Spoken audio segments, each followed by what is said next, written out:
Wer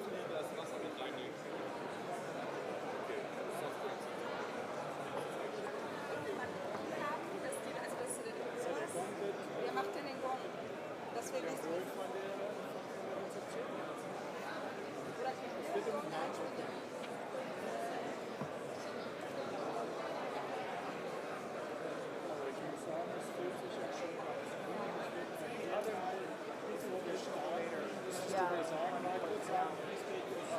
I'm just making sure that we're on the same page. I think that already came. Oh, okay.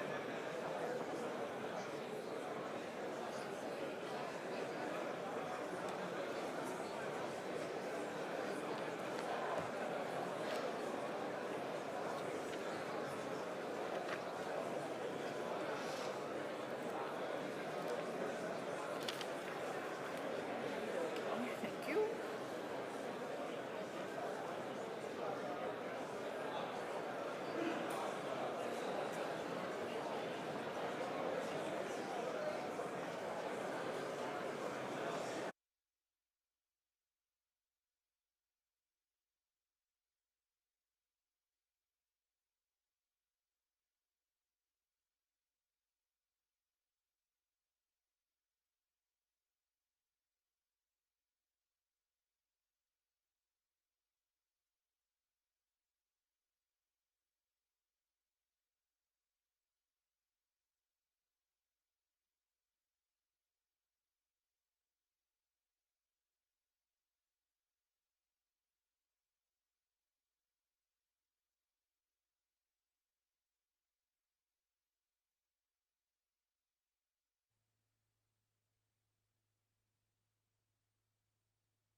As we are about to start, we would like to ask you to take the seats. Please take your seats. Thank you.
Excellencies, ladies and gentlemen, please welcome Jörg Rochel, President of the ESMT.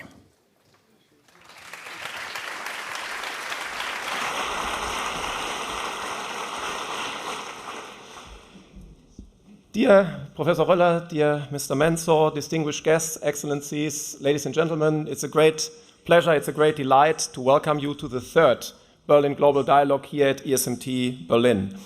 The German saying has it that whenever you do something for the third time, it constitutes a tradition. So this means now we have a traditional Berlin Global Dialogue. It is a great pleasure to welcome this dialogue here, as Berlin embodies transformation much more than any city around the world. It's a living proof that dialogue and that change can happen via dialogue. And this is why all three elements of what we see in the Berlin Global Dialogue are important: Berlin, global, and dialogue. Berlin represents transformation and renewal. Global reflects the reach and diversity of our community, and dialogue captures how we work together to turn understanding into action, into transformation. This campus, as you can see, tells exactly this story. What used to be the headquarters of socialism on German soil is now a business school that attracts students, faculty members, and colleagues from around the globe. 25 global companies having created ESMT a little bit more than 20 years ago, exactly with this ambition. At the same time, when we look at our situation today, it is a situation that is marked by probably the highest level of uncertainty in decades, maybe the highest uncertainty ever. And as we know from the economist Frank Knight, risk is measurable, uncertainty is not. So this challenges us, that poses significant challenges to what leadership means in the political sector, in the business sector, in the academic sector, in society more broadly. And this is why the paradigm, the title of this Berlin Global Dialogue, Shifting Power, Shaping Prosperity, is exactly the right one to look at.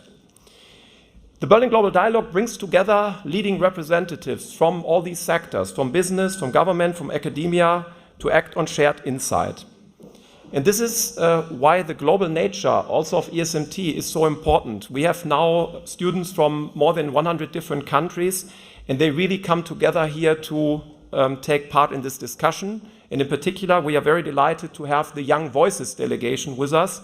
These are 34 emerging leaders from 22 different countries who really are encouraged. And Henrik and myself, we encouraged them yesterday in a very strong way to bring in their perspectives the generation that is going to be the next leading generation.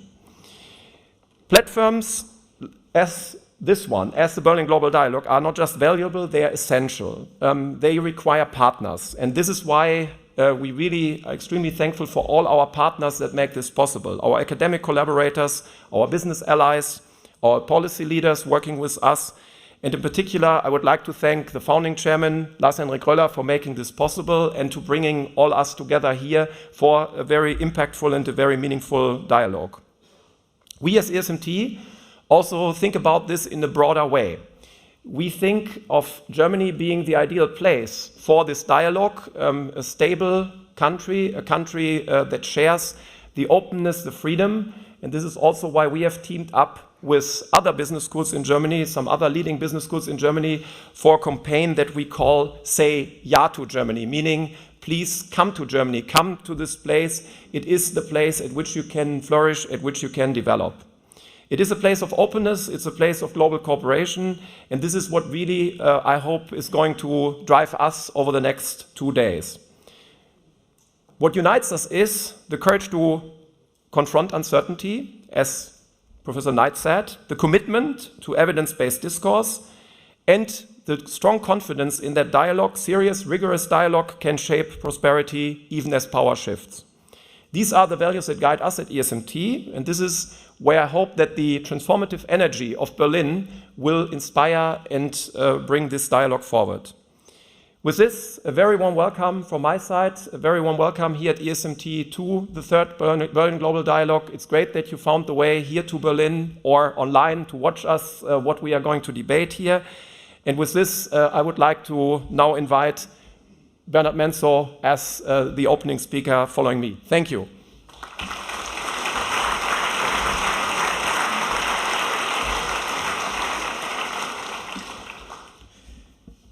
Good afternoon, everybody. My name is Bernie Mensa. I am President of International at Bank of America.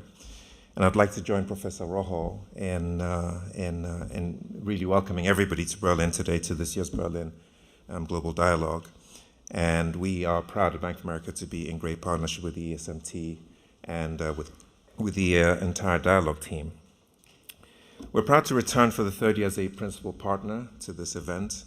It's a really vital forum that brings together leaders from business, government, academia, and really helps to shape a dialogue around a new economic era.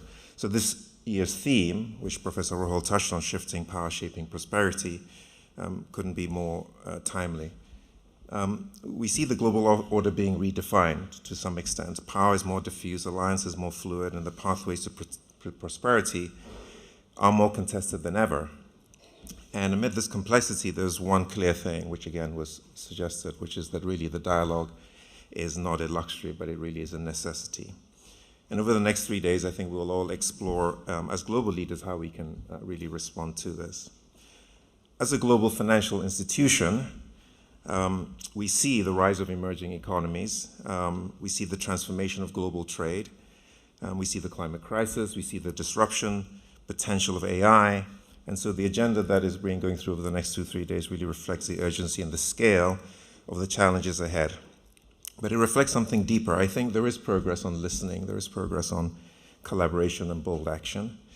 And in Europe and in Germany in particular, there are really some very compelling case studies. After years of cautious growth and slow reform, it seems like there's a new narrative emerging, and one that is rooted in fiscal credibility and which is powered by a new industrial renewal. So Germany's $500 billion stimulus and $735 billion Made for Germany initiative seems to be reshaping investor sentiment and redefining Europe's competitiveness. So at Bank of America, we've been really tracking this shift quite closely. In our research function, we have a global infrastructure basket, 14 companies in construction, logistics, and capital goods, and I was looking at this, and it's up nearly 50% this year. So this performance really reflects not just the policy support, but the renewed global appetite for European industrials from institutional investors in the US and in Asia as well, and for hedge funds rotating back into the European story. And this may not be a short-term bounce, we'll see. The scale of the private sector commitments suggests a cycle of investment that should go beyond next year and through to the 2030s. And Germany's pivot is already influencing how companies plan, how policymakers frame integration, and how investors view the region. And that's why this dialogue really matters. And it matters really beyond Germany. It matters in Italy, it matters in India. And investors' views in many parts of the world and the cross dynamics really are changing and evolving. And we see this very clearly in our global view, as it were. And so this really, 2 or 3 days really provides a space for candid civil exchange, and it welcomes bold thinking. And it brings together a really truly global community, leaders who are really ready to challenge assumptions with the next few days, find common ground, and forge new partnerships. At Bank of America, we're in over 38 countries. We're 80-90% of global GDP. So we see firsthand how these things are interconnected, and I'm sure other global institutions do as well. And that's why we're really proud to support this dialogue, because the stakes are high and really the moment is now. And it's been a great privilege for me personally and on behalf of all of my colleagues for us to collaborate with Lars Hendrik, with York, and with the ESMT team, and to help deliver what I'm sure will be another spectacular dialogue. So yes, I hope it's right that after 3 years it does become a tradition. Thank you.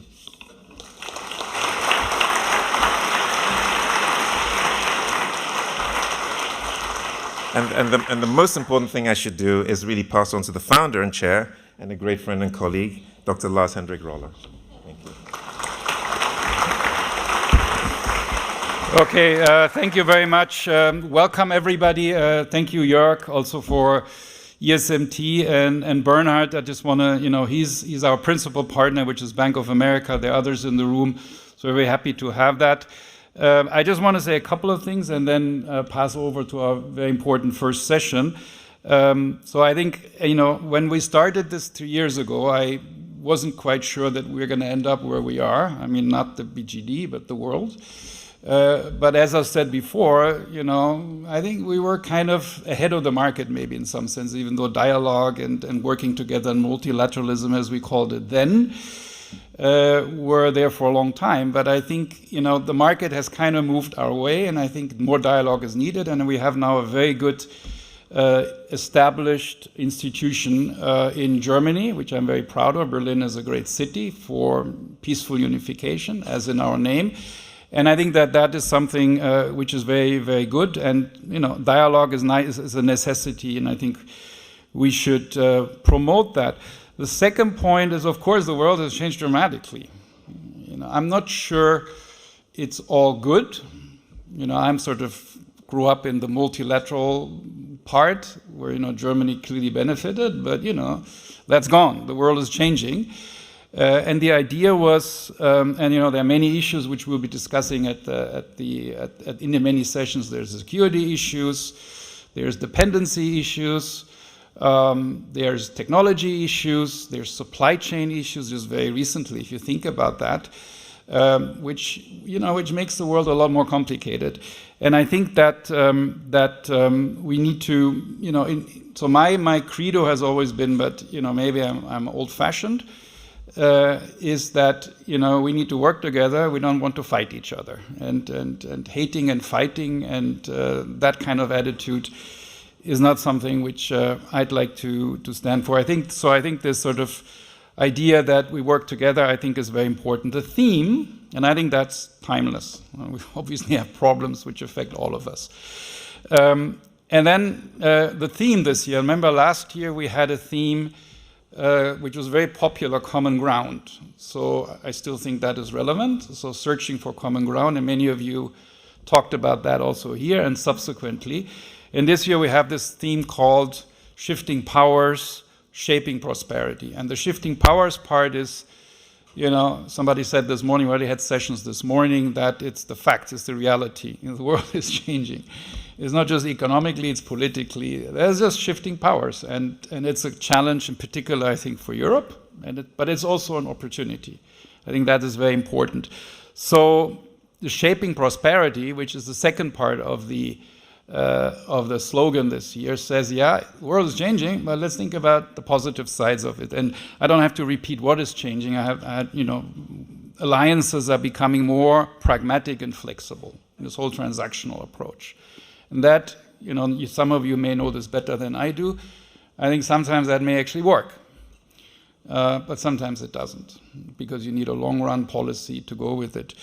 There's a lot of scarcity issues in the world, you know, thinking about visitor from China, rare earth, or thinking about many other things where scarcity creates tension, and that can be weaponization, that can be abused, and that has really dramatically increased.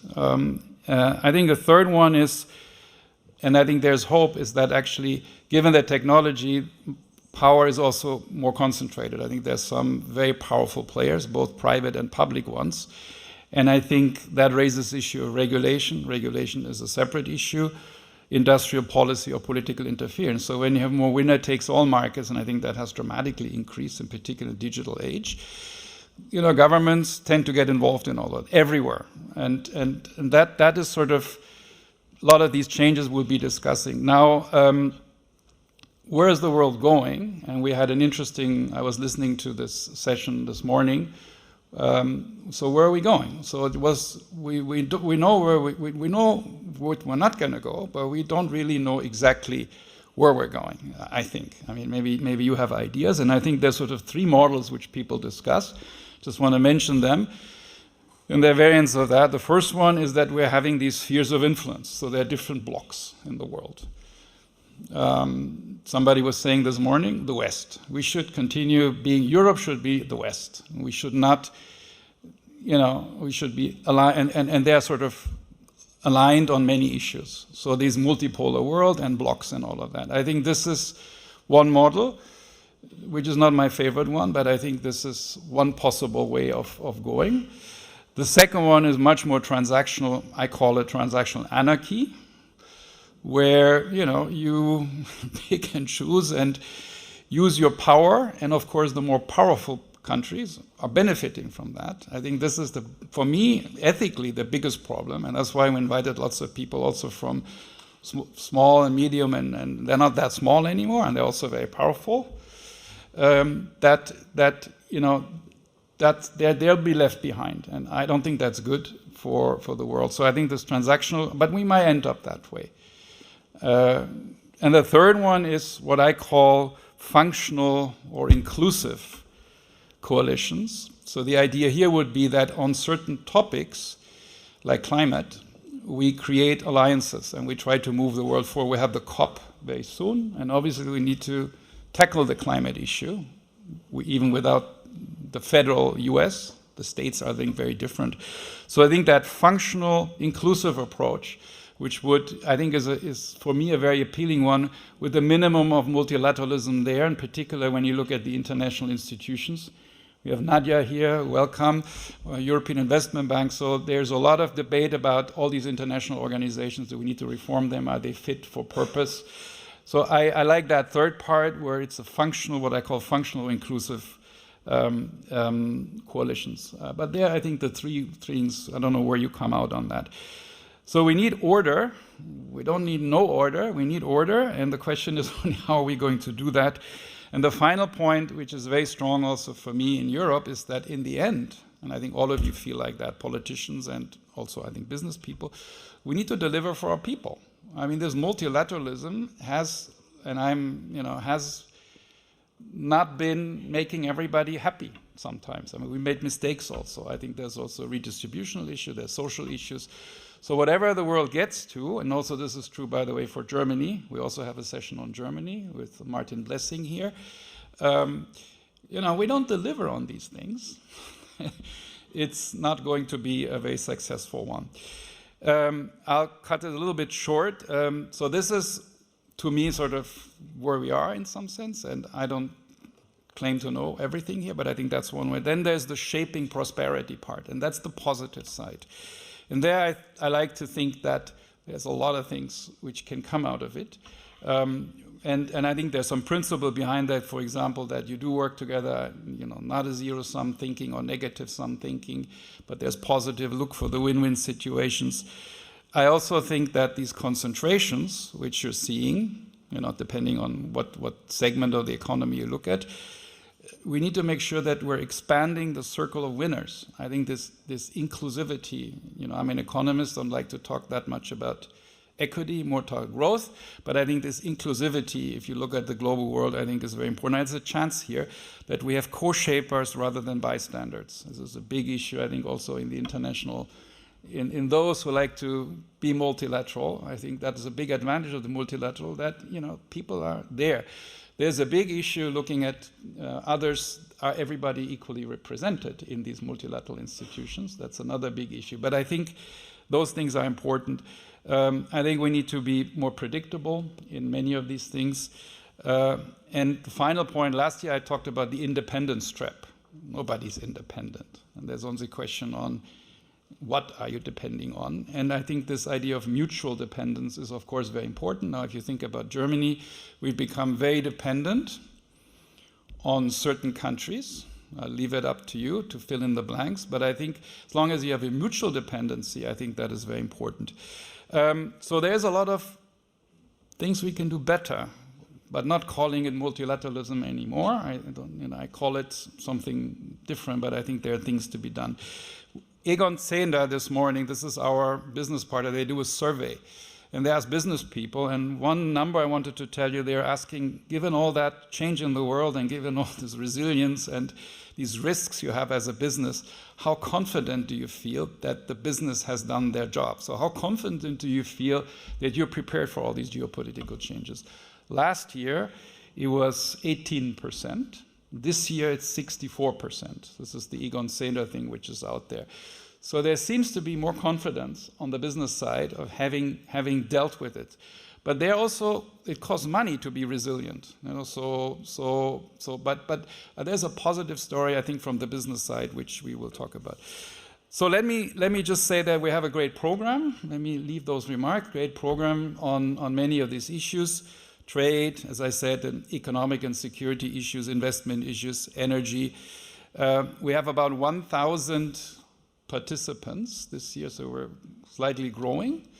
And we have even more, we have 100 countries. Last year we had 70, so we really have a lot of countries here, which I like, because what I like about the BGD, it's not primarily transatlantic, it's not primarily European. I think those are the two most important things for us still as Europeans, but as the rest of the world. And we want to make a contribution with this format, Jörg, that we have this sort of global reach, and we try very hard. And we have the voices. We don't call them young leaders, we call them young voices, because we need the voices of the young. They met, they have a declaration which is online. Read it, it's very interesting. They're having even a session by themselves, the young people, and they're basically from also 30 countries. They will be in each session and they'll be asking questions. So I think with these intergenerational issues, I think, again, when you're out of government, you start to become a little more flowery maybe, or principled, whatever the right word is. So like inclusion but the intergenerational issue, I think, is also a very big issue. So yes, power is shifting. My conclusion, power is shifting, but prosperity is ours to shape. And I think many of the people in this room, we're not going to solve all problems here, but I think what you can maybe take away with something, so you take better decisions afterwards. But you're in charge of it. We need to redesign the global operating system, if you want to use a word from IT. Let's trade fragility for trust and turn uncertainty into confidence. I mean, this is obvious. The question is only how, but I think we need to work on that. And no better place to do this than Berlin as a city, and no better place to do it, ESMT Berlin Global Dialogue. Thank you very much. I'm looking forward to it. Enjoy the dialogue. Thank you very much. And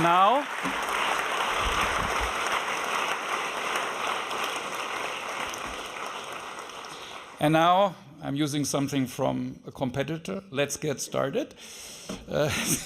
You know what I mean? Let's get started with a great session on investment amid uncertainty, moderated by our great repeated visitor here, Francine Lacroix from Bloomberg. Francine, thank you.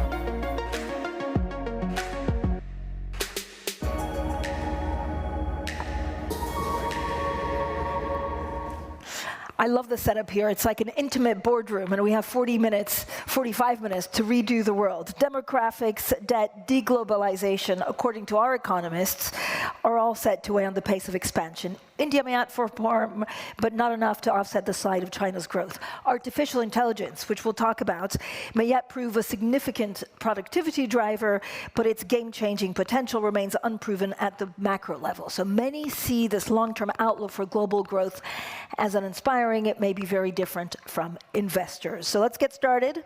We have 45 minutes to frame and discuss the following: investing under uncertainty, capital strategy for a fragmented world. And I'm delighted to be joined by Henry Kravis, co-founder and co-executive chairman at KKR, Nadia Calvino, president of the European Investment Bank. Mr. Kravis, let's start with you. We talk about the New World Order. We talk about, a fragmented world changing. But what kind of world are you seeing October 2025?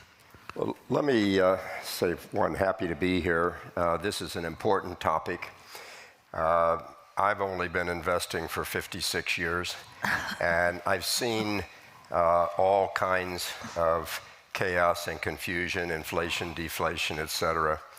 And if you invest for the long term, I'm not a stock picker. I know nothing about picking stocks, but if you invest for the long term, I can find opportunities in almost any environment.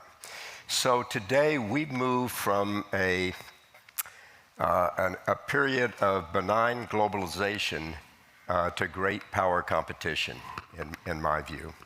Geopolitics now play a much bigger role than they ever did before, particularly in economics and in technology. Governments around the world are reasserting much more influence today than they did before. Industrial policy, as an example. Investment screening, who can invest in each country, et cetera. And supply chain localization. Used to be you didn't have to worry about that. Today, you must worry about that. The security of everything today is a very important issue, and it means data, it means energy, it means infrastructure, and these are all strategic assets now, and they're very important. I wouldn't say there's a lot of talk, well, globalization is ending. I don't buy that. I just think it's being rewired. It's being rewired around security. It's being rewired around resilience, and obviously regional blocks. Asia is a perfect example of that. So I started by saying that I really believe there's opportunity and disruption, and I could define where we are today as chaos and confusion. But so think about 5 countries in the global financial crisis. There were 5 countries, your country, Spain, Portugal, Italy, Ireland, and Greece. They were going to be gone. We didn't believe it. We went and put a lot of money into Spain because we believed they weren't going away. This was an opportunity. Nobody wanted to put a penny there. This is an opportunity right now. Germany's got its issues. France has got its issues. UK has its issues. US has its issues. But don't give up on them. They're not going away. You just have to know where and how and be patient. And you must have long-term patient capital. So I will tell you, we are very big believers in Europe. A lot of our competitors and they're rushing off to Asia. We're big in Asia too. But don't give up on Europe. Europe has a lot to offer. And just this year alone, we put over $25 billion to work in Europe. That's quite a number. It's one of the highest in Europe. So we'll talk about Europe. We'll get back to Europe. And I also want to ask you where you see chaos and confusion. President Calvino, how do you see the state of the world? Is it chaos and confusion? Well, thank you very much for kicking off this discussion. And it's a great pleasure to be here and, of course, to share this very interesting exchange. 3 thoughts from my side on these introductory remarks, which I find extremely interesting. First of all, I think we are indeed seeing a new global order in the making. And I think it's important to realize that the world of yesterday is not coming back. And so it's very important to look ahead, which I think is exactly your message, Henry. We have to look ahead. There's a new global order. It is in the making, which means that we have an opportunity to shape it. And you will not be surprised to hear, I think it's very important that Europe plays an important role in shaping it. Because, and that's my second reflection, in a world where everything becomes much more transactional, I hope it's transactional chaos for a while, and then it will move towards this more inclusive win-win partnership built new global order. In this transactional reality, actually, I think a very valuable asset is trust and confidence. And Europe is providing that message of trust and confidence to our partners, which is something I see every time I interact with any other country around the world. Everybody's asking for Europe to remain a beacon of democratic values and human rights, and also stability and trust. You know, they know we are looking for win-win partnerships. And that is a very valuable asset. And that brings me to the third reflection I was thinking about this morning and as I was coming here. Because sometimes you have this feeling that what we are seeing right now is 2 elephants fighting. And you can guess which 2 elephants I'm talking about. But I strongly believe Europe is not just the grass underneath. I think that we are a rhinoceros. It's just that right now maybe the horn is a bit weaker or muffled because of these excessive dependencies that we may have.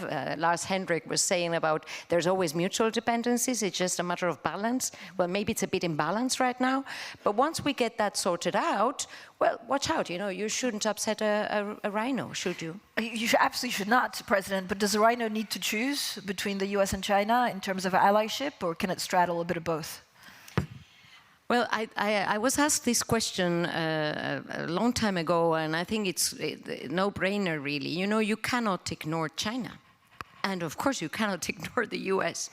So we have to find our room to maneuver and our future in interacting with these two big powers, as well as with many mid-sized emerging powers. I think that was what Lars was talking about. When we're talking about South Africa, India, Brazil, these are very important counterparties to Europe. I am meeting with them regularly, and they are asking for Europe to play this very important role. We shouldn't neglect them, I think.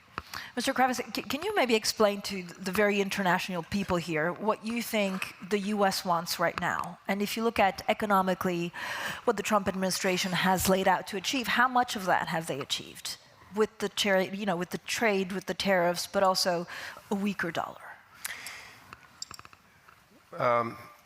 Let's start with the tariffs. U.S. in many ways has been taken advantage of for a long time. And given that they were taken advantage of and others were not carrying their weight, that is what has spurred the Trump administration on to saying we're going to have an equalization. Now, having said that, there are winners and there are losers in that. We happen to have a portfolio at KKR where only 15% of all of our assets, which are over almost $700 billion, are affected by tariffs, because a lot of what we invest in are local, and we're investing in consumer products that are local, and foreign trade does not play as big a role. Now, what do they want to accomplish? Clearly, they want to make sure that the U.S. is number one in the economy, number one in defense, number one thought of in the world. That's not an unreasonable objective in my view. But let me change it around a little bit, because where we are today, we started talking about disruption. And what does disruption really mean? Disruption, in part, was caused by the new Trump administration, but it had started before the Trump administration. A lot of what you're seeing today is really a continuation. You can't just put it all on this administration. It started maybe going back as far as the Obama administration, and then you went through the Trump 1, the Biden, and now we're in Trump 2. But there's been a structural shift. The rules-based global economy is giving way to very much of a transactional, great power competition in my view. And so what does that mean? That creates opportunity. We come back to what is the U.S. trying to accomplish. I think they're trying to, from their point of view, this administration, I'm not in the administration, to come up with a more level playing field from their perspective. Private activity is going to play a very big role. And in large part, if you think about the need for capital for energy, the need for capital for data infrastructure, for data centers, national security is now playing a very important role. So that creates huge opportunities. The governments cannot pay for all of this themselves. Germany, we're in Berlin. Chancellor Merz just came out in the end of July with Made for Germany. Terrific idea, great program, but it's going to take capital, and it's going to take a lot more capital than what your 65 or so large companies can supply. It's going to take outside capital to tie in with the government here. So again, the physical infrastructure. Everybody talks about AI. It's terrific. It's great, and we're changing how we all do business forever. But you have to spend a lot of money on that infrastructure, or you're not going to be able to accomplish what you want. We talk about the decoupling. I'm not sure that there is. Yes, there's a lot of talk between the U.S. and China. Okay, we're competitors. But we need each other, and we're going to need each other for a very long time, in my view. And Europe is going to need China, and they need the U.S., and we need Europe. So I'm not giving up on that. Think about energy, minerals, the chips, defense, security, whatever you have. Those are all mutually dependent on each other. Yeah, but at the moment it's like this. It's at lockerheads, right? We saw it for the rare earths. We saw it for energy. Is money going to the right places? Is it being deployed globally to where it should, to where it's needed, President Calvino? Very good question. Before I get to that, because I beg to disagree a bit with you, I think the imbalances and the need to modernize the global framework, institutional framework, was there before. I totally agree. And the World Trade Organization was obviously in need of a deep revamping. You cannot continue to consider China an emerging economy, and the rules need to be fit for purpose. And so, likewise, when we're talking about the capital allocations and the relative power of these mid-sized economies, emerging economies that are actually, they want to speak with a louder voice and have a greater influence, and rightly so. So I think that indeed has been building for a while. But I think there's a step change since the beginning of the year in the sense of the volatility and the uncertainty about where things are going. Just talking about the tariffs, and it is interesting, and I think the objective is quite clear. It may be of interest to this audience. We just published our investment survey, which we do every year with European and American companies. It's interesting that 77% of US companies say they are, the shock of the tariffs is affecting their investment strategies and their outlook. 48% of Europeans. So actually, you would gather that actually US companies are very much impacted by this tariff shock. And I don't know whether this was the intention, but I would say that is the impact that this is having. Investment in Europe so far is proving to be quite resilient. So, we have to, as you were saying, and I fully agree, we have to grab the opportunities. There are opportunities always when there's a challenge. But I would say there is a step change in terms of shifting strategic partnerships that we thought were reliable until, well, some months ago. And that is a step change, I would say, in terms of the shifts in the world. So just a question on that, and I understand what you're saying. I would say that it's not the tariffs or the confusion that's causing, or the tariffs that's causing the reason for not investing. We did a survey of our own companies, and we have over 250 companies and around the world, and they are investing still, which is a surprise to me. I think a bigger issue is that everything changes every day. If you tell me we're going to have a round table, and that's what we're going to work on, I can figure out how to invest. You tell me today it's round, tomorrow it's square, it's going to be a triangle next day. I'm going to wait until you decide what's the permanent size of the table. And that's a little bit of what we're going through right now. It's this change every day. I sort of wake up and I wonder what happened while I was sleeping. Something probably happened somewhere that's going to change what we're doing. So I agree with you, but in a way, it's somewhat of an excuse. What's not taken into your question, and I think that survey is an important survey, is are we not investing because we're worried about where the economy is going? We're going into a downturn. Or tariffs are now on, and as a result of tariffs, we're going to have higher inflation. So therefore, we will wait and see. You can't take any of these surveys, in my view, as absolute. You have to say, okay, what else is going on in somebody's mind that's driving their decisions to invest or not to invest? No, absolutely. And to come to your question, and I fully agree with you, it's the volatility, it's the shifting views every day that create this maximum, top uncertainty, which is stopping some investments, whereas others are, of course, profiting also from this volatility. But to come back to your question, it's a very interesting question because in the last years, and maybe that brings us to this issue of artificial intelligence, no? There's so much debate. Is there a bubble? Some are saying no. Some others say, yes, there's a bubble, but it's a good bubble. Whatever I've never heard of a good bubble. Nobody knows. So it is a pertinent question. What I think is that from the European perspective, we are really well placed. We have identified very clearly where the priorities are. The European Investment Bank has priorities which are fully aligned to those of our shareholders, the 27 member states unanimously supporting the approach. starting with climate, supporting the green transition. I want to highlight these. Technological leadership, security and defense, of course, and then a list of 8 priorities unanimously supported by our shareholders. And so I think that we have a quite clear strategy, and we're going to be putting our money where our mouth is. Yeah, and this is the important bit. When you look at trends longer term that are almost immune to all the noise that we're seeing, right? The difference for an investor, I mean, on Bloomberg every morning, we talk about the table being square and round, but there's just a lot of news coming from all sides.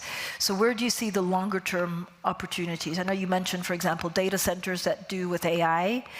How do you find that North Star in saying, look, investing, I'm happy to put 25 billion in over the next 5 years? So when we went through the global financial crisis in the US, and I'd never been through anything. I'd been through downturns, I've been through inflation, deflation, what have you. Never seen anything like that.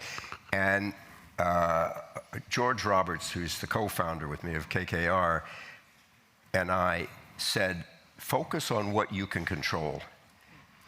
There's so much noise out there, there's nothing you can do about that. Focus on where you have some influence, which in our case was our portfolio of companies. And that's exactly what we did. And we said, secondly, be prepared because there's going to be enormous opportunity. Lean in now. So I personally, and I'm in Europe probably 8 or 10 times a year, I personally made the decision to go to Spain. And Prime Minister Rajoy was in office at the time. And I met with him, the finance minister, and many others. And because I concluded that Spain was not going in the ocean, that it was going to be here for a long time. And I was looking for someone to tell me, were you going to go into a good bank, bad bank structure, which is what we had done the year and a half before, which worked. And I finally found the right guy who was running the bad bank. Once you clean up the banks and you take the bad assets out, you can attract foreign capital very easily. You're not going to get a penny if nobody knows what's on the balance sheet. So they did that. And I came back from my number of meetings that I had with government and corporate people in Spain, and I said we should back up the dump truck and put as much money into Spain as we possibly can. In my view, we didn't move fast enough. Our teams were a little more conservative than I am. But we put a lot of money in, and it worked. And so what areas today? Okay, security of everything, number one. Defense and dual technology, they tie together. Yep. And so I would say that's number 2. Critical resources is 3. And you have to think about resilience. What areas will be able to withstand those shocks, those surveys, whatever it is?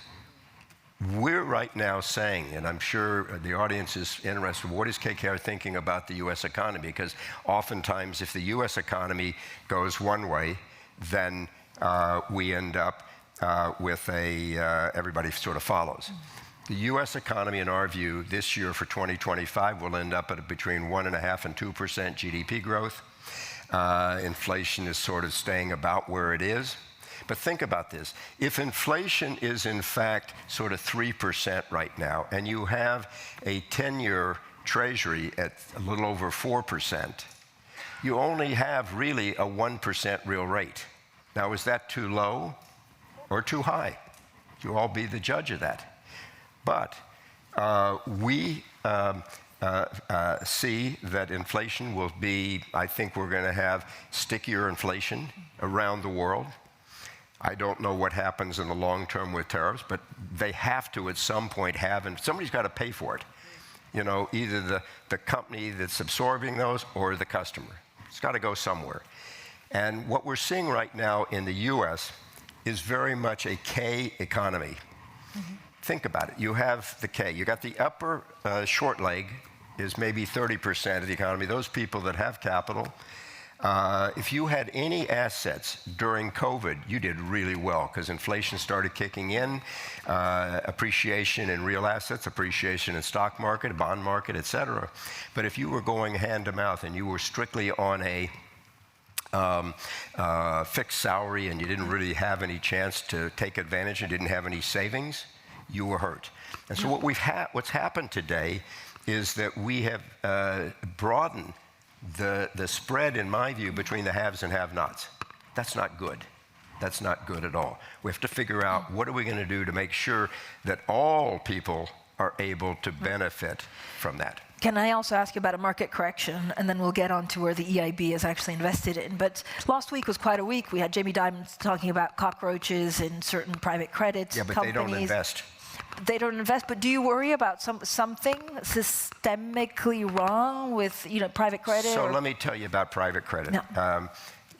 Just recently, okay, we have a big private credit business at KKR. So do many other firms have private credit. Even banks have a sleeve of private credit. Everybody's talking about, oh my God, private credit's going to go bad. I do worry about one thing. I worry about those firms that don't have a driver's license, that have decided they want to get into private credit, have no way to drive, haven't passed a test or anything.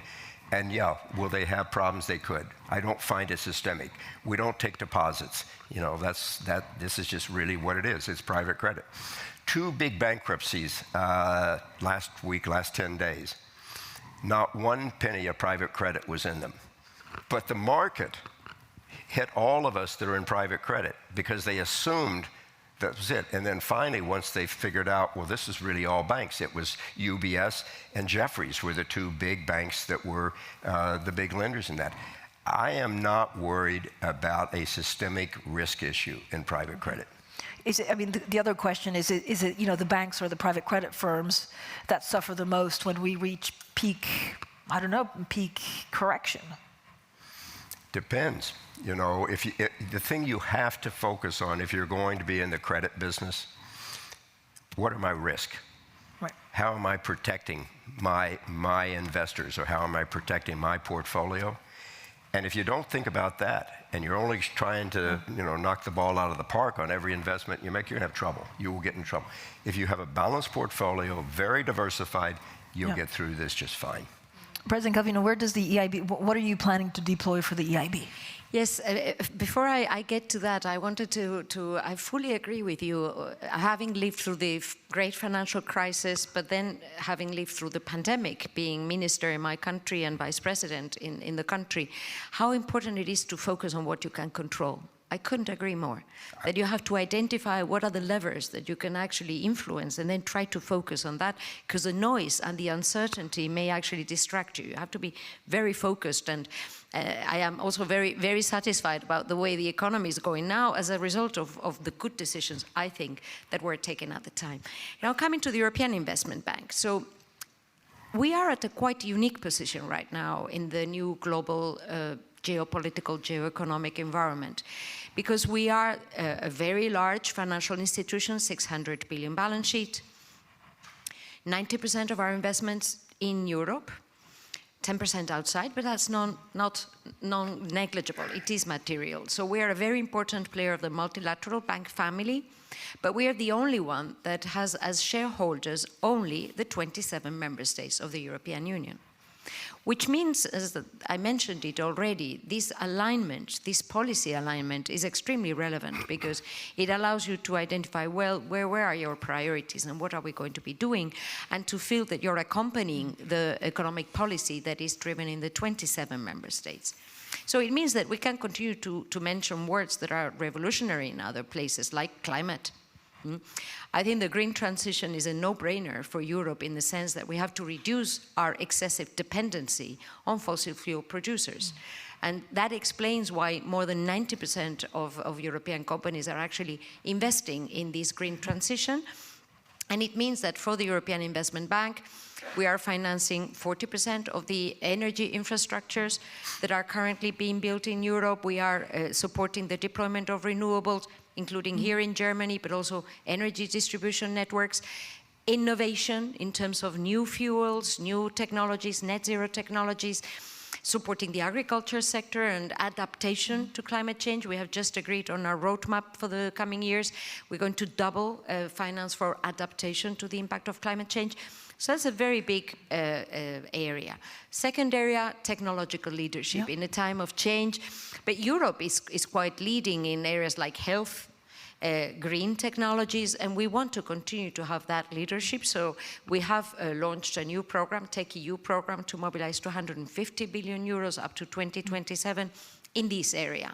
And it means supporting startups. It also means supporting large investment in research and development and innovation in our market. And also building stronger capital markets. Probably we will talk about that in Europe. Third area, security and defense, the security of everything. You summarized it very well. We have moved from virtually nothing to 3.5% of our investments this year in the area of security and defense. We have a very robust pipeline, more than 30 flagship projects. That's from military facilities in Lithuania to satellite, cybersecurity, drone manufacturing, also support to SMEs. We actually signed a very important agreement with Deutsche Bank to provide finance for small and medium-sized companies in the supply chain of Europe's security and defense. That is an area where, as I was talking about the rhinoceros before, the sooner we remove the muffling of the horn, the better, so that we can play our role. So the European Investment Bank is accompanying all those priorities. And let me, before I close, there are other areas, but I would like to highlight the importance of our activities outside the Union, because that is supporting strategic partnerships, which are extremely important in this brave new world, which is in the making, because what we want is to show our partners we are in for the long term with them, we are a reliable partner, and we want win-win outcomes. We continue to believe what's good for you is also good for me. And that is quite powerful, I have to say, and will also be guiding us going forward. What frustrates you the most about Europe? We had the Draghi report. We had the Draghi report last year. Was it too ambitious? There's a number of things. And it was interesting to hear Mr. Kravitz say, we can't give up on Europe.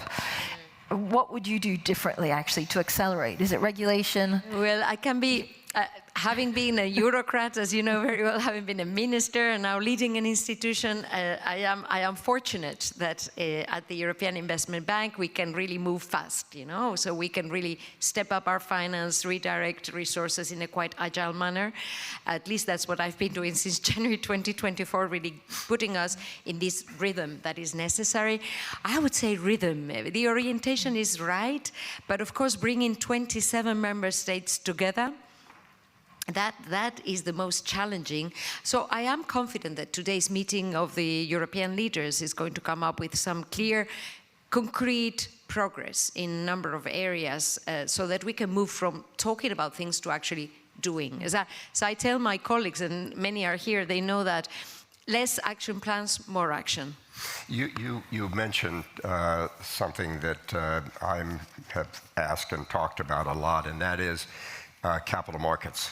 Because the European capital markets are too small, much too small. You compare take all of Europe, and you don't have a European capital market for the Union. Each of countries has it. Why not have a central Union capital market? It's talked about, it's been talked about, it's been talked about in the Draghi report. It was a key focus of that. I think that will make a bigger difference than almost any other thing if you had that capital market, because you need capital. So you need the private-public sector. I agree with partnerships 100%. We have a lot of them, and I think it's really important that we respect partners and respect partnerships. But I think it's really important that just think about this. The U.S. alone in the last 12 months has spent roughly $400 billion on AI. What do you think Europe is? 40 billion. And Europe can't just sit there and say, oh, we're going to go after the superscalers, et cetera. We're going to bring them all down. No. You're going at it wrong. Bring yourself up. Do what needs to be done. With capital market, you can do a lot of those things. I do a lot of personal investing in startups. I've got some startups that are in Europe are doing very well. But the problem with it is they don't want to stay in Europe. They want to move to the US. Why? It's easier, It's less regulation, and it's capital, plenty of capital. Now, when I hear that, as some governments have said to me in the past, oh, we need to have a fund, a government fund for startups, I said, no, you don't. Make it easy for foreign direct investment to come into your country. I promise you, we're a perfect example of that. If there are good ideas and good companies, money will find it, without a doubt. This idea that the government's going to get involved, just set regulation such that it makes it easy for companies to want to work in Europe and to stay in Europe and to build. And if you tie that together with capital markets depth and breadth, I think it could really have a real growth here. I fully agree with you that actually Europe has a very vibrant ecosystem of startups. Great research centers, great universities. Absolutely. We're like the incubator of the world. Because once they need to raise 500 million euros or dollars, they have to go on the other side of the Atlantic because our capital markets don't have sufficiently large investors. It's even worse because we do have trillions of savings that are invested on the other side of the Atlantic that are then buying, maybe through you, startups that started in Europe. So I think that indeed this should be one of our top priorities, and having been a regulator, legislator or policymaker for many years and now a banker, although the European Investment Bank is much more than a bank, but I strongly believe that. But what we're doing now is bottom-up, trying to see how we can help. I do see a role for the public sector in that what we see is that actually we are activating also the ecosystem of investment funds in Europe. And sometimes we can de-risk investments, we can catalyze, let's say, investments, not the large players, you don't need it. But, you know, generating this ecosystem of European-based venture capital funds is something that we can help build, and we're doing it. And we're, I think, quite successful in it. We need to now ramp it up and scale it up. Your thoughts, so we only have like a minute left. So your thoughts on actually what we should be optimistic about for the future. I don't know if it's AI, but what are you most optimistic about for the world and Europe? I got a question yesterday, and let me, of course, quote, I got this question just yesterday, last night, so I have it fresh. And I was thinking about this quote by Jacques Delors. I'm not optimistic, I'm just determined. So I am absolutely determined to seize the opportunities and to strengthen the role of Europe in shaping this brave new world, not just because of today, but most importantly for future generations. Look, I'm optimistic about a lot of things. Don't get down on Europe. You know, Europe, yes, is it going to grow like the US? No. Is it going to grow like Asia? No. But you've got real capability to grow very well, and I think the continent will grow. Draghi came out with a perfect roadmap. The problem is, with 400 ideas, I gather it's about 40 or 45 of them have been even sort of looked at.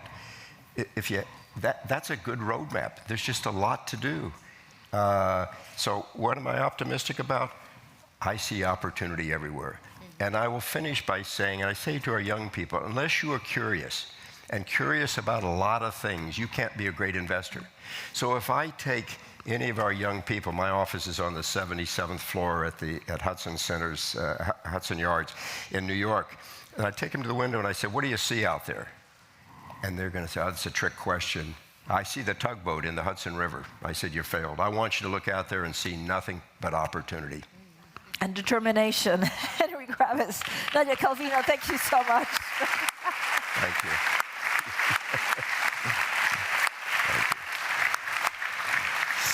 So I think you now have a very short break, and we'll see you back here at 1:30. Enjoy. That was very good. That was a good way to close.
plus Moderation. Ne?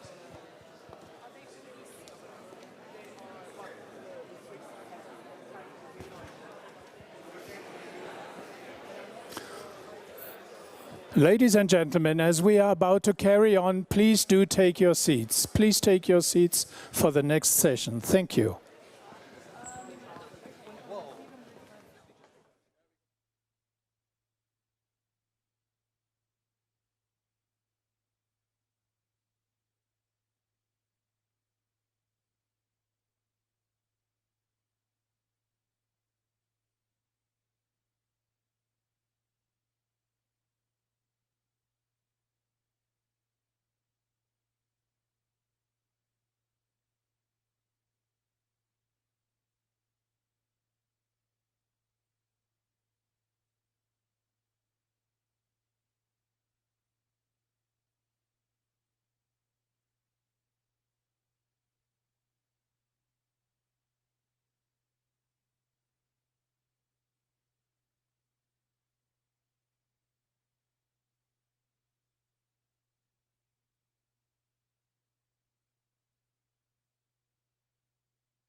Welcome to this session here at the Berlin Global Dialogue on smart regulation.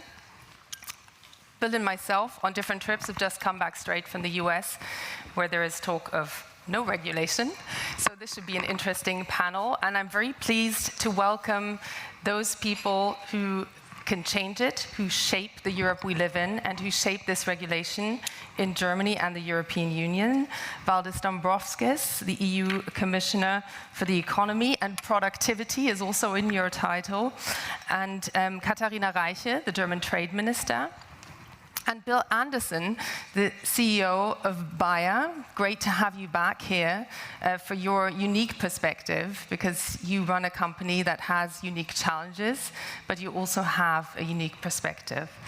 And this is interesting. It's not a fire alarm. So I would like to start asking you, Commissioner, because you got a letter, didn't you, from 19 European states ahead of that EU summit that is taking place. In fact, we are sitting here at this table as EU leaders are meeting to discuss exactly the deregulation that everybody has been talking about.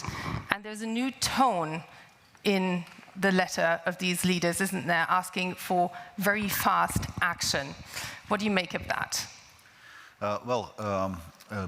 Good afternoon, everyone, and thank you for this invitation.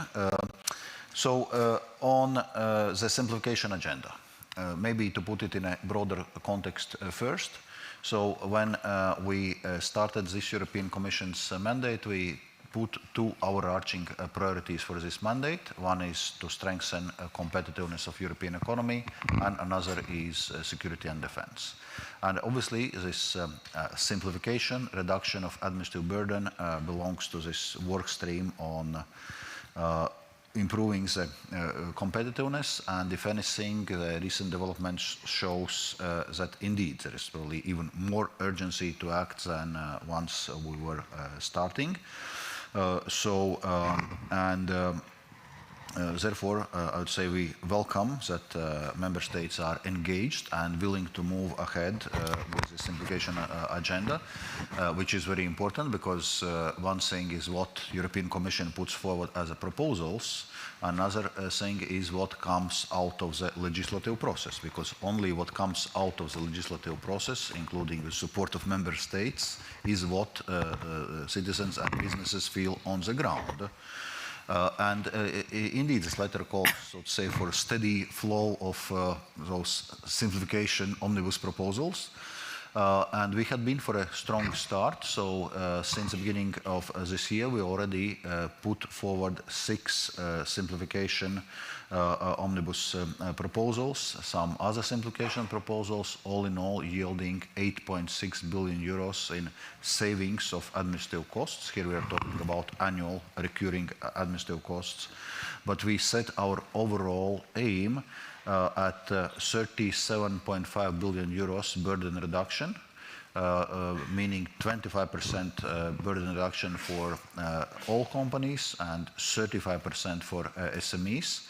And to arrive at this goal, if you just look at the figures, 8.6 billion and 37.5, indeed, we need to continue with at least the same pace also for the coming years. So I think it's very rightly so what member states are asking the Commission to do. And from Commission side, we are willing to move forward. But it's equally important, if not more important, that also the legislative process moves swiftly and those omnibus proposals are actually adopted by co-legislators.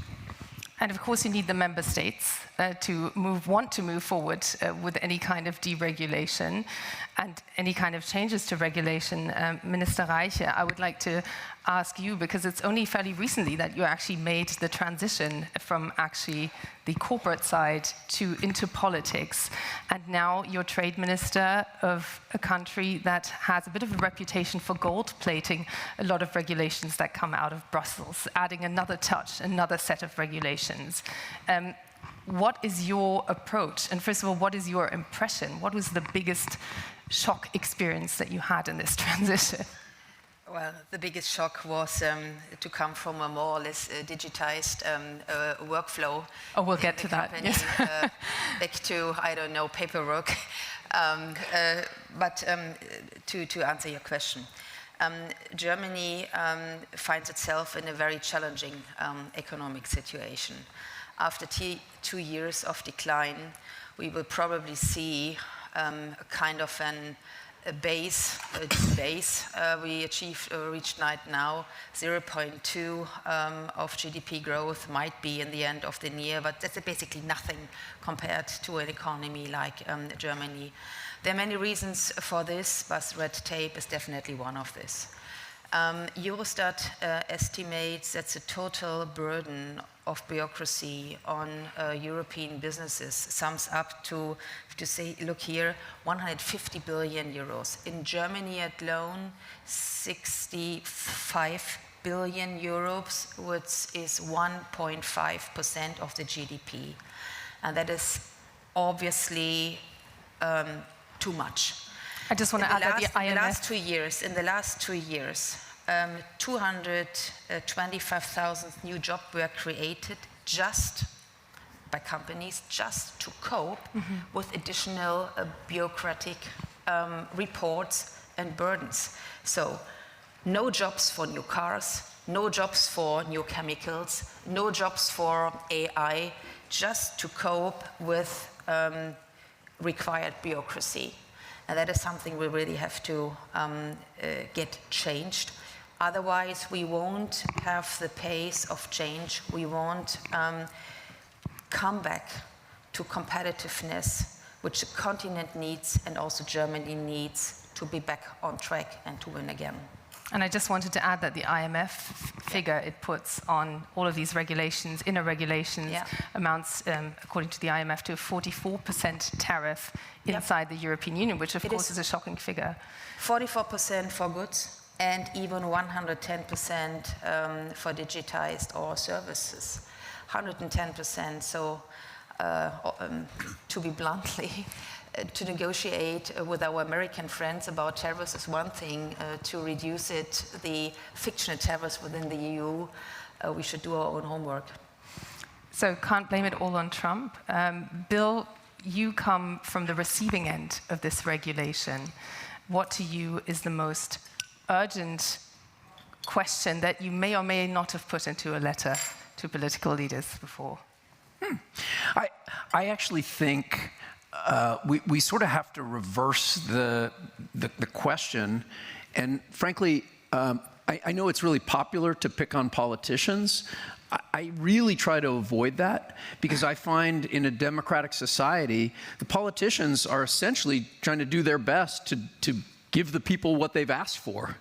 And in a sense, I think we have to think about that a little. If we have a bureaucratic state in Europe, it somehow is reflecting the choices that people are making. And I know, people say, well, I don't want to be bureaucratic. What do you mean? I had a recent conversation about just one thing we're trying to do at the company right now. We're trying to expand a facility on land we already own in a town where we've been doing business for over, 90 years. And that project's being blocked by local members of the town council because essentially they don't want the construction noise and traffic. And they say, well, when the project's completed, there would also be more traffic. And do you know, are you kidding? We have a sort of an economic crisis. We already own the land. It's zoned already. We're following all the rules. It's being blocked just because someone's saying, well, we don't want that in our neighborhood. We don't want basically more business. This is an industrial zone, right? So that's what I'd love to blame that politician, but that politician is doing what their constituents apparently want them to do. So I just think we have to go a little deeper on this and say, hey, do we want to have a prosperous continent with new opportunities for young people, or do we want to be kind of trapped in this fear of progress? So I think smart regulation, the name of the panel, I think what smart regulation means is, how do we accelerate progress for people, for the economy, for business in Europe? And one example right now that's being discussed is new gene editing, right? This is an opportunity for Europe to stay apace with possibilities in agriculture, for new seeds that confer drought resistance or ability to create their own nutrients by pulling nitrogen out of the air into the soil. And this is an opportunity. It's before the European Parliament right now. This is the positive kind of steps that European people and politicians need to get behind. I think you're putting a spotlight on a bit of a chicken-egg situation. What was there first, the policies or the reaction of the people? And I feel we're just a short step away from blaming the media about this. But when you mention those specific issues, like gene editing, for instance, they go to also the very fundamentals of the European Union. And I'd like to take that back to you, Commissioner.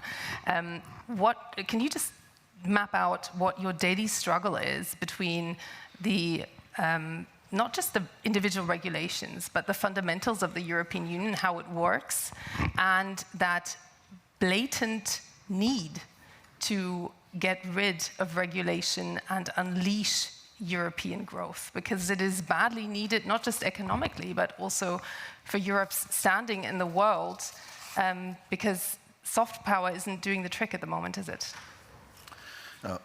Well, indeed, we are now in a more fragmented, more conflictual world, and Europe needs to find its space in this more conflictual world.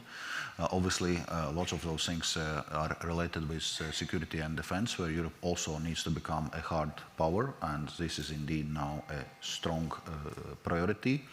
But also to be strong on security, we need to have a strong economic basis, which brings us back to our competitiveness agenda.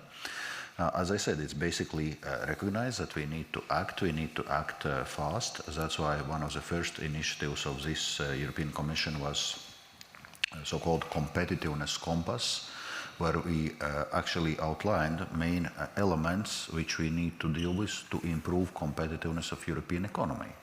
And it has many things, including addressing the innovation gap, where we are just spending less on research and innovations than other large economies, addressing relatively high energy prices, dealing with barriers to the single market, as it was already mentioned,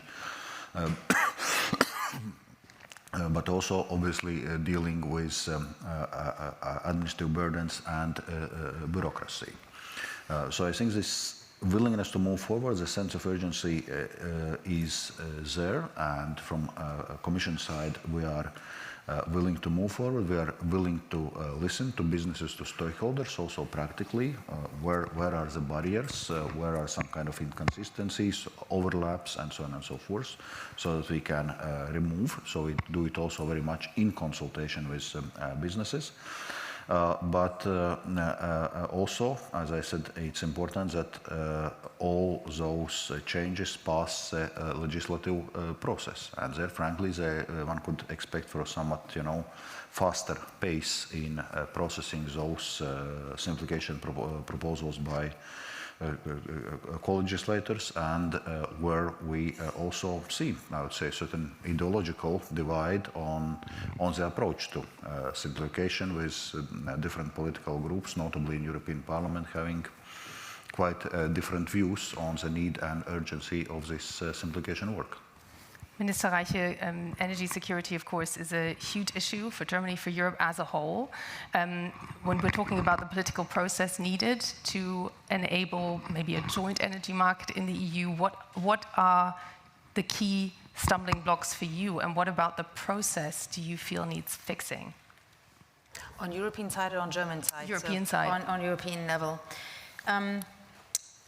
First of all, as Bill Anderson said, it's always good to have somebody to blame that keeps you away from doing your homework. Mm-hmm. And that's why maybe I don't ask the Commissioner for moving faster, more courageous, but maybe analyzing the situation here. The labor productivity for the last 10 years. In Germany has a gain by 22%, the United States by 42%. 85% of investments in R&D in the United States were put into high tech, a lot of AI. 1/3 of the actual GDP growth of the United States drives from computation. In Germany, we have the situation, we do a lot of investments in mid-cap or mid-tech. We don't allow advanced technologies to grow because that might be analysis.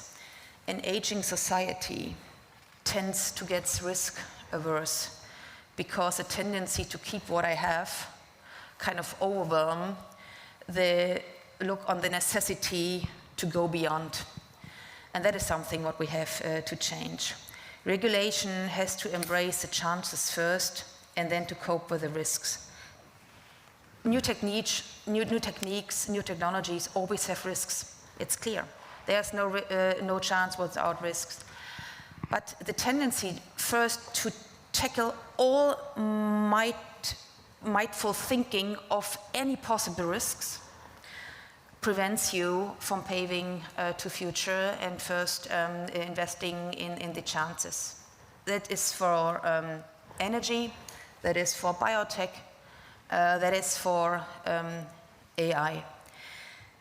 When it comes to energy security, of course, it was not wise to stick for more than 55% on one deliverer of gas. But also, to be honest, it was a large coalition of political parties and German companies who were happy to have affordable energy imports. That we lost, and energy prices are here ×3, ×4. And due to now our dependency on LNG, there isn't a very short term on reducing those import costs. So first thing has to be diversification of import sources. Yes, the United States, but also Middle East, also in Europe, and using our own resources. Also tendency we have to stop. If we have own resources on gas or also on rare earths or earth's metals, we should start to produce our own. We still have gas reserves. We should start to develop them or reinforce them. If we have lithium, if we have other metals, we should start to invest, knowing that the now dependencies is a 10 or 15 years track to cope with China. Nevertheless, if you don't start, you never will have a chance to follow. So that is maybe a complex answer or maybe a simple question, but gives an idea how I think. I would have a question about how German government is structured. Did you find, coming into a ministry, that you employ more people who are looking for opportunities or who are exploring risks? Well, what I did is to restructure the ministry. So we presented a new org chart. It's public, and we did some changes, yes.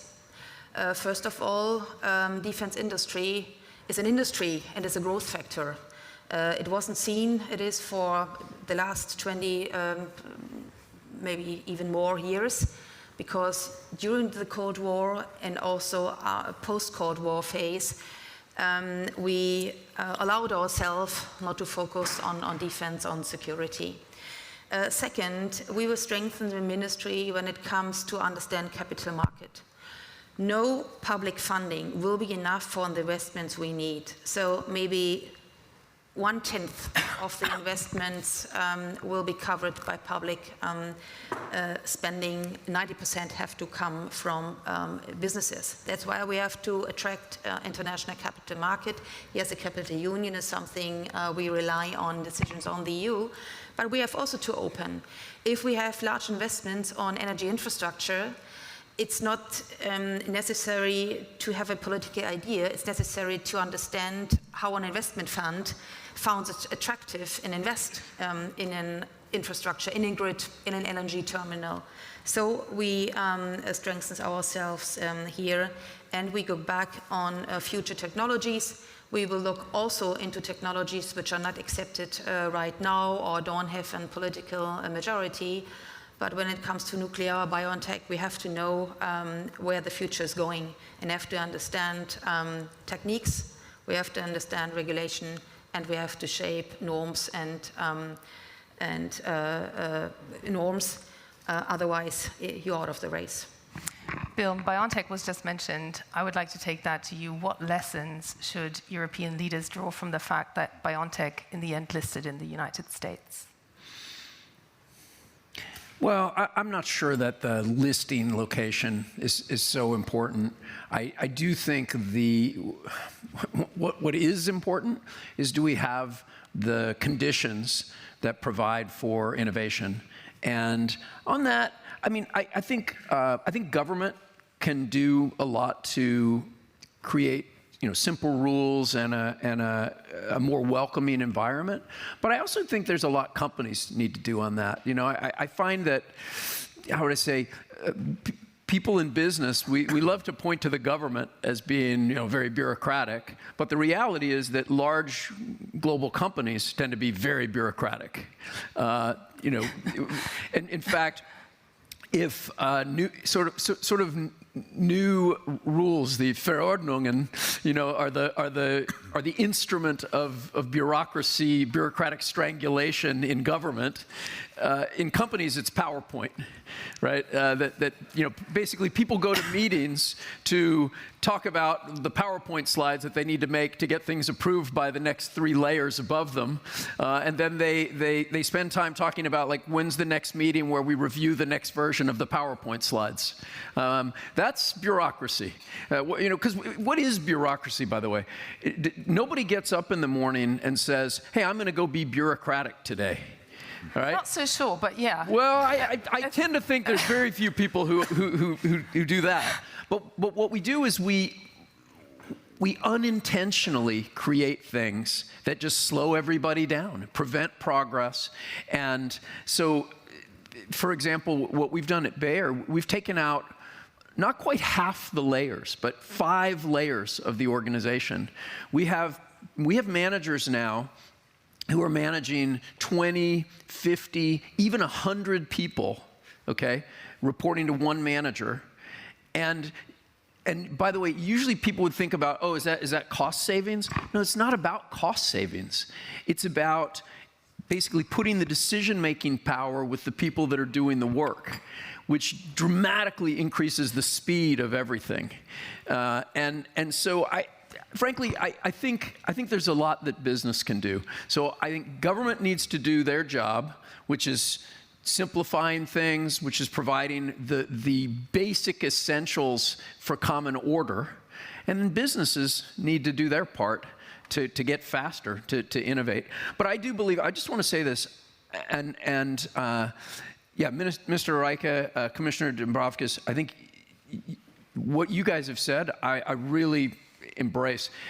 People point, they point to Brussels a lot, not realizing that, hey, it's the EU legislator that has to move on these things. I think a lot of people are surprised when they hear about promises of reducing bureaucracy in the EU, but what is the stance of their local EU representative on this topic? And they might be very surprised to find that their representative that comes from a party that is for, let's say, for jobs, is blocking efforts to reduce bureaucracy. So this is some of the stuff that we need to cut through. And I think there's an opportunity here to say this is almost like a COVID moment. In February of 2020, we were breaking the glass. We were pulling the fire alarm and saying this is an emergency, and radical steps need to be taken. And I think Europe this may be sneaking up on us, but I think we have a bit of a COVID moment here. We have to say, wow, we have got to support these folks. Our government ministers who are trying to make these changes, we've got to reach out to elected members of the legislature saying, we want action now, not talk. To make sure that they have the mandate to make these kind of simplification steps that are needed. Well, I want to take those two images and two parallels that you're drawing there to you, Commissioner. First of all, that companies are bureaucracies as well, but companies at the end of the day learn every year whether they're running a profit or not. So do you feel that the European Union, with its regulations, is running a political profit or a loss? And also, where's the difference to that COVID moment in terms of recognition when you speak to various governments in the EU? Yeah, well, on this profit and loss, being Commissioner for Economy, probably what we are watching, whether European economy is growing, whether prosperity in the EU is growing. In a sense, that's at the end of the day what matters for our work. And it isn't. It isn't what? It isn't growing. Well, actually, it is growing, maybe at a slower pace than we wanted, but EU economy is growing, and actually it was proving resilient despite series of economic shocks we had been facing recently, starting from COVID. But then there are structural problems in our economy which we need to address. For example, productivity growth in EU is already for 2 decades slower than in United States or China, so in other major economies. So we need to address this productivity growth, because without that we will not be able to move on and to catch with other major economies. And that's exactly where the competitiveness compass, where all our simplification work and all the initiatives are coming in. In a sense of urgency, we already discussed in a first round that indeed this level of sense of urgency a bit varies. And I would say among member states, this, by and large, this understanding is there, and I think the fact that 19 member states just reminded us on the urgency to move forward is a good indication of this, even though it has to be noted it's 19, not 27 member states. Can you explain that? Well, I will not now go to discuss, argumentation of each member state which signed or didn't sign this letter. That's something to ask for each of those member states. But by and large, I would say this understanding is there across different political spectrum in the EU. As we discussed also, this understanding varies somewhat, but the point is that we also cannot wait. We already see those structural difficulties in the economy. We also see actually already some divestment happening from the EU to other jurisdictions, and it's not something we want to wait until it becomes apparent for everyone and only then act, because then it may be too late to act. So in a sense, it's right to ring the alarm bell now so that we act now. One set of regulations that has a lot of companies complaining is the Corporate Sustainability Due Diligence Directive, CSDDD. You're just conducting your forward planning at the moment.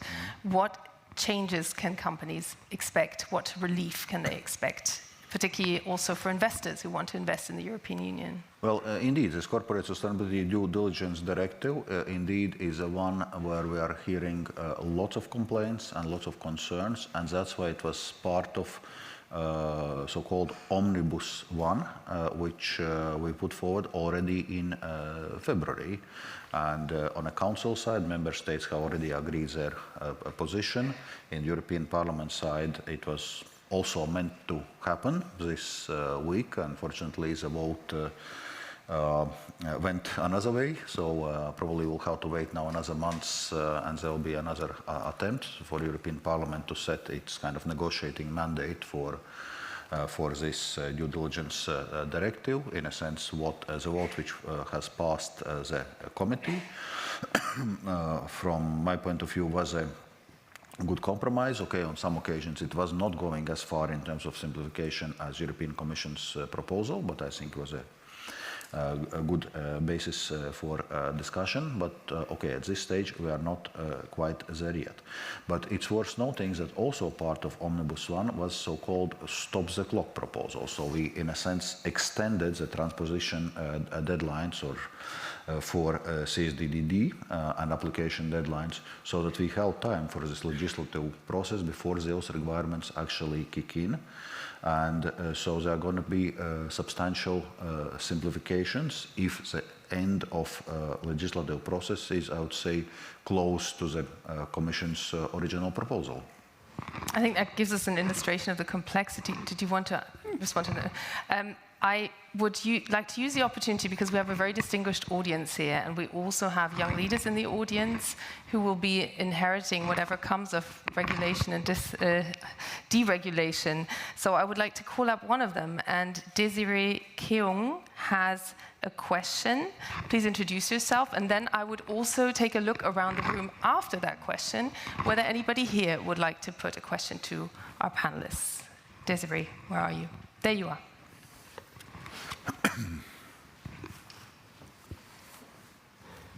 Hi everyone, I'm Desiree. I'm from Hong Kong. I'm representing HKUST MBA program. So it's my pleasure to ask the question today. Many points to the Brussels effect where EU regulations become global standard. But then, however, I see like with the US and also China is offering more agile regulations like for AI and also biotech as well. So how can Europe ensure the regulations, regulatory power doesn't come at a cost of like innovation speed and also its commercialization? So that's my question. Is there anyone in particular you would like to address this to? Yeah, I think like I would like be more interested in like Bayer, like CEO of Bayer. You know? Bill.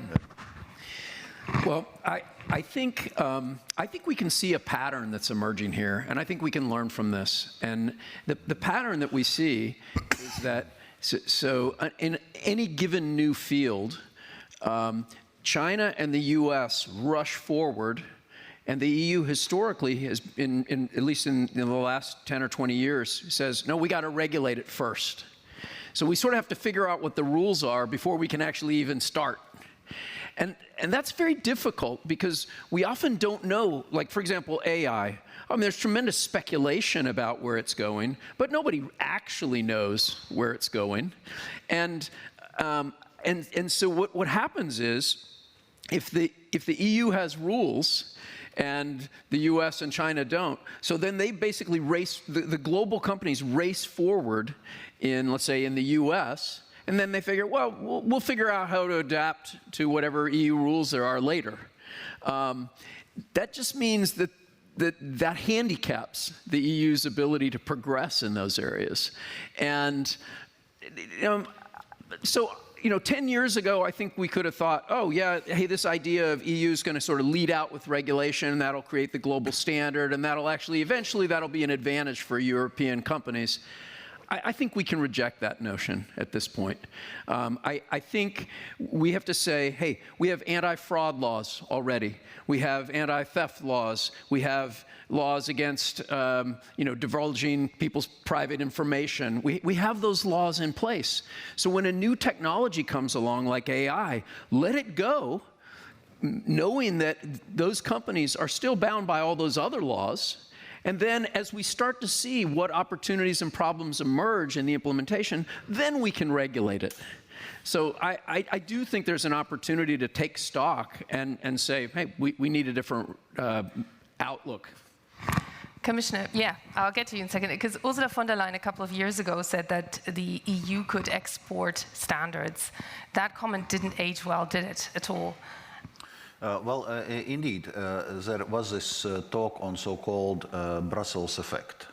that in a sense regulations which we are putting out also due to the size of our single market and so on tended to become global standards, and other jurisdictions would follow, and companies sometimes would just follow this European standard, not to produce according to different standards for different jurisdictions.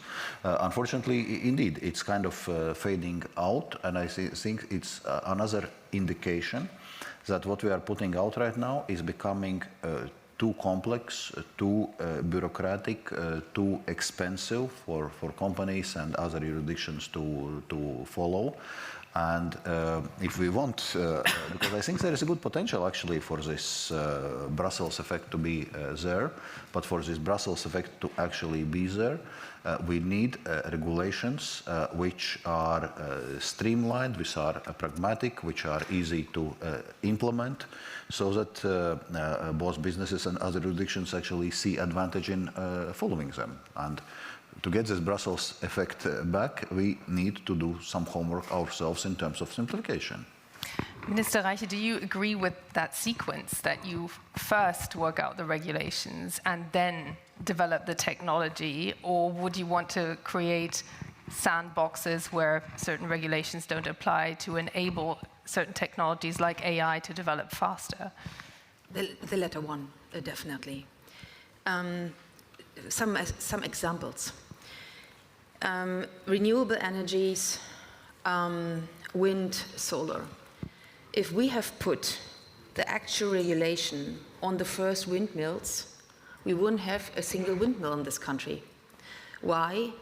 Because advanced regulation on developing technology or a complex regulation on a non-existing market, just pretend there could be a market, hydrogen, prevents investments, reallocate capital, and also stop companies and private people for being innovative. There are old examples like the good old container done by DIN, so international norm makes sense, it's accepted. Or a regulation done by the EU charging plugs for an electrical car. But then we overdid it. And it's not that bureaucracy is too much, too complex. Often the same regulation target is targeted by different regulation, emissions, taxes, technologies, and that also prohibits further developments, new technologies. I'm with Bill Anderson taking AI. It's not that German companies wouldn't understand how to use AI, maybe, for instance, in autonomous cars. Or our machinery sector, they know how to use AI or chemistry on making processes more efficient, more targeted, for instance, when it comes to molecular research. But then we don't have a proper regulation on EU level. Then we have fragmented markets. And it's obvious that, for instance, AI, the more customers and the more use cases you have, the better is the regulation set up and have good effects. And in Germany, we then make it to the top. Then we have 16 different standards on data privacy in even federal states. Yeah. And that is too much, and really we have to work on this. I know every government in the past has said to do so, and it ended up by having more. I think we came to a point, and the Commissioner pointed it out, we are kind of in a dead end, and we have to go the opposite way. Will you create those exemptions? Is that... Yes, for instance, we have an instrument, we call it Reallabore, real laboratory, where we have in a kind of artificial environment letting investments and technology proven. That is good, and that we should expand. And what we should definitely do in these Reallabore, real laboratories, for instance, for a future energy world on smartification of grids, we should then allow what we figured out, regulation technology-wise, to go into the market. I mean, it doesn't make any sense to put money in projects, to do it for 5 years, say, hey, we found out something really wise, and say, okay, we don't go further because we don't have the courage to put it in actual regulation. And that is something we are working on right now. Yeah, and maybe, you know, because one of the things that's very vexing about bureaucracy, as I mentioned, I don't think anyone gets up in the morning and says, I'm going to go be a bureaucrat today. I still do, but okay. Well, maybe they do. But really, I think it's a kind of problem that's all around us, and we're a part of it, and we don't even know we're a part of it. Like that person opposing our project in the town, okay? They don't get up in the morning thinking, I'm going to go destroy the German economy, okay? But that's kind of what the net effect of what they're doing is. I think it's much better to focus on something positive and make it happen. So for example, last December, I was in San Francisco and I was riding around in driverless vehicles. Some of you in the audience have probably been in, right? Okay, is Germany the automotive leader of the world? Then why don't we have autonomous vehicles in Berlin? And so next year, when we come to the Berlin Global Dialogue, let's have that option and say, we got 12 months to make it happen. We need things like that, where it's not about a million reasons why it can't happen, but one thing, and it's gonna happen. Well, I think the Global Dialogue has its work cut out for it over that next year. So Desiree, thank you very much for that question. That really sparked a fantastic debate here. And I want to take a look around the room, whether there is any question from the audience. Oh, here, please. Hang on, just wait for a microphone. And please also say who you are and who you're addressing your question to.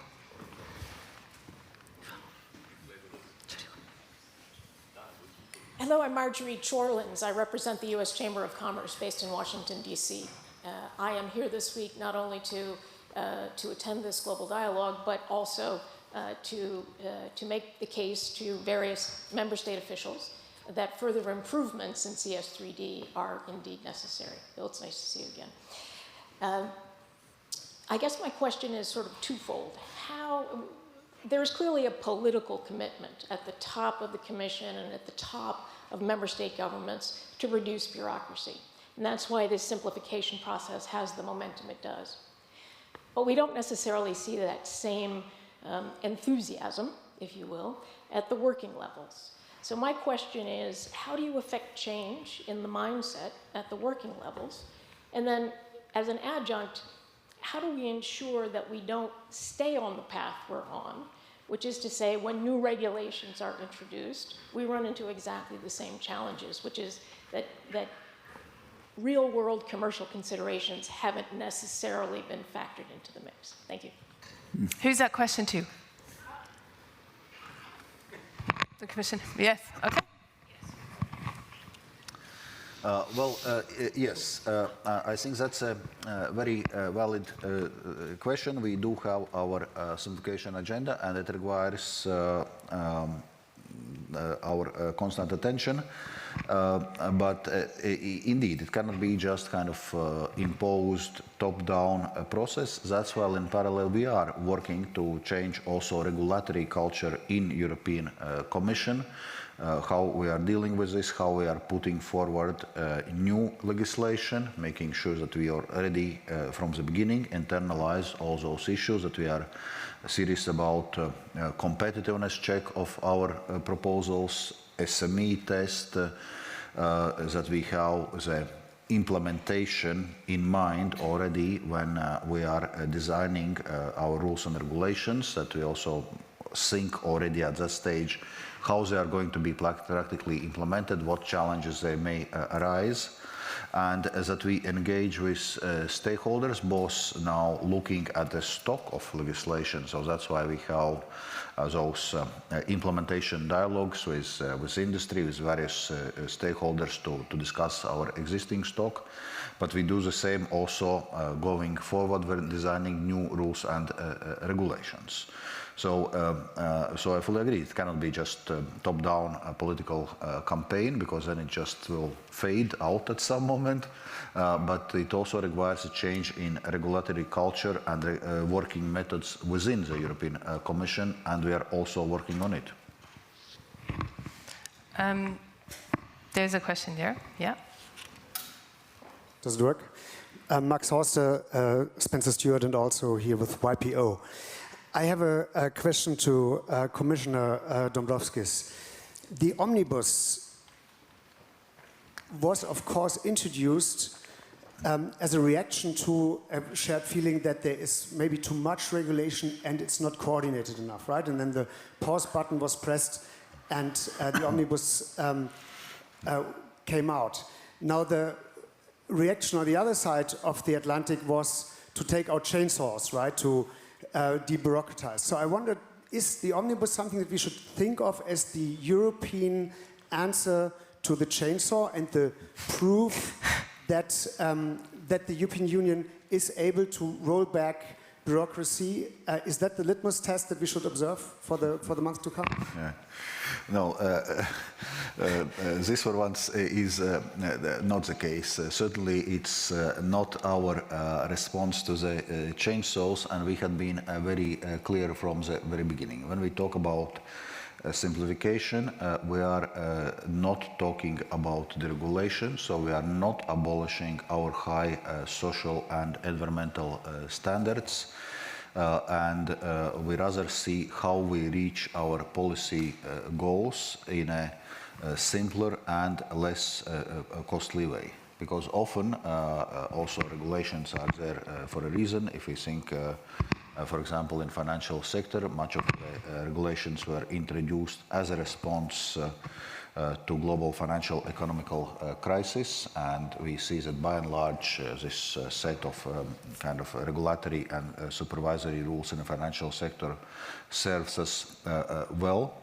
Over the last economic crisis, financial sector was not part of the problem, was part of the solution.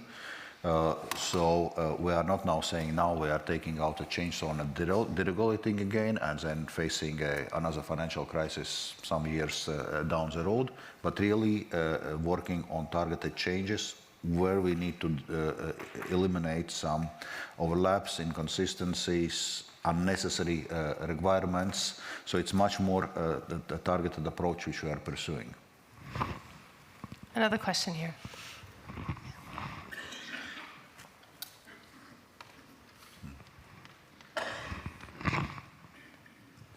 Christian Lloyd's professor at the University of Chicago. So my question is probably for the Commissioner and the Minister, but also be curious in whether Bill Anderson would support the idea. So there's a very simple solution potentially to simplification in the EU, and that's the idea of the 28th regime. So the idea would be, for people who are not familiar with it, would be that the EU comes out with a simple EU regime, and instead of working it through all the way to the countries, it would simply just make that regime, companies can adopt that regime, operate under it, and importantly, the 28th regime would prevent and preempt any other regulation by the other countries that you don't have to comply with multiple rounds. It seems to me that that would be much faster, better than the directive approach that we've been following for decades that has been incredibly slow and led to the gold plating that we've seen. Yeah, on this 28th regime, indeed, we are currently in European Commission working on this. So it's in next year's European Commission work program.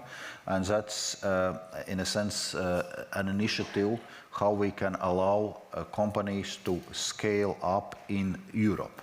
So to use a full scale of European single market, because now all too often we see we quasi have our single market, but companies anyway go to scale up somewhere to US or Asia, because de facto companies then are still confronted with 27 national rules and regulations. So that's exactly the idea of this 28th regime, to allow companies to scale up across the entire single market, and I hope we'll be able to put forward ambitious proposal on this already next year. Minister Reiche? That is an interesting principle, especially when it comes to scaling up industrial processes, AI and others. There's another concept Wolfgang Schäuble once called this Europe of different velocities. So why not having a couple of fast-moving members to invest or to try something and then allow the others to follow?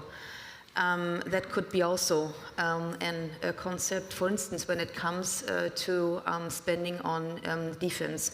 To be honest, I'm not very sure if a parallel framework for investments in defense from EU and NATO is the best case. But having the deployment, for instance, from Baltics, from Germany with other allies, to go in for technology, invest, and then open it to the rest of the member state could be also something. There's an interesting finding on DevTech. 80% of the international venture capital is deployed to German DevTech companies, DevTech startups. So we are much more successful in gaining capital for German defense startups than the US, which is an interesting finding. And we should now really use this opportunity to invite others to invest. Bill, did you want to comment on that as well?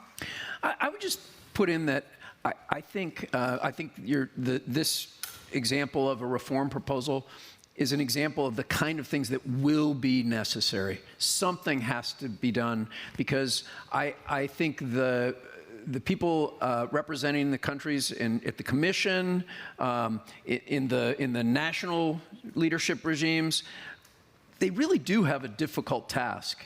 I mean, it's easy to blame them, but when you have, kind of the town having a say, the state having a say, the nation having a say, and then Europe, EU having a say, it's kind of like when we say, well, we want to take out bureaucracy. Well, at which level?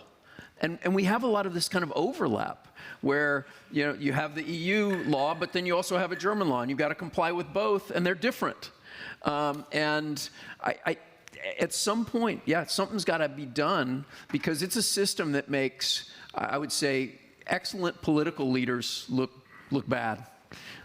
We've got to reform it. And Minister Reiche, because I know I have to let you go because you have a very urgent commitment that you signaled to me, that's why you have to leave early.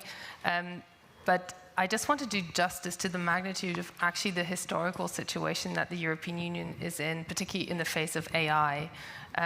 The message companies are getting in the United States is that basically all restrictions are off. There are no limits. The key concern is getting enough energy. All energy companies can get contracts in the US easily at this moment in time.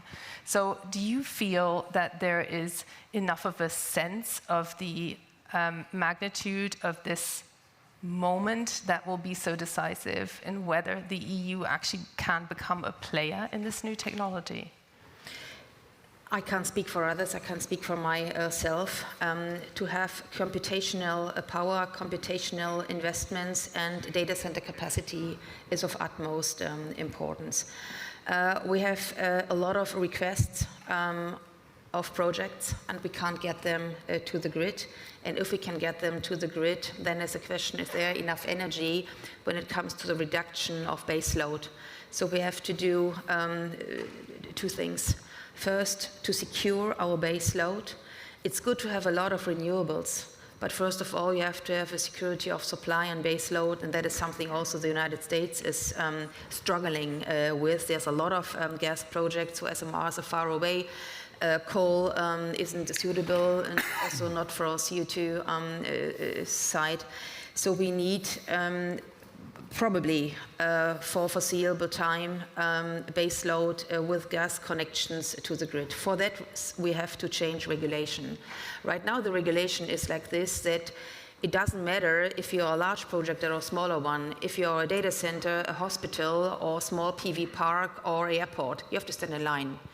And the grid operator has to go position by position and prove every project, even if there isn't a real approach for real investment behind this. For instance, we have 520 gigawatts requests on batteries. 520 gigawatts for Germany, that's just ridiculous.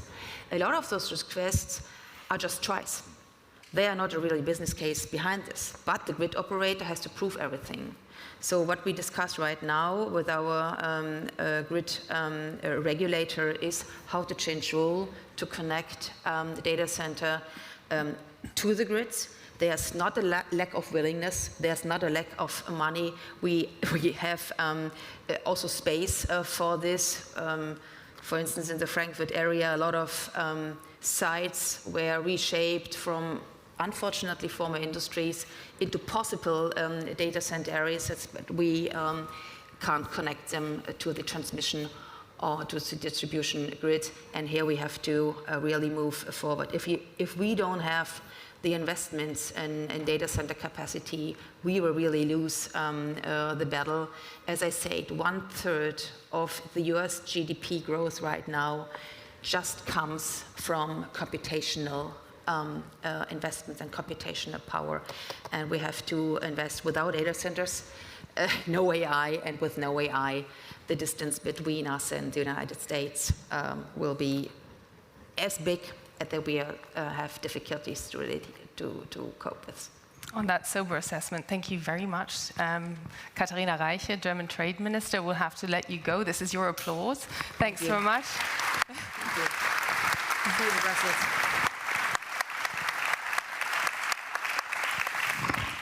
And I have one more question here in the audience. I'm sorry that we missed that opportunity this time around. Is there anyone else right now? No. Then Commissioner. Oh, there's one here. There we go. Yes. Hello, thank you. My name is Andreas Lang. I am a director with Strategy End, which is the strategy arm of the PwC network. So my question is to the Commissioner with regards to changing the mindset. We see regulation often as an obstacle for speed, for innovation, for investments. If you change the perspective, from my perspective, it can also be perceived as an asset. We in the European Union, we have maybe a slower approach. You mentioned AI, for example, where we're not that fast, where we're not that risk-taking, but we might do it in a right way, that it serves us as a civilization, as the European Union, as the population. So what is your approach on seeing that as well? What is your strategy with regards to using regulation, given the session is called smart regulation, using it as an asset and not always seeing it as an obstacle? As often, the question will be about finding the right balance. And indeed, one can say the social contract in Europe is different than in US or Asia or elsewhere. And by and large, our social market economy is serving us well.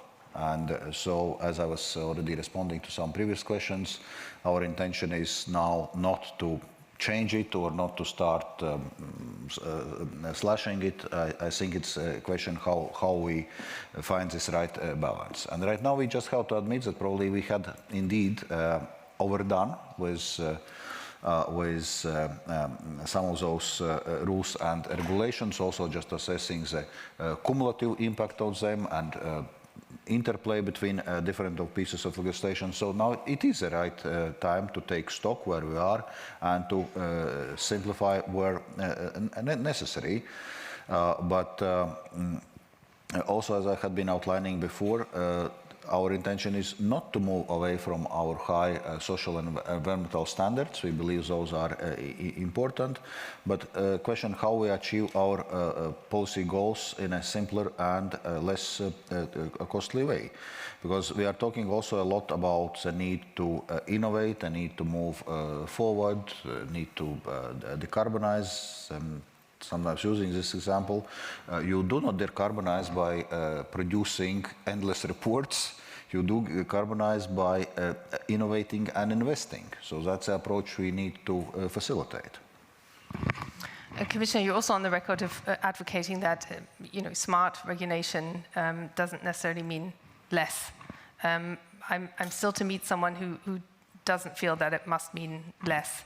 And I just want to get to the heart of the challenge you face as Commissioner, because you're responsible to 27 countries, in getting the sense of urgency. Are you secretly praying for a kind of shocking event that could kick EU countries into action, as it has done on the European defense industry to some degree? Well, first of all, on this question whether smart regulation has to mean less. Well, actually, it has to mean less, and actually we have even set numerical targets how much less. 25% less for all companies in terms of administrative burdens and 35% for SMEs, and it's estimated that it means something like 37.5 billion euros less in recurring annual administrative costs, which we want to achieve by the end of this mandate. And our proposals so far have generated 8.6 billion savings. What I am saying is that we need to be precise and targeted in our approach. To use this chainsaw analogy, we should not be running chaotically with a chainsaw and cutting left, right, and center, but we need to be precise in what we are doing. And I think that's what this smart regulation is about. What's your translation of smart? Yeah, and I just have to say, I mean, I appreciate the question, but I think we have to give up that notion that somehow we can regulate our way to success. And I think Commissioner Dombrovskis, you gave some excellent examples. And what's interesting about them are, like, for example, the standard plug for cars. These are things where that's actually pretty simple regulation. In other words, you just say, yep, we're going to have one plug. Those are brilliant examples that, as you said, it's the overdoing it that, I don't know, what was that, last week or the week before, we had this fascinating debate about whether a vegetarian sausage can be called a sausage. And, stuff like that. We just don't need that stuff. Those are kind of the funny examples that make it into the newspaper. But for everyone like that makes it into the newspaper, there's 100 that are just silently destroying jobs and stopping progress. And like the project that I mentioned in the town, right? This is just, it's just too easy with a mentality like this. And so I do think that the rhetoric needs to turn to say, hey, we need to have great jobs for Europe, and we're going to make sure that we clear out the clutter that prevents creation of new jobs and innovation in Europe. And I think we have to get past this notion of sort of regulatory innovation. It's important to have good regulation, but it's got to be limited to the essentials and not try to regulate your way to success. It's never going to happen. Commissioner, speaking to people off the record, there is a clear sense also in the Commission that it cannot move fast enough. It's just not fast enough to meet the challenge, particularly from China and the US, who are signaling to their companies, particularly on AI, there won't be any regulation in your way at all. So what is the message that you have when you speak to member countries about this? I still would reiterate this point that we are not now trying to enter some kind of a race of deregulation or a race to the bottom. So our approach is really that it's less regulation by all means has to mean better, as we're having those more fundamental questions that the social contract in Europe is just different as US or Asia, China or elsewhere. So we cannot copy paste that approach. So we have to improve our own approach. So therefore we cannot be in this race, but we have to admit that yes, we have problems, we have slower productivity growth, we need to assess what factors are affecting this and addressing those factors fairly quickly. And that's exactly what we are doing with our broader competitiveness compass strategy, where we are dealing with a broad set of issues, because here we are focusing very much on this simplification and administrative burden, which is an important part of the work, but that's by no means the only thing which is affecting Europe's competitiveness. So it's actually much broader work, and we need to move fast on all of those initiatives and measures we are taking to improve competitiveness. And indeed, it's important that, should say, everyone is on board with this. And if we look at the political spectrum, there is still some debate, and I hope that discussions like this, but not only this, help to instill this sense of urgency, so that it gets even broader acceptance that yes, we do have issues to deal with, and we need to move fast. What exemptions, what kind of sandboxes would you envision could be built for highly critical industries? For instance, on the whole AI debate, what often gets lost in the debate is that everything that relates to the huge data lakes and consumers, that's where the big tech companies are way ahead. But when it comes to industrial AI agents within companies, that is more, that yields less fast profits, their European companies are actually holding their own. So could you imagine any kind of exemptions being created for them? You mentioned those sandboxes, and Minister was talking about them. Regulatory sandboxes as instrument exist in the EU. They can be used. So the question is, indeed, what the Minister raised, I think, is the right question, whether something which emerges from those regulatory sandboxes and which we see as a useful innovation, how we allow it to develop further before it hits maybe more complex rules where it doesn't exactly fit into those more complex rules. We'll be looking obviously also at all those issues now when looking at the implementation of AI Act. We are right now exactly in the process of developing different guidances and elements, and there we need to see indeed how we can simplify, how we can make sure that it does not become impeding for investment, and where maybe we need to amend this. This is also part of our agenda. I want to close by asking both of you which marker you have in mind where you feel it will become apparent whether EU states can develop the will to really transition towards more competitive, more smart regulation.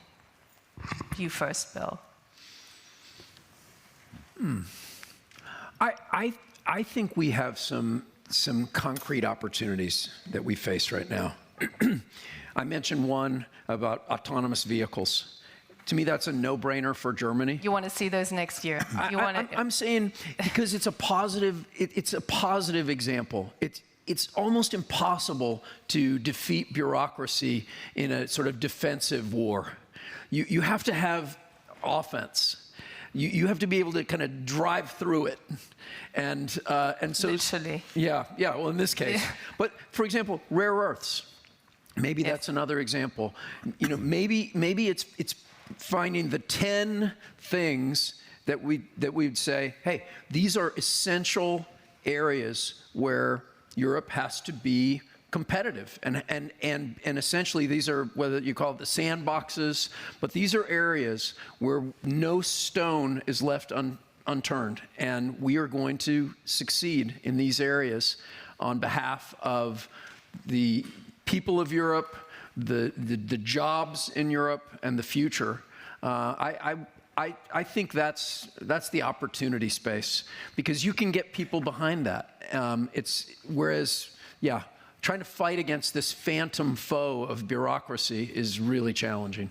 On rare earths, the US, of course, just signed a big deal with Australia, and also guaranteeing that they will buy certain amounts and guaranteeing prices. That's something the German government isn't doing and the European Union isn't doing at this moment in time. But what is your personal marker? Yeah, maybe to come in on this rare earths.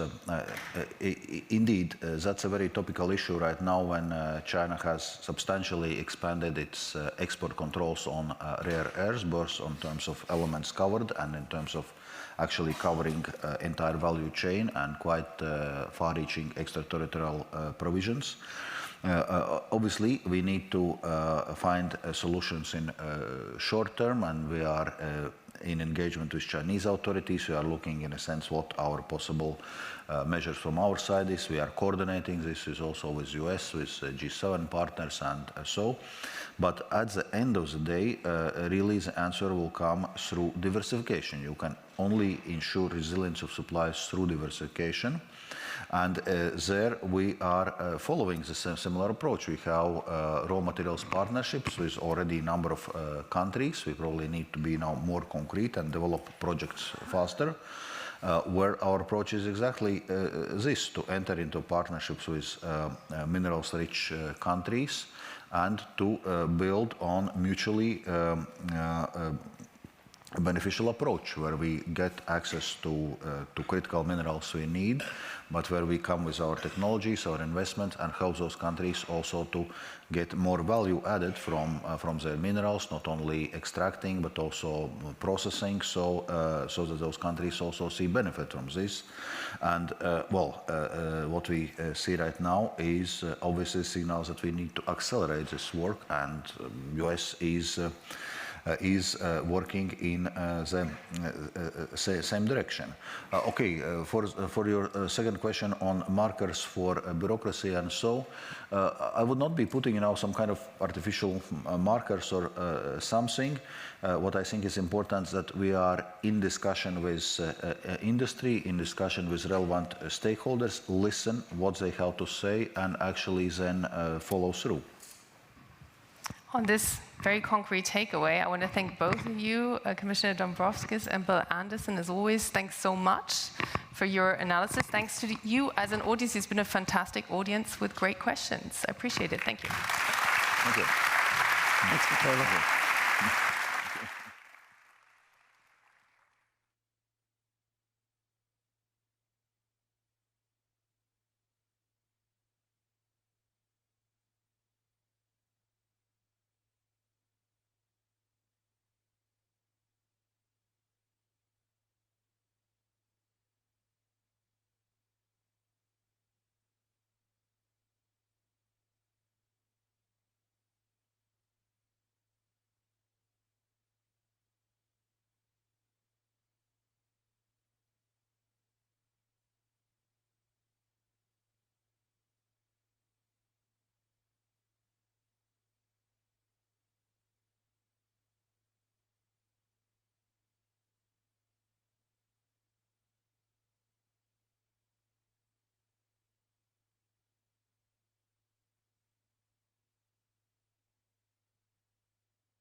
And just a service announcement, we'll continue at 3:15 here in the room with a debate on EU security.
Ladies and gentlemen, as we are about to start the session, please take your seats. Thank you.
Everybody found his and her seats. Wonderful, welcome.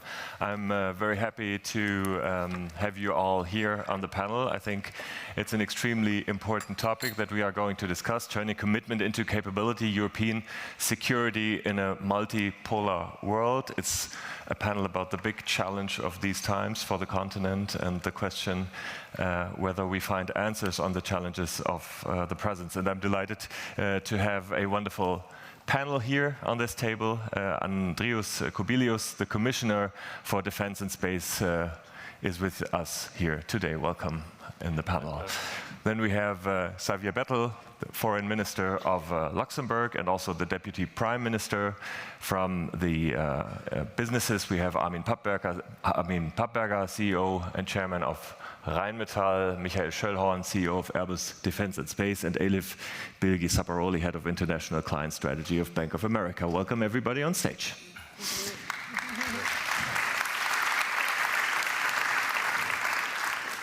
Mr. Commissioner, I want to start with you, because you carry all the weight on your shoulders to find a definitive answer on most of the challenges that Europe is facing in geopolitical, a changing landscape that we're facing right now. Is it too heavy, or do you feel like you can find solutions?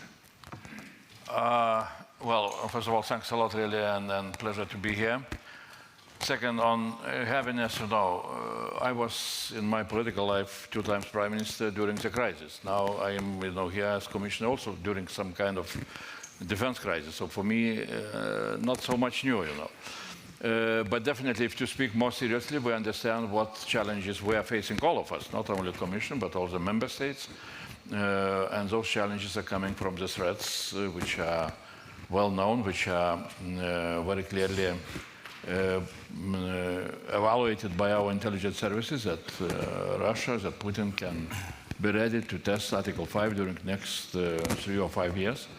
And that is why we need to build our defense capabilities very rapidly in order to be ready to defend and to deter. Now our defense capabilities are not at that level which we would be happy to have. If to listen to what NATO Commander on Transformation, Admiral Pierre Bondier, have said, that new capability targets are by 30% bigger than the previous one from 2021, but the previous ones we managed not to fulfill by 30% also. So simple arithmetic is saying that we are at the moment around 52% of what we need to have. And we are ramping up. We, as Commission, we were looking for how to create possibilities. First of all, financial possibilities with the safe loans, with industrial policy instruments like IDIP, with some bureaucratic simplification measures. So we are moving ahead. Now the time is for what I call delivery. And that will depend very much, again, how we shall use those opportunities for contracts, for production, for procurement, And that is why industries, Rheinmetall is doing great. Good example, and Germany is doing great, good example to all others. And I think that we can really mobilize ourselves and to achieve what we need to achieve. Xavier Bettel, there are critical voices from the member states who say, well, do we really need a commissioner on that topic? What's your point of view? We need to find enough jobs. We have so many commissioners. No joke by side. I think when we started the new commission, the threat from Russia was there. And it was important to do coordination. We have just opposite to me the boss of Airbus. Airbus is a success story. We just, in the make-up room, had discussions that in defense it's more complicated, but when we see that France, Germany, UK and Spain, I think, were the countries at the beginning who decided to have Airbus, today it's the biggest competitor of Boeing. But when his job it's to coordinate defense for 27, and we have 27 economic interest of countries who are not that much interested to put things in common. I just want to remind the European Union at the beginning was steel and coals, where we realized that we should put them together to be more successful. And so why shouldn't we also think to have different components of a production of a European weapon who could be produced in different countries or pieces and then composed? I'm not a specialist, maybe it doesn't work, they will tell me, but it's just the fact that we speak global but we act local, because everybody has his own interests, his own economic, his own industry. And when I see the United States, they have, don't quote me now that is exactly, but they have 5 guns and 5 helicopters, and we have 27 guns, 27 helicopters, and so even the interoperability is more difficult between the North and the South, but also the research is more expensive for 27 different research centers. So I think his job will be to put them together and to explain to them that maybe the national cookie will be smaller today, but that the biggest European cake will be much bigger tomorrow. And that's something we need to have in mind. But for the moment, it will be difficult. There are too much national interests, from my point of view. Absolutely. And then we have the businesses that probably look at these questions of consolidation at the end, of focusing. And I am assuming, Armin Pappberger, as CEO of Rheinmetall, you're probably rather optimistic when it comes to a European focus on defense manufacturing. We do it at the moment, and I 100% agree that this is really important to scale up. So we need bigger numbers, and with bigger numbers we are able to produce cheaper, to be more efficient, and at the end of the day we have to deliver. But how is it possible? How can we do that? There are always different ways. One way is a political way, and we tried it in different areas over the last 20 years, and it was not so successful to have this political thing. A positive signal was for sure what we did on the Airbus side, but the big piece is the civilian piece, and this is the biggest piece, not the military piece in this area. On the military side, there are still national interests. If you see what's going on with the fighters on the French side, Airbus side, there is Sweden, etc., etc. What we tried to do is, and we made another way, we stepped into the market. And what we did, and we started with the ammunition side, is to be a market leader here in Europe and to do it via the market side. And on ammunition side, we have at the moment between 60 and 70% market in Europe. So is that a consolidation? And we did it with governments. And we produce in 10, 12 countries very soon ammunitions. So we are Europe, we are European company. The governments love us because we do it together with the governments. We create jobs, yeah, not in your country at the moment, but maybe very soon. And the other thing, we made a consolidation and we created numbers. And I think that's very important. And I missed that way over the last 20 years. We did it now the last 3 years after starting the war, and I think it's a good way. There's also a strong will to create multinational projects, and Mike Schellhorn, I think you're in the middle of these efforts. Just explain to us, why is it I mean, we are all aware there are national interests, but why is it so hard to finally bring together a project like FCAS, which seems so important to... Start with that question right away. Why not, I would say, right? Why is there not enough focus, it seems, between Paris and Berlin to say, okay, come on, we know what the challenges are, we're going to find solutions together? Well, if we really want to start with that big question first, then I would say there's probably multiple parts of the answer. But I would say, as Armin has said before, if you largely start with a political idea only, chances are you're going to stall on the industrial side potentially, at least if it's not perfectly matching afterwards. So I think what was created in 2017 as a political marriage between Germany and France, with some arrangements of who should be leading what, MGCS and FCAS, and then pulling the industry in, and then having different views of what leadership means and what collaboration means is not easy.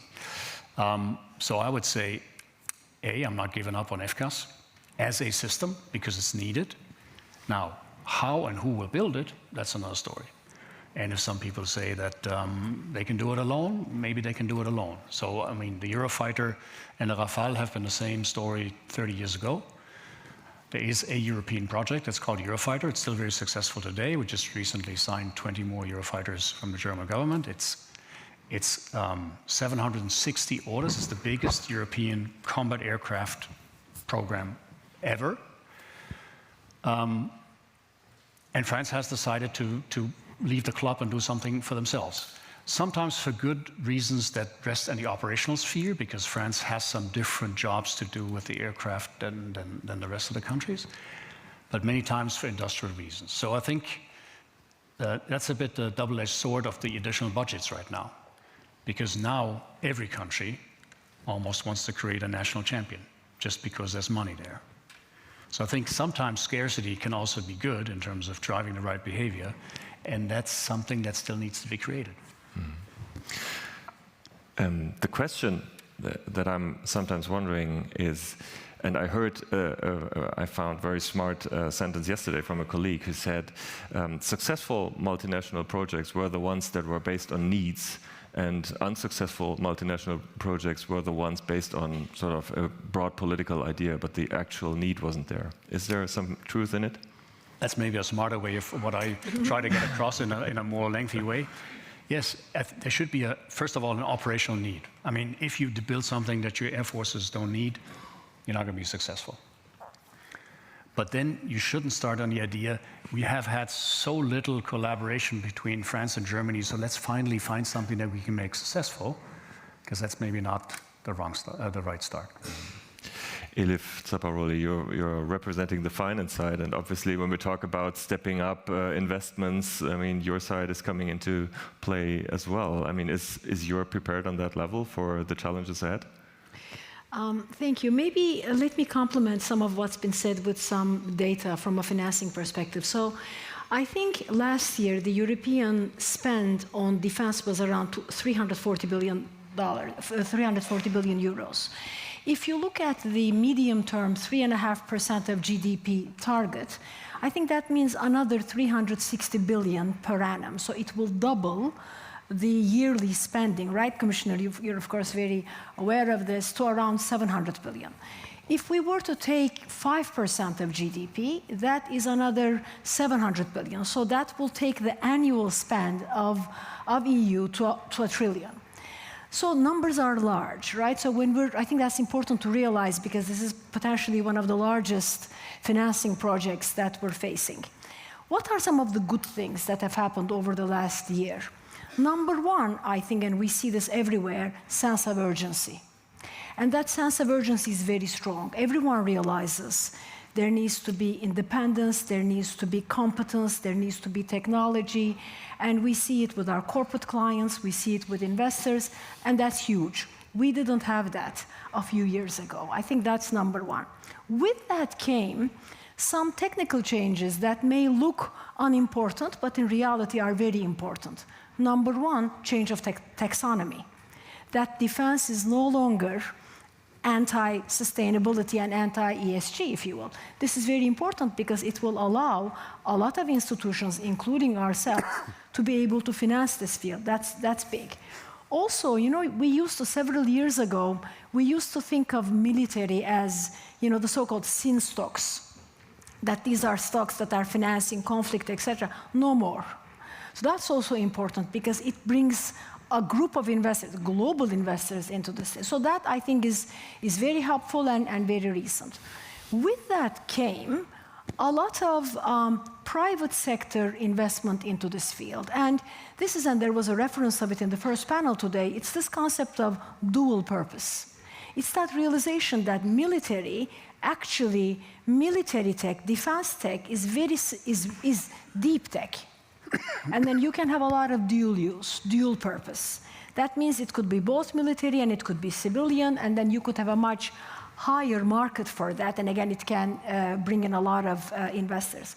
We've also seen formation of certain public side investors, for example, the NATO Innovation Fund, which I think started with $1 billion, now is $2 billion. That's also very helpful because that plays the role of an incubator. So we're seeing things in the last year or two that we hadn't seen in a decade. Very promising. But again, I want to take it back to my first statement. Numbers are big. So I think in order to fulfill that, we need even more instruments. We need more capital markets usage. This can't be just the bank balance sheets. But I can say so far so good from a financing perspective. But still more European approaches, European focus needed on the financial level as well. We're talking about you know, a common financial market and all these challenges. There's a lot to do still, right?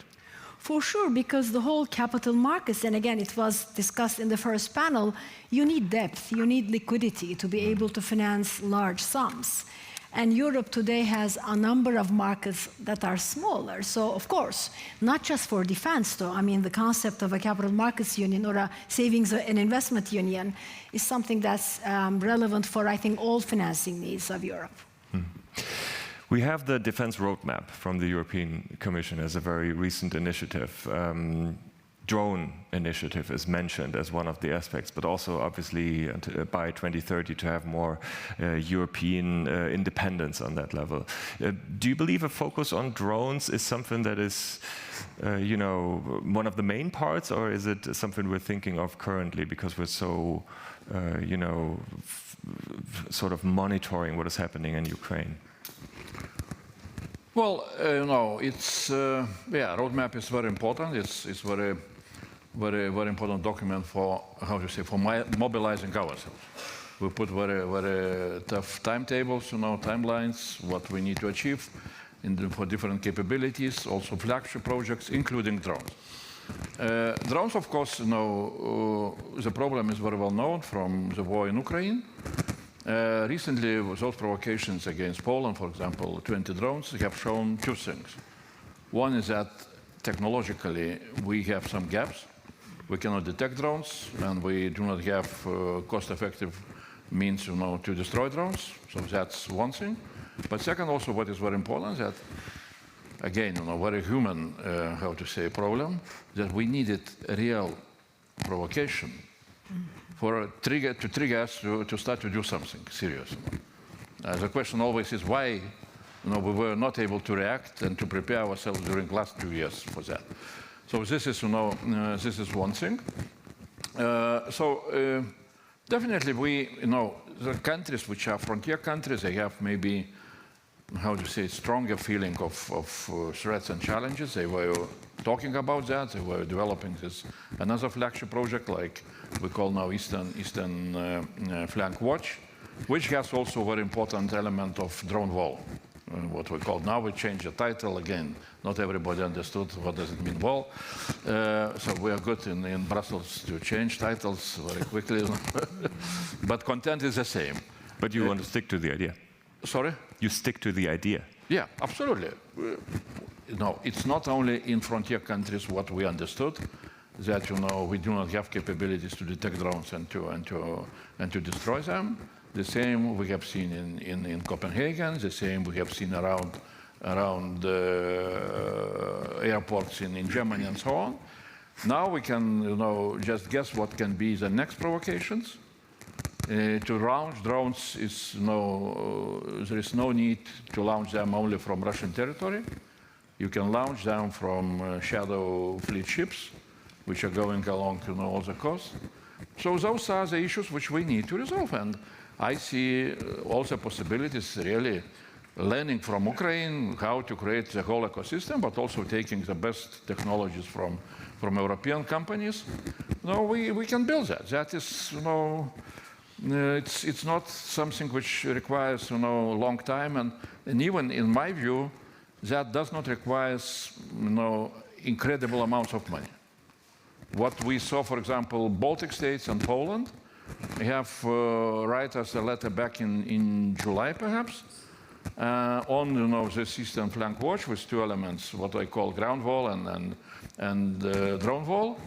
And the evaluation of drone wall with all the detection capabilities and capabilities which are needed to destroy drones. Evaluation was for those 4 countries 1 billion euros.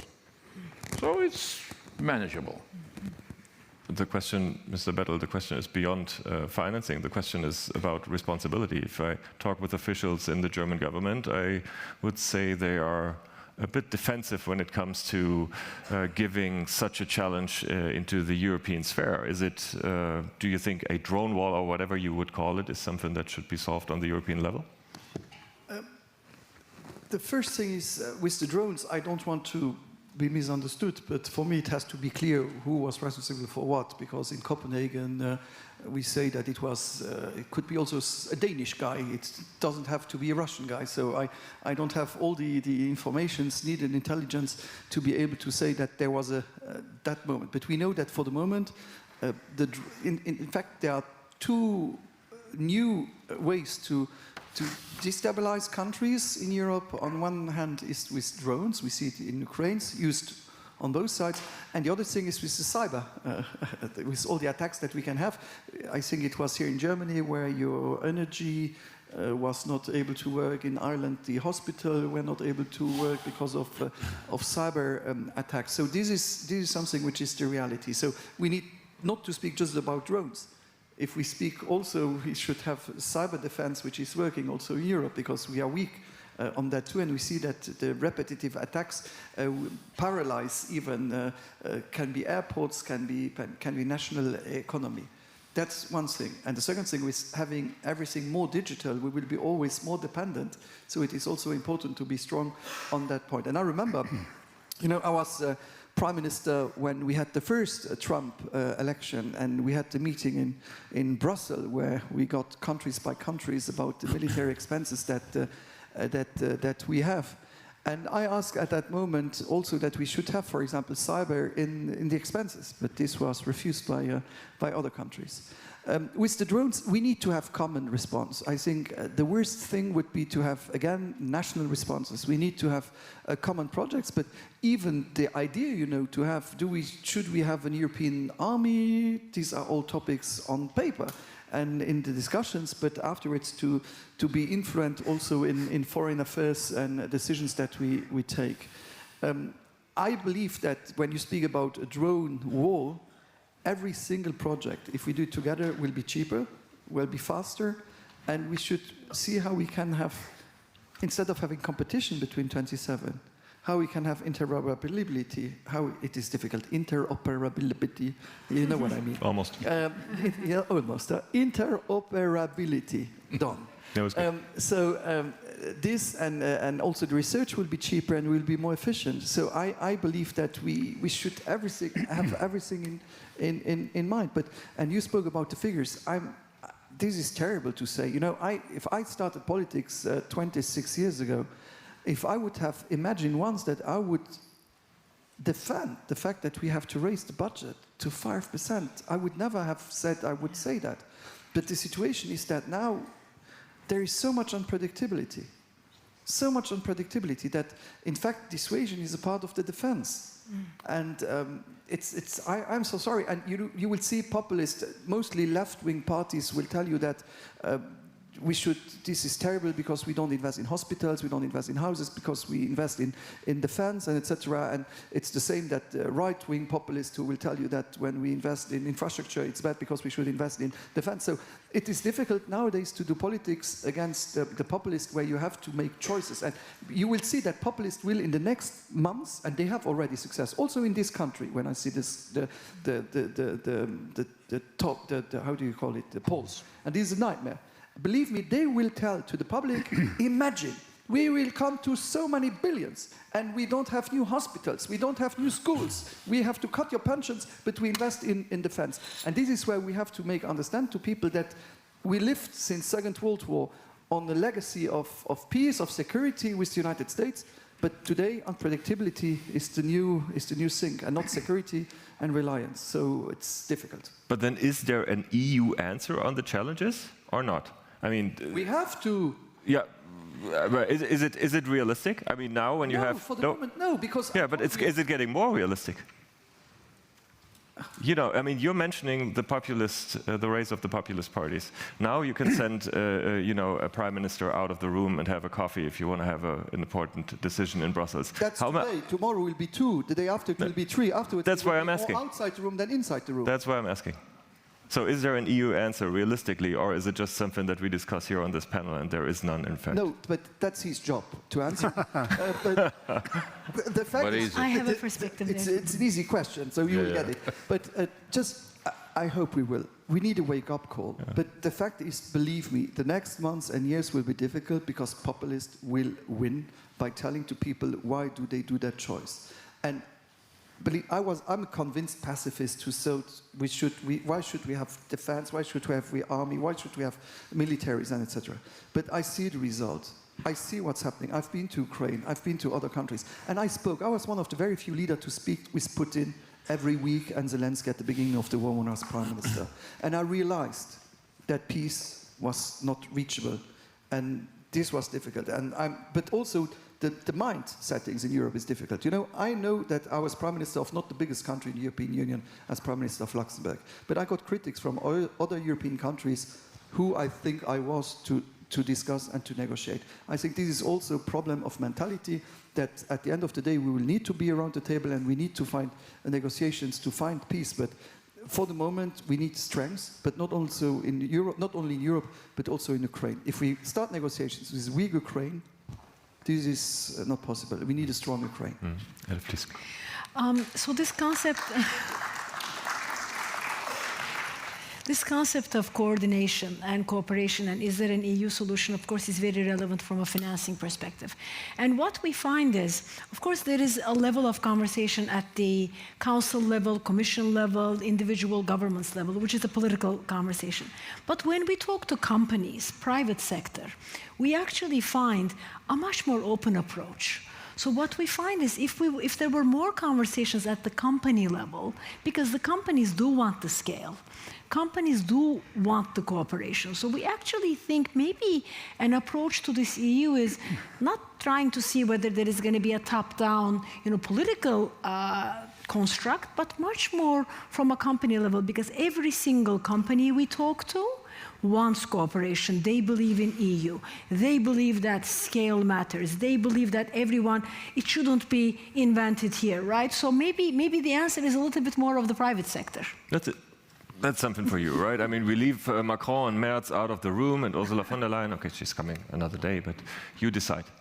Okay, I think that's part of the answer. I think, in fact, companies want to collaborate. They want the market to be big. They want the numbers to be big. Otherwise, it doesn't pay off to scale.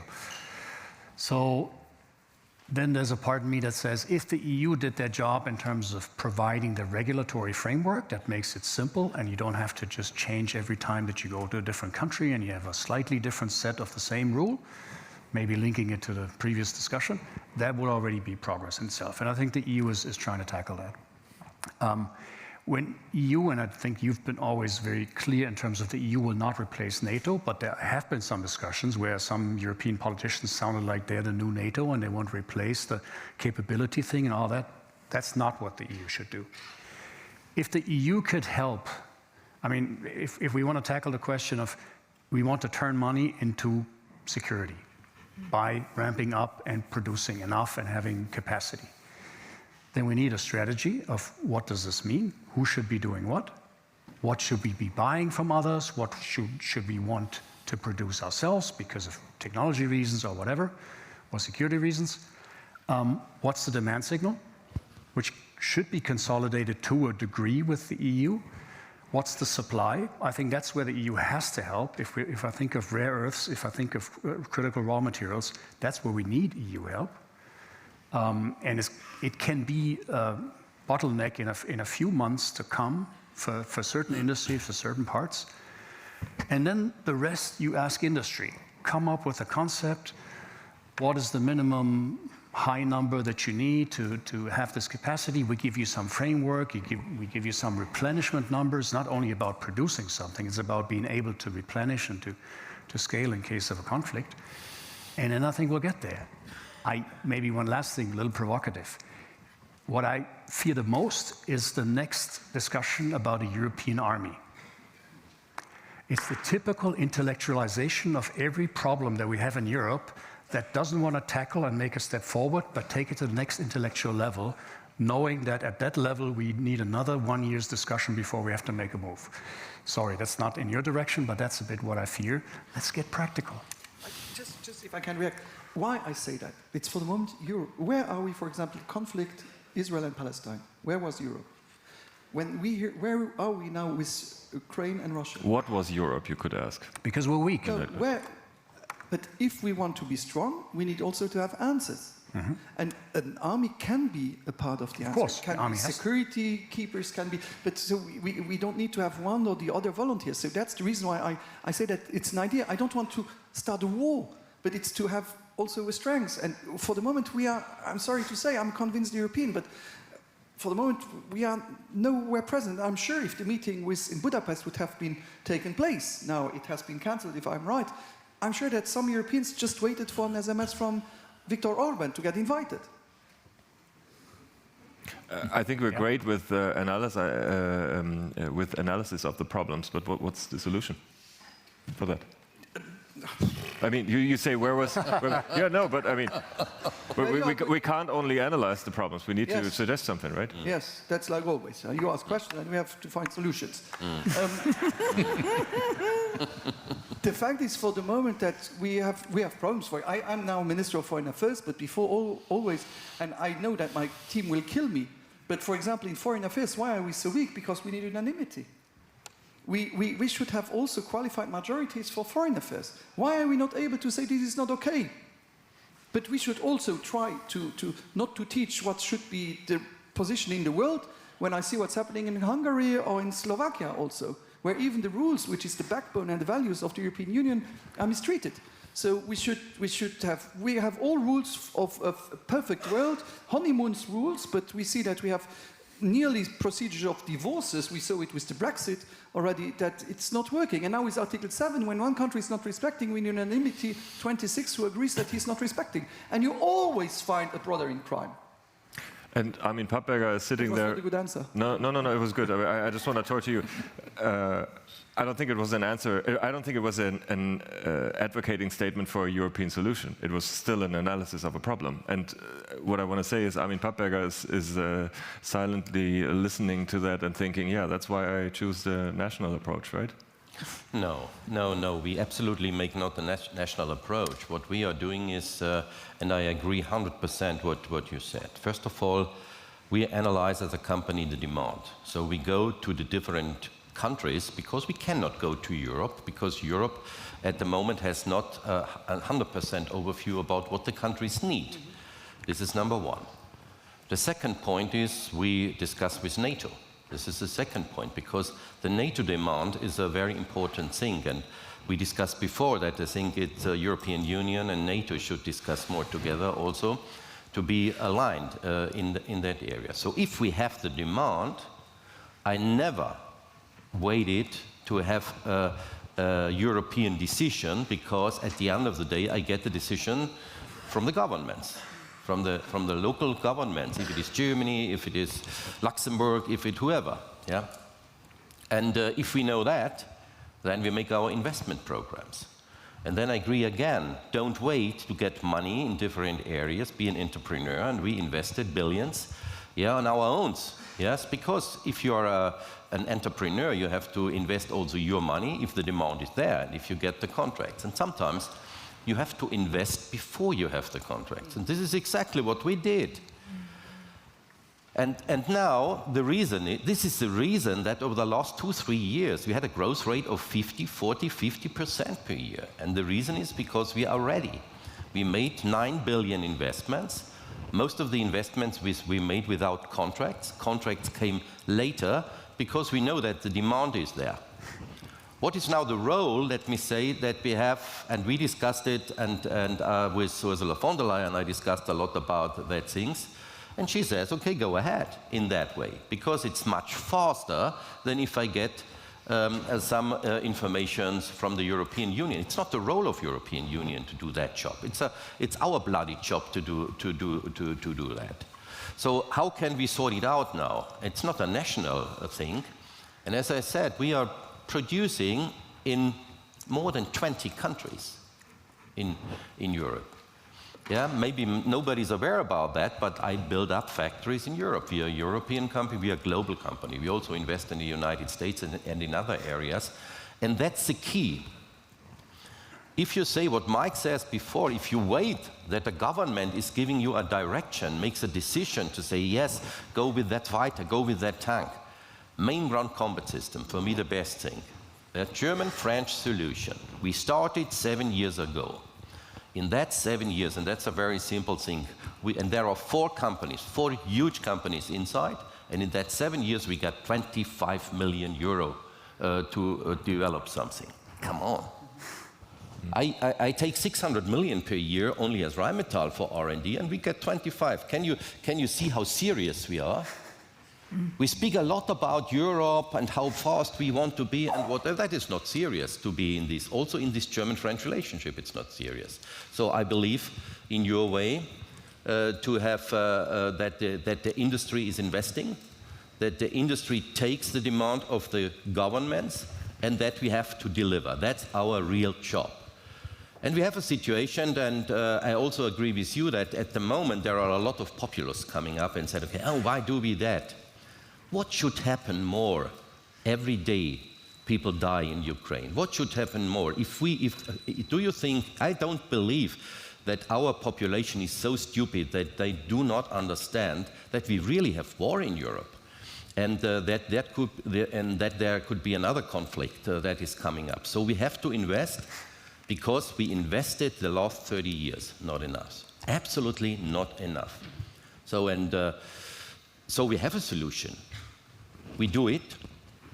Mike is on the way to do it with his defense point. But you need also, and that's maybe a little bit a problem, we have a lot of small companies. And these small companies are not able to invest that billions. So what we have to do, we have to create a network, and this is now the supply chain, that the smaller boys can grow with the big boys, and then we create a good network. What is actually happening? This is what is happening, what we see in the last years, and which is obviously an answer. How much weight do you think is on Germany? I mean, Germany has more fiscal potential than other countries in Europe. 500 billion plan. Is this? I think Germany has come from a laggard, always been the last, always been sort of behind the curve in defense spending and in export control and all these things that have to do with defense, and has now really gotten serious, I think. So we Germans are good at looking at the half glass empty, but in this case I would say it's also half full. Germany has really changed mind at the political level, and all the maybe question marks that were still present in industry after the Sondervermögen, or is this just a flash in the pan? And does it work? And how do they do long-term planning when in 3 years it goes back to the old low state? It's all getting resolved. So, I mean, honestly, at least for big companies, there's no reason not to believe and not to invest.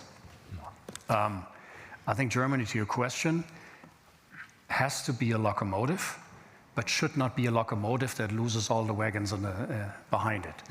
And there's maybe sometimes a risk of that. I think there's a renewed spirit of, oh, we can do it, we do this, we do that. I think that's good, But I think Germany should always actively reach out and at least offer to collaborate and then to find common solutions without creating too much complexity. Last thing on what Armin said on the supply chain. This is why I think we need a few capable, what we call in German, system houses, primes, that overcome the fragmentation, but that foster a lively ecosystem of many small companies and startups and everything else. We need the multitude sort of spread all over, but we don't need the multitude at the top of the system houses, because then we'll start to dilute across expensive and complex platforms, which is unaffordable in the end. If I can follow up on what Armin and Mike said from a very practical perspective, I think what are the implications and what we can do as the financial sector? I think we need to create and add more tools so that you can finance, because Rheinmetall and Airbus can finance, right? I mean, you've got the equity markets available to you, debt markets, etc. But the real point is that venture ecosystem, right? And that one is where the lack of depth of the European financial markets come in. In Europe, a lot of the financing is off of bank balance sheets. And of course, you've got risk considerations and others. It's not the best and only tool for the younger companies that don't have even revenue. I mean, forget about cash flow. They don't even have revenues, right? This is where I think Europe has to be, to your question of EU, a bit more, again, realistic from what's possible. And that is a question of incentives, maybe accounting, maybe mark to market. I mean, it has to be very practical. And also I want to add, in financial markets, there is this concept of leverage, which is with $1, how much additional dollar can you create, which is something very important. In Europe, this doesn't exist much because you directly lend. $1 is $1. But if you create a guarantee mechanism, with $1 of a particular guarantee, you can bring in 10 other dollars. So this is this whole concept of securitization. This is this whole concept of tail or sovereign risk guarantees that, this morning we heard from, for example, from EIB. Wonderful institution. They're doing direct lending. But maybe there could be, within this defense conversation, more of a guarantee scheme so that you have really public and private partnership. Because again, I'm coming back to $1 trillion a year. This is going to require, I think, a lot of private capital markets money to be funded. Mm-hmm. I would like to open the floor. We have young voices here in the audience, and if I am not absolutely mistaken, it's in that direction. And I would like to open the floor and start the questions with one of the young voices, and everybody else who would like to bring up a question that we might not have discussed yet. Please prepare mentally, and I'll try to find the fingers afterwards. Please, and maybe introduce yourself briefly. Oh, this doesn't work.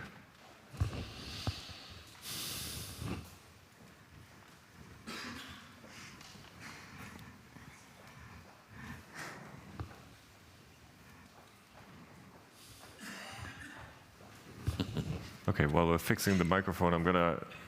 Oh.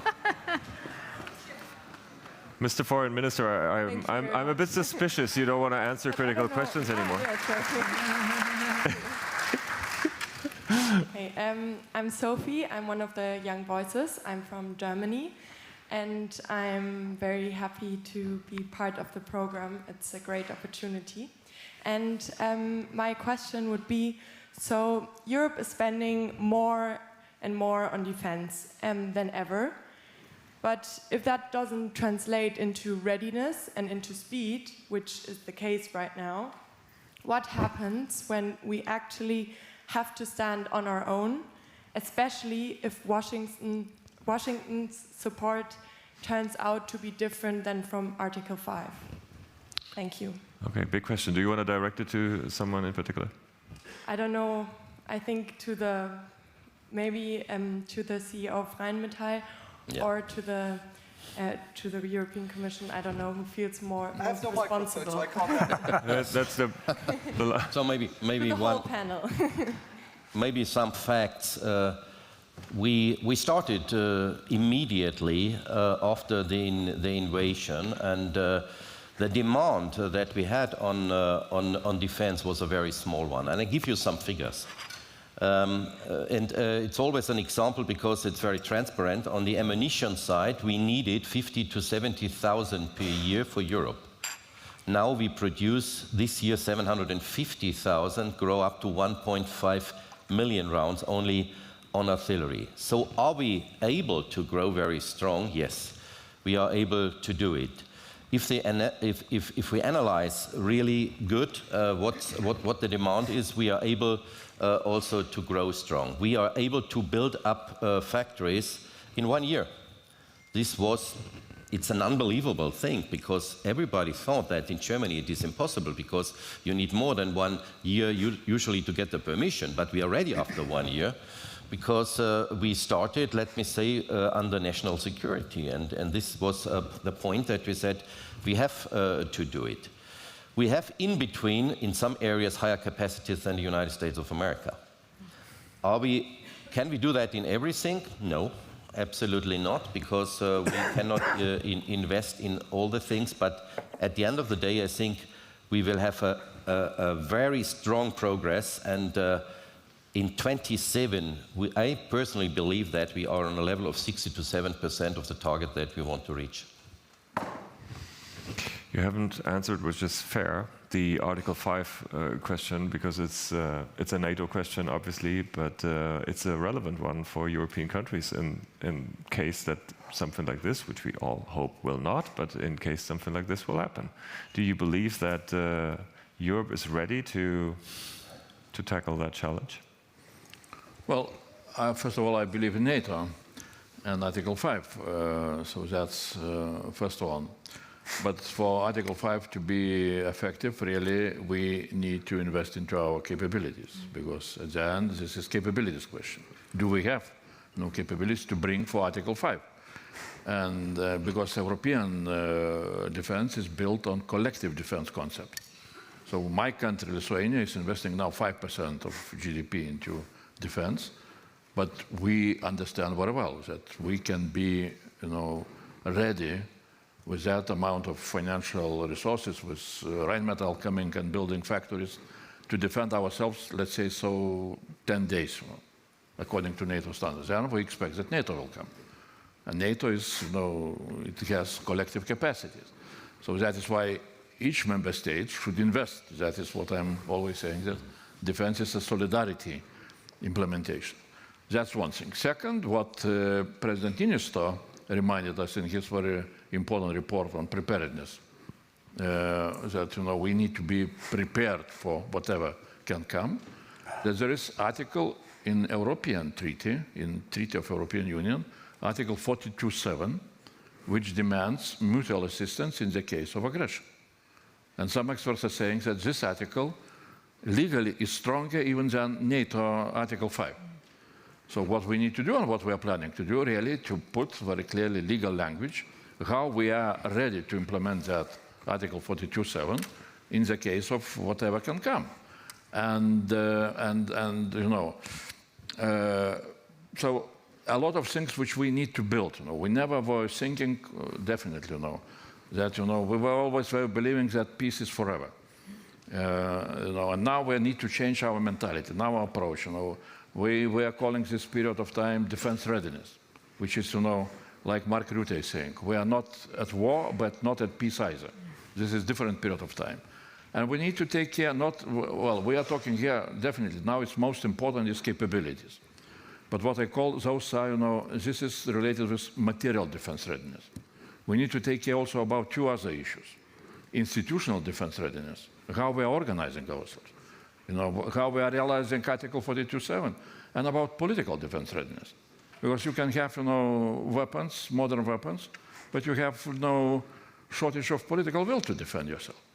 Because, for example, populists or whatever, are coming into the power. But again, I believe here that we as Europeans, we can do the job. And even for me, it was positive news when we are now implementing so-called safe loans, and here again we're showing quite a unique speed in decision making. We started preparation with the safe loans perhaps in May. Now the money will come, 150 billion money will come in January, February. So never that was happening in European history. And when we looked into the list, which member states are asking money to develop their defense, among the first 5 top countries was, for example, Hungary. Hungary wants to develop their defense capabilities. The question is, why they see the threats. And all Europeans will understand that the threats now are coming from from Russian side, from Putin. Maybe just to add to the question, I don't want to be too harsh, but I understand the concern behind it, but every time I hear the question, can we rely on the US? Are they going to leave us alone? Article 5? I get a bit upset, I have to say, because, as you said, NATO is a principle of collective defense. It's built on solidarity. Let's be honest to ourselves as the Europeans, who was not showing solidarity for the longest time? It was the Europeans. Always relying the Americans will bail us out. And that has, I think, created sort of doubts on the American side in terms of we're getting tired of bailing these guys out. Now, as of recently, we're making the money available, and I think we can now argue what percentage points of the 5 or the 3.5 plus 1.5 would not have come without Trump not kicking us all in the butt. We can speculate, maybe it would have been less. Okay, now we're growing up to be really capable of showing our part of solidarity. And I think there's a self-fulfilling aspect in always doubting Article 5 and NATO. We shouldn't do that. We should be very happy that we have NATO, and the Americans have so far not let us alone. Now, the way how we should maybe approach the question is, but maybe the Americans will be busy elsewhere. Because if we have a conflict, it's not unlikely they're going to be fighting in the Pacific, and there will be something that will tie us up, so we can't be fighting together, and they can't support us, and we can't support them. So we should definitely ramp up our capabilities to be able to defend us alone. Hopefully, as long as possible, with American support and NATO, but to take that, and you were not saying that, so I'm not criticizing you, but to take that simple position, it's always the Americans that leave us alone, is a bit of a childish attitude. Mm-hmm. Do we have more questions from the young voices? There's one. Do we have a functioning microphone? Good afternoon. My name is Alexander from Belgium. First of all, thank you for your time and addressing this very important discussion. So we talked about the different way how Russia is currently testing or attacking European sovereignty, both in some very obvious ways, like with drone warfare or even fighter jets, but also in some less obvious way, like cyber warfare, for example.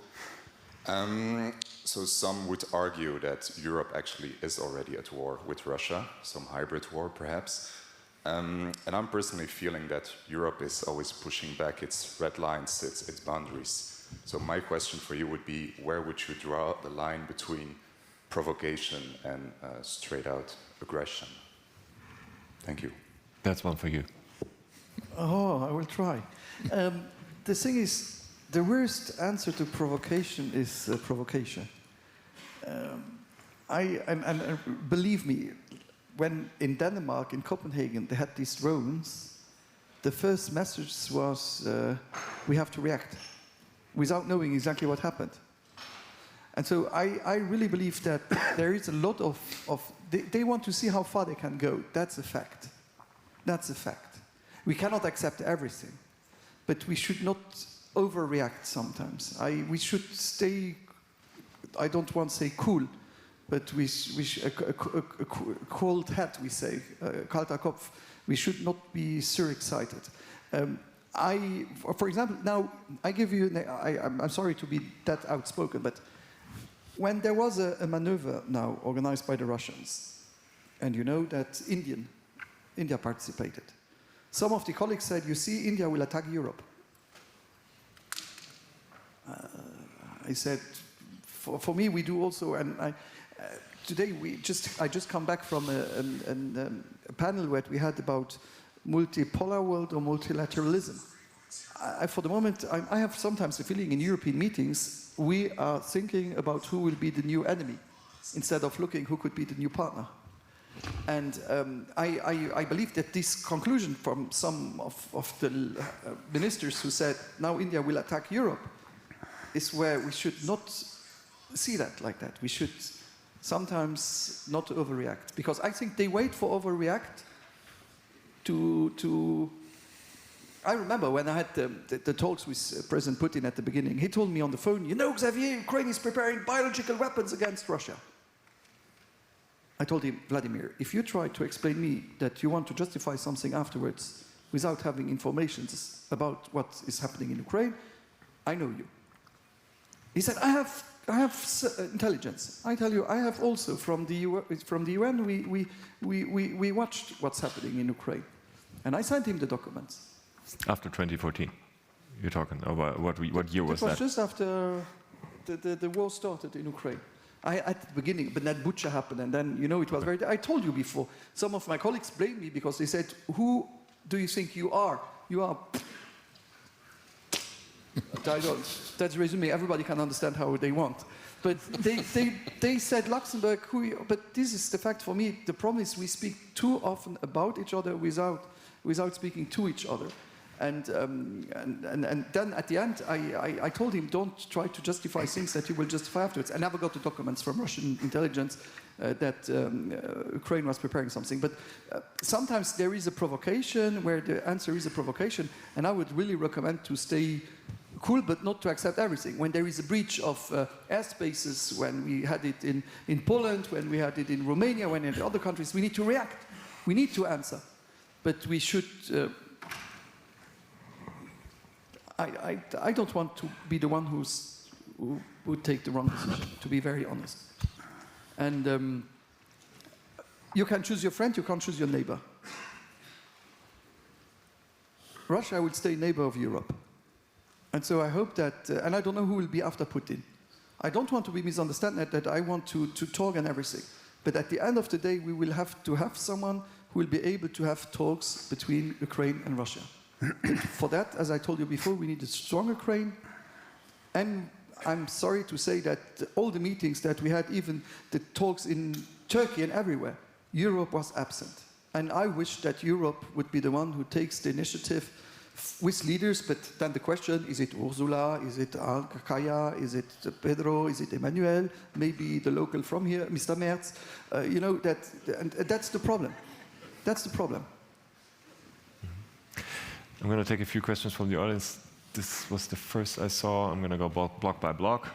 Please, and introduce yourself briefly, if we have a microphone here.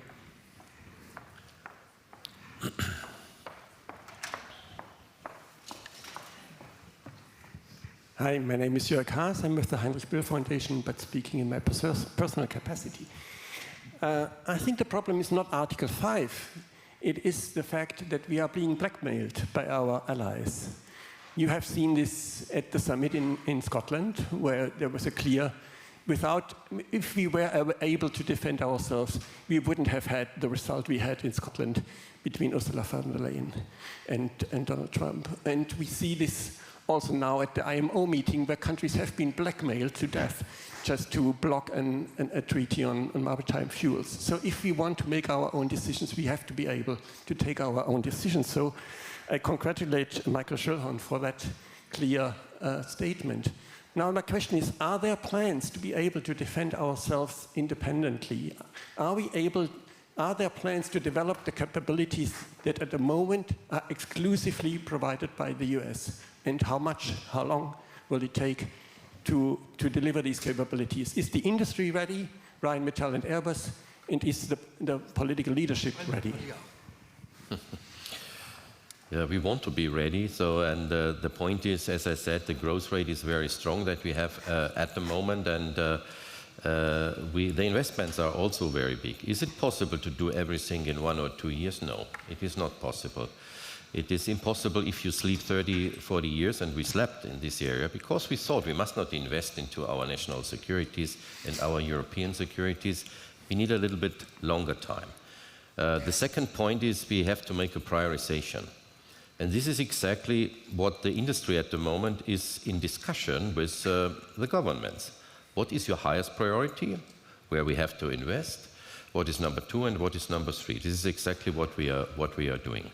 And if you see what the German CHOT is giving us a very clear task, and I'm not sure if this is right, that Russia is ready in 2029. Maybe they are ready earlier. If they are not stupid, they are ready earlier in this area. They are not waiting that we are ready. But we do our job at the moment as good as possible. And I think it's not only Rheinmetall, it's the whole industry in Europe that I see. It's the French industry, the Italian industry, it's the German industry, the big players.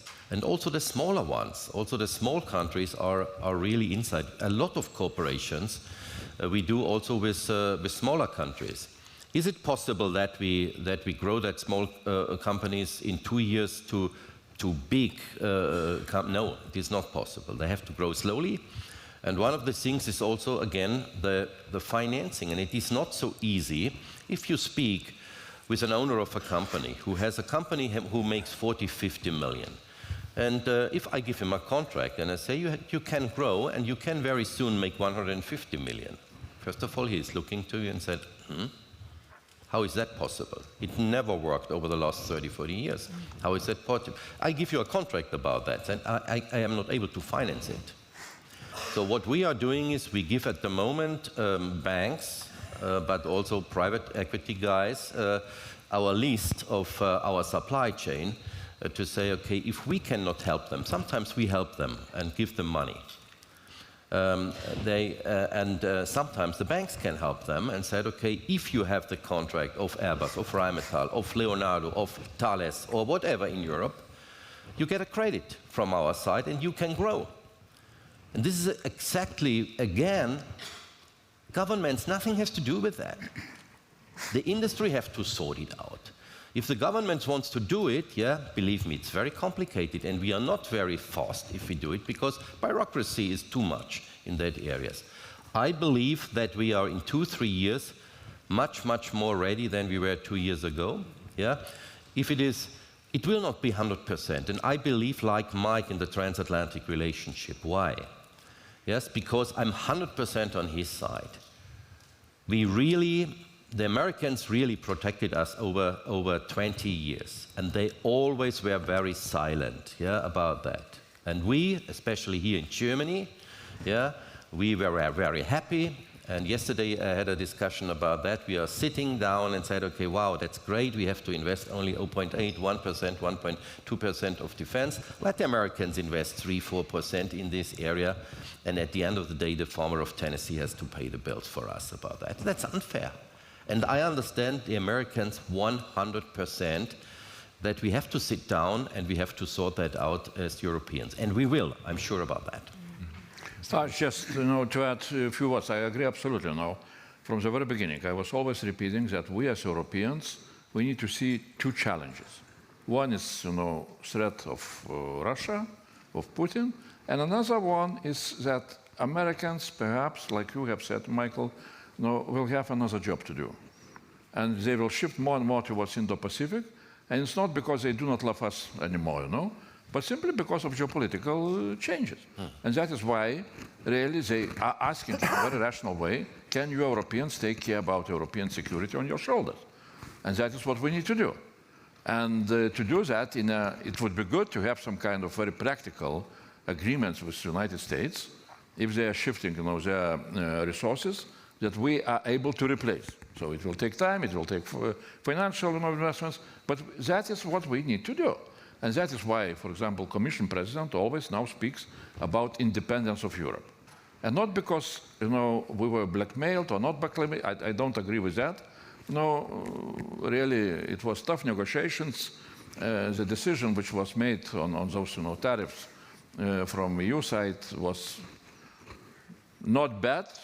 So, but in general, why we need to build our capabilities is really because we need to become independent, since we need to take responsibility on our defense on our shoulders. And that is coming because of geopolitical changes. We need to have some kind of clear division of labor. We're taking care about Europe, with American presence as much as they can give us, maybe with nuclear umbrella and so on. But everything else we need to develop.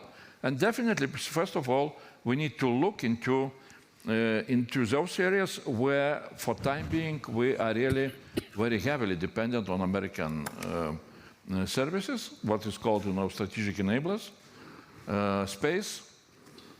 Then, heavy airlift, air refueling, AVAC systems and so on. That is what we need to build our own capabilities, and in some cases, we're doing that. Yeah, maybe just a quick addition to that, because you mentioned space, and I think I would have mentioned the same to your question. Where areas where we're not immediately able to replace the Americans, you mentioned nuclear, that's a whole nother subject. But then in space, Europe has been sleeping extremely deep when it came to military space. Space was always research, we search for whatever life on Jupiter and everything else, which is good, don't get me wrong.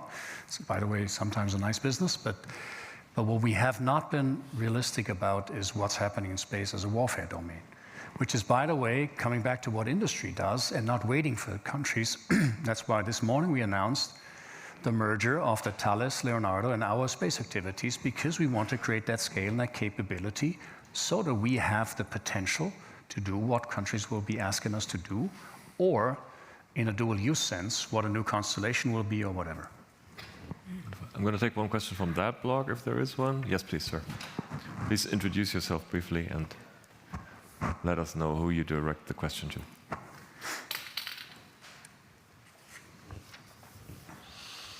Thank you very much for a very insightful session. My name is Farouk Yusuf Yabo. I'm the Permanent Secretary at the Federal Ministry of Solid Minerals in Nigeria.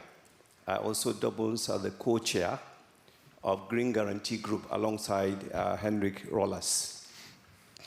Now, first a comment. I want to remind us that as Europe is thinking, virtually every other person is thinking. The strategic interests of Europe, which could be climate issues, immigration issues, value chain supplies of solid minerals, could all be supported heavily with the right partnerships. So I wanted to ask the finance person on the team did mention about guarantees. How can Europe, or how is Europe open to partnerships with emerging markets and developing economies, particularly in Africa, in their ability to scale financing such that rare earth metals, energy transition metals, immigration-related issues, sustainable infrastructure that could address some of those long-term strategic policies of Europe could easily be supported from the other side. So how is it possible for Europe to partner, in particular in providing guarantees that could allow for accelerated leveraging on expansion? I wanted to hear the perspective of the leaders on the panel. Thank you.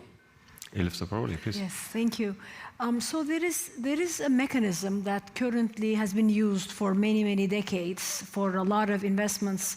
That's called export credit agency concept, right? When and UK is very big in this one, Germany is very big, because the whole idea is when you're trying to facilitate and when you're trying to finance something that may have a high sovereign risk or project completion risk, etc., can you provide that fundamental guarantee so that it becomes very easy to finance? We believe, and this, interestingly, this was also our belief in the whole sustainability and transition financing conversation. The way these things could be facilitated is via like an ECA type situation where there is some kind of a sovereign guarantee, whether it's an African nation or, for example, in Arman's example, why is what he's talking about, meaning Rheinmetall has a contract with a supplier, and then that contract is used as a guarantee to finance. Why is that a very clever thing? Because all of a sudden, from a financer's perspective, it's no longer the credit risk of the supplier, it's the credit risk of the contract, right? So it's that format that actually, as Bank of America, we are active there. That should just grow. I mean, ECA globally finances maybe 200, 250 billion. That should grow.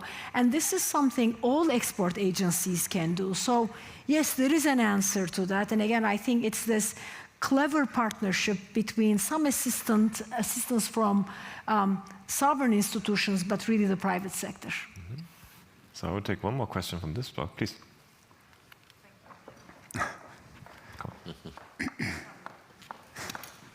No. You're going to keep yours, it might be your answer. Yeah. You didn't do your job, Sabi. My name is Anne Mettler. I'm a visiting fellow at Columbia University and a former Director General at the European Commission. Several of you spoke about dual use, but there's, of course, dual use today is very different from dual use in the past, where military applications where used to be go into civilian applications. Today, it's exactly the other way around. It's innovations developed in the private sector that have spillover into the military. So I completely agree that the private sector, and by the way, not just the large companies, but also the startups, need a much more prominent seat around the table, because so much of what is the technology frontier resides in the private sector now. And that leads me to two questions. Number one is, what gives you confidence that our public procurement agencies have any idea where the technology frontier in defense lies? Especially given that the innovation cycle now is, for instance, in drones, just sometimes a few weeks or months, right? So everything's happening very fast. My second question is, and it's a little bit with the benefit of hindsight, we seem to suggest the more we spend, the more defense and the more security we have. I have been through the digital transformation and the clean tech transformation.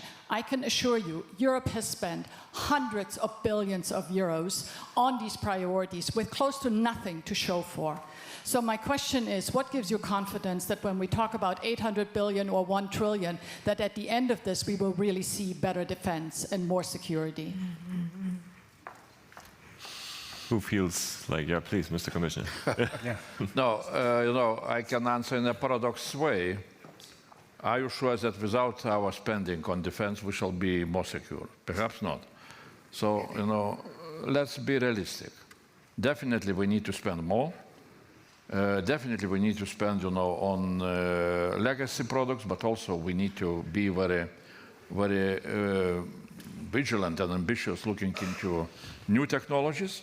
Very soon, on 19th of November, we are presenting communication on transformation of defense industry with specific, attitude towards quantum and artificial intelligence technologies. Those things which are really very crucial for us, looking into the future and into what we need to also to see how the modern warfare is changing. And that is why, for at least as I see a situation, for us it's very important really to learn a lot from Ukraine.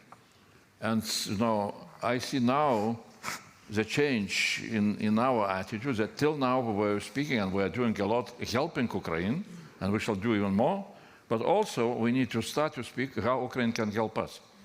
And with, for example, with forthcoming EDIP regulation, which we finalized negotiations, European Defense Industry Program, we shall have the whole chapter on Ukrainian defense industry integration with European defense industry. And sometimes I ask myself, to whom that is more important? To Ukrainians or to us? And my answer is that to us it's really very, very much important. Maybe I can say it's a very important question, and I 100% agree with you. We should not spend money for something that we don't need.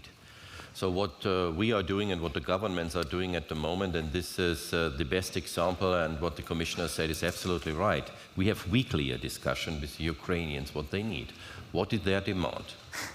And it's easier for the bigger companies to make that discussions than for the small ones, because we have more people.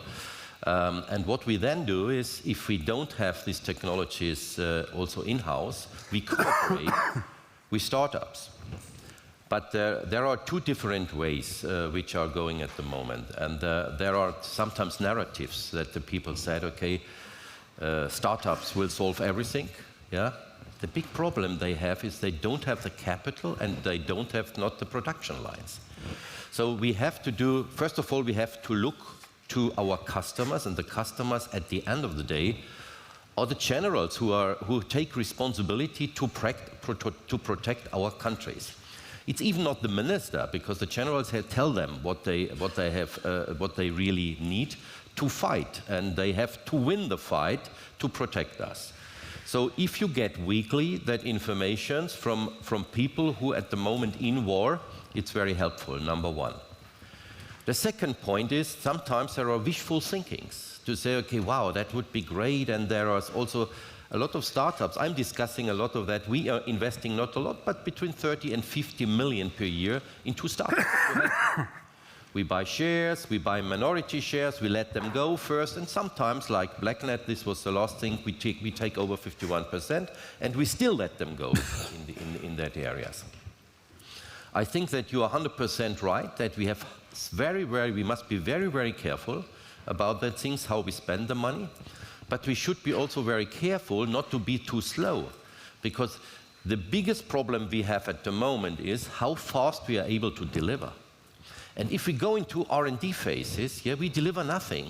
If you say we need 10 years to deliver something, because there is one guy who needs this and the other guy who needs that, but we are not ready in 3 or 4 years. So we must combine it. New technologies and scaling up deliveries. And if we do this right, and this is a very, very clear thing that where we need the discussions, industry and governments a lot, and I think we are on a good way at the moment.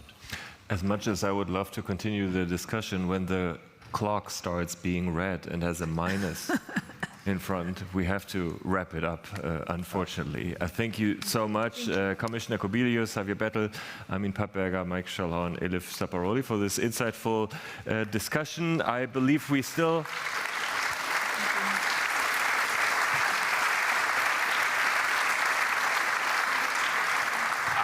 I believe we still haven't found solutions for all the challenges, bureaucracy, mentality, and some leaders who might have to leave the room to find a discussion stay and remain a challenge. But I want to quote you at the end, Armin Papperger, we might be at a different point in 2 years, and things are moving, and I think this is a positive note I would like to end on. If you want to read more on security and Europe, I'm going to recommend you Politico. That's my home newsroom, and I wish you a wonderful afternoon and much insightful debates here. Thank you. Thanks. Okay, it was a pleasure. Very nice to get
Hello, everyone. Welcome back to the very last session of day one. It was an action-packed and very insightful day here that we had at the Berlin Global Dialogue. And of course, we're going to continue in this spirit, and we're going to end day one equally insightful, equally interesting.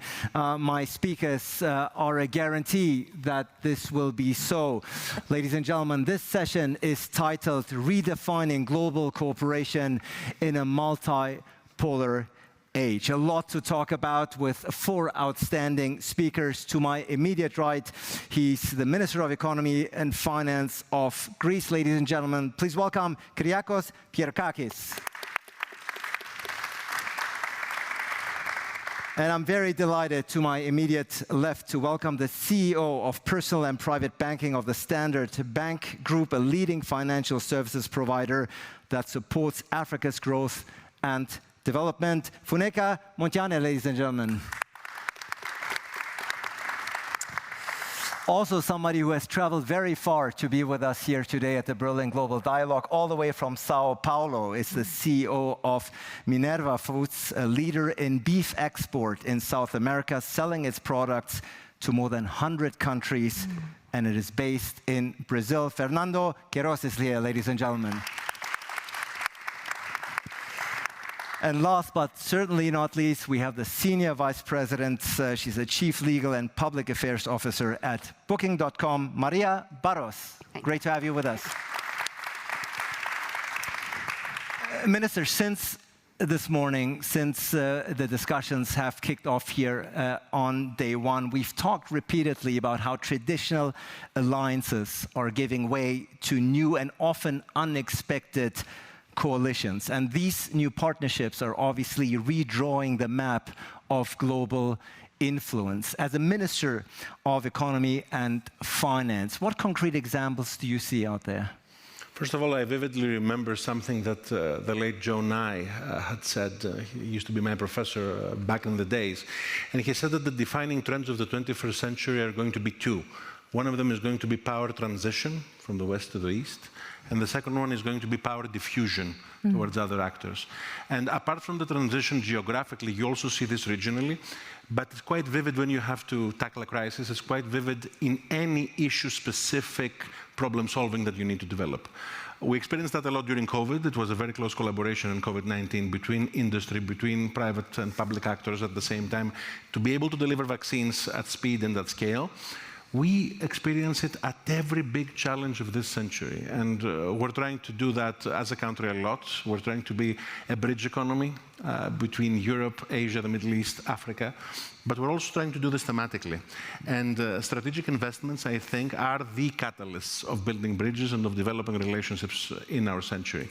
I think that Greece is, one would say, I've seen this in international media, punching above your weight. I say we're punching at the weight where we should be, and we're continuously developing those bridges. This year, we're going to record FDI in those 8 months so far.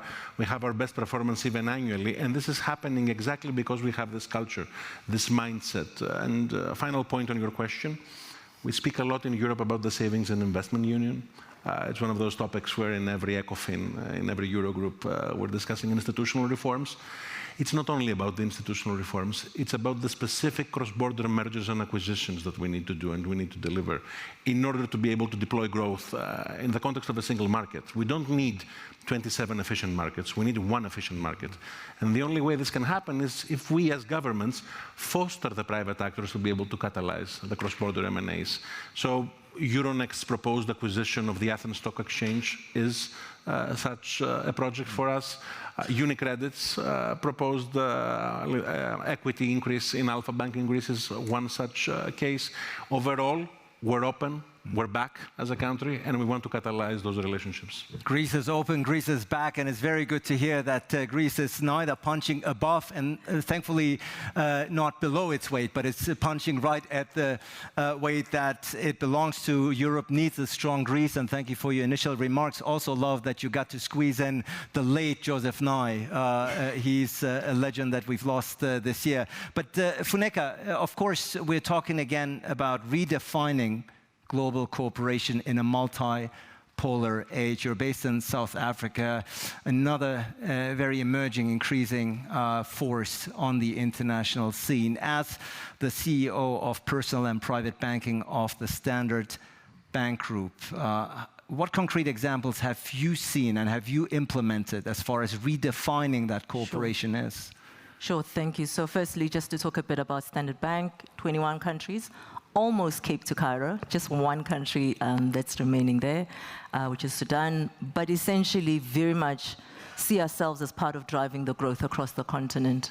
What's been interesting, if you take the example, you'll know that a lot of our countries would have experienced some sort of stress from a sovereign debt perspective. It's been incredible to see where the refinancing of some of that has come from. It didn't necessarily all come from the IMF. Quite a bit part of it came from the Gulf states, because as you can imagine, sort of 5 out of 7 big sovereign funds are actually there. So that's the example of trying to really solve ultra-specific problems that really improves lives of people on the ground, but being able to access capital and flow of goods from all over the place. Yeah, and certainly we had, and we still have, I believe, the Minister of Economy of Saudi Arabia here today at this conference. Yeah. It just gets to show the Gulf region now being interested in getting involved in Africa. Those are the kind of cooperations and partnerships that perhaps 10, 20 years were unthinkable. So it's certainly a lot of moving needles there. Indeed, and it's a question, for me, it's a question of being both global and local, making sure that whatever we're doing, it's not a religious experience or a name or a fad. It's actually about solving the lives of people, of countries in which we exist, but understanding that no country is an island, and therefore we need to pull together resources to solve the problem. Yeah, I think that's become abundantly clear. Certainly no country is an island.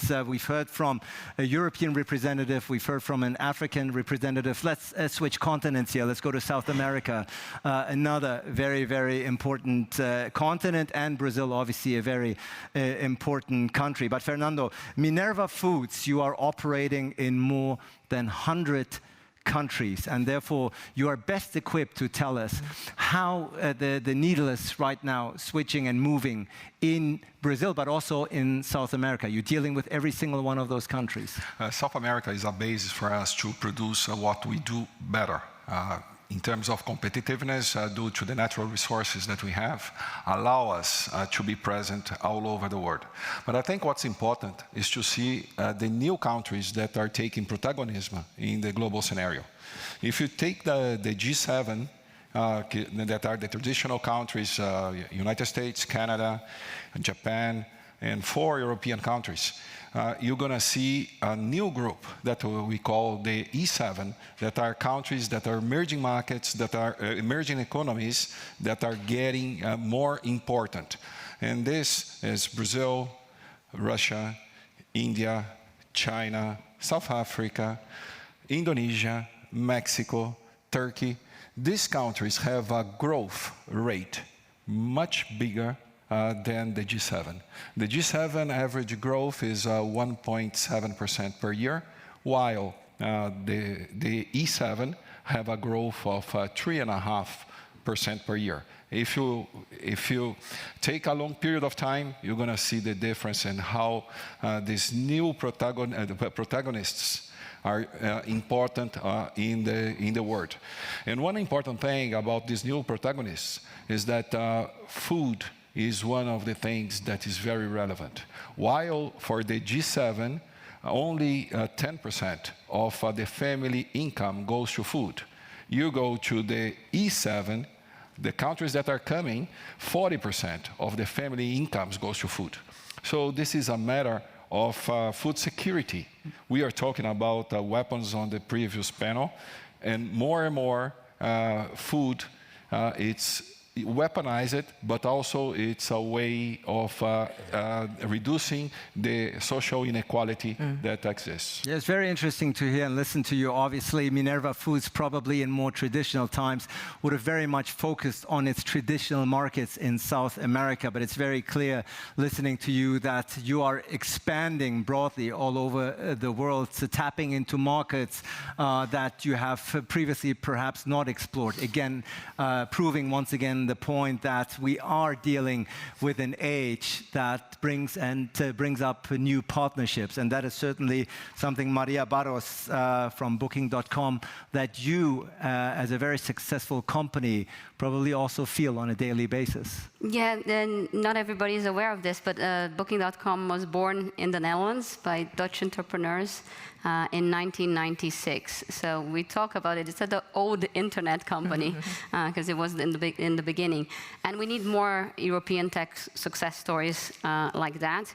And I think what has changed, as we were discussing, is the network of cooperation is more complex than ever, and it's in our nature because we are a two-sided platform. So on one side we are dealing with our partners, the hotels, and on the other side the customers.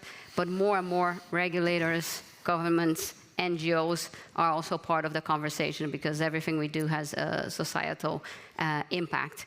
And I think when you ask about how things have changed, I would say is that all the geopolitical scenarios that we are living in are now part of the boardroom more than ever before. Yeah, certainly. I think the distinction between business and politics and business and geopolitics, that's long over. Whatever this gentleman to my right decides affects every one of you here around the table, but also vice versa, Minister. I was ready to say, also vice versa. And in a sense, we had discussions about sovereignty today. We speak about sovereignty a lot vis-à-vis data, vis-à-vis the data platforms. And if you look at the conception of sovereignty, it's a 1648 conception. It's the Treaty of Westphalia, which basically posits that you have external autonomy and internal hierarchy. Those boundaries are not there. They were never there in the first place 100%. In Europe, we have decided to pool our sovereignty. But in reality, in every decision, it's vice versa by definition, because any capacity-building decision on behalf of a state is a function of relationships that can be built with private actors, with the private sector, with NGOs. So in this regard, what we should be doing is trying to leverage those relationships and unleash their full potential to achieve the levels of growth which you mentioned, which are manifest in many places of the world. They are less manifest in other places. Yep. And every country in the world should be having a specific KPI. How, given our demographics and how, given our productivity, can we do what we can to increase that growth rate to its highest potential level?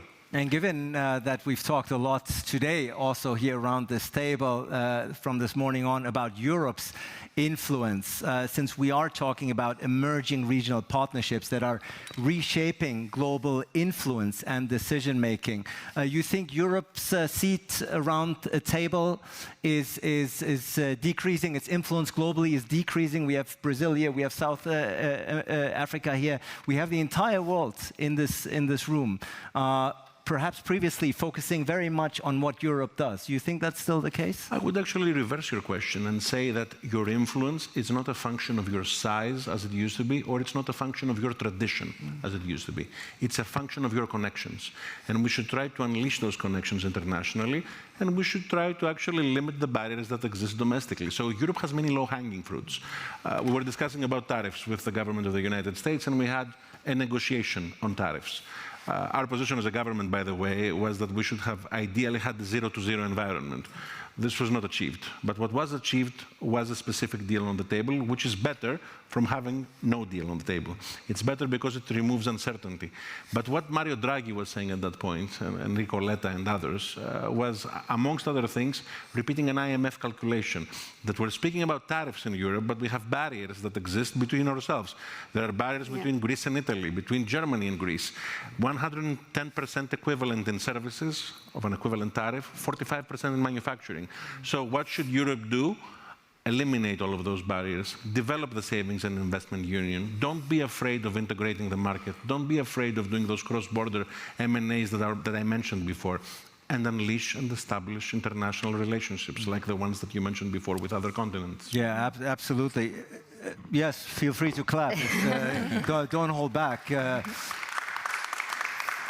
Funeka, it's very interesting to me. When I look at Africa, I'm seeing a lot of countries that have received the wake-up call, in the sense that China is certainly very active on the African continent. Turkey as a country is very active, and so on and so forth. At this point, neglecting and ignoring Africa is at your own peril, isn't it? Do you feel that we in this part of the world have gotten the message? No, we absolutely think so. We think that Africa is going to continue to grow faster than the world economies. So not only sub-Saharan Africa, but all of Africa, including North Africa. So we are growth. Secondly, we still have the population dividend. And yeah, one might say that in the world of AI, what is the worth of this dividend? But what we do know is that if you look at the giant called Amazon, and you look at the story of Amazon Web Services, you'll find a story of Cape Town, and certain individuals getting permission from the CEO to go and start and scale a new business that became now the giant of AWS. So we think that Africa will remain the part of the source of incredible talent that solves the world differently. Having said that, we are very clear. I mean, if I were to quote the words of the founder of Free African Countries, being Kwame Nkrumah, it was very clear that we as Africans, we look neither to the east nor the west. We look forward.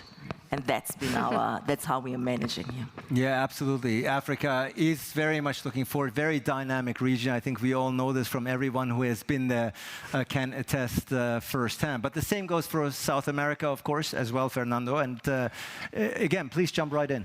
No, first on Africa. The world is reducing its speed of growth in terms of population. Out of the 10 countries that will grow, 5 are in Africa. So Africa presents, in the next 20 years, the biggest growth of population. And the role that South America has on it is to provide food in an affordable way for all the countries. South America has unique competitive advantages in terms of weather, in terms of water availability. The biggest challenge and the biggest scarcity that we will see in the world is water. And what South America can do is to produce food and biofuel. That is also a big worry that we have on the energy transition. So South America is the natural producer of food and biofuel. So our presence globally will only increase.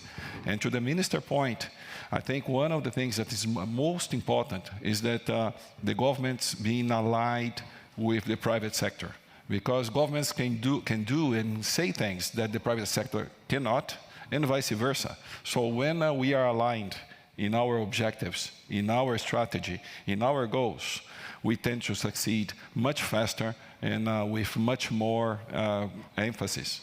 Yeah, and I think you, of everyone here, Maria, you embody really what we are talking about. You're a Brazilian who's working for a Dutch company, sitting in Berlin now, talking on an international stage, really redrawing the map of global influence. This is what we're talking about here, where it used to be size, it perhaps used to be weapons, and certainly those still matter, but a small country like Qatar, UAE, or even Saudi Arabia, they can all make their impact felt on a day-to-day basis. For you, as a business representative, how is it being impacted on a daily basis? These drawing influences and these changing influences. These changing influences. No, it's a very good question. I think that on my day-to-day, as I mentioned, the geopolitics has entered the boardroom. So I would like to say at Booking.com, let's double-click on that. So what I mean there is a lot more scenario planning based on geopolitical situation than before. I think before I used to work in the beer industry,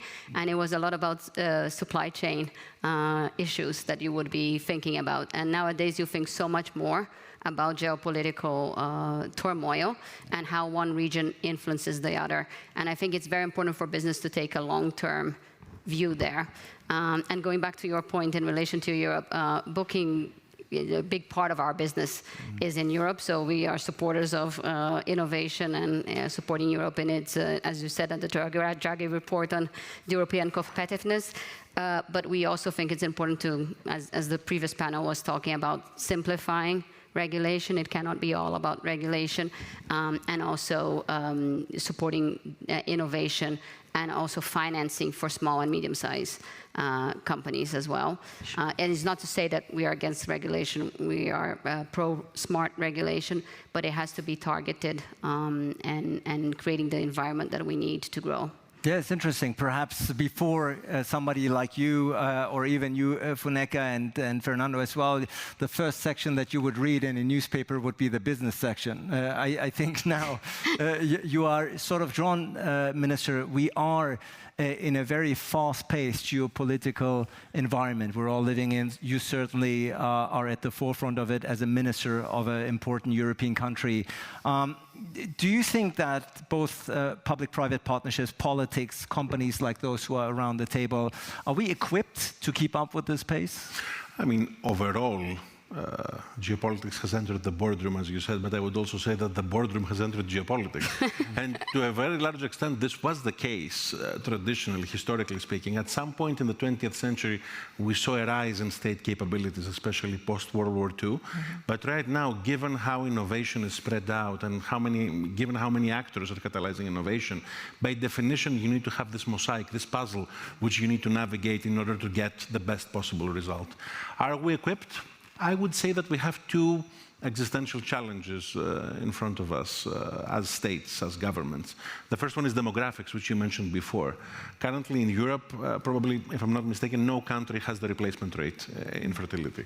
And having said this, this is important for finance ministers, because if you look at the 20th century, countries that grew with high levels of growth, like the ones that you mentioned before, typically had an increase in the economically active population, more than 2%.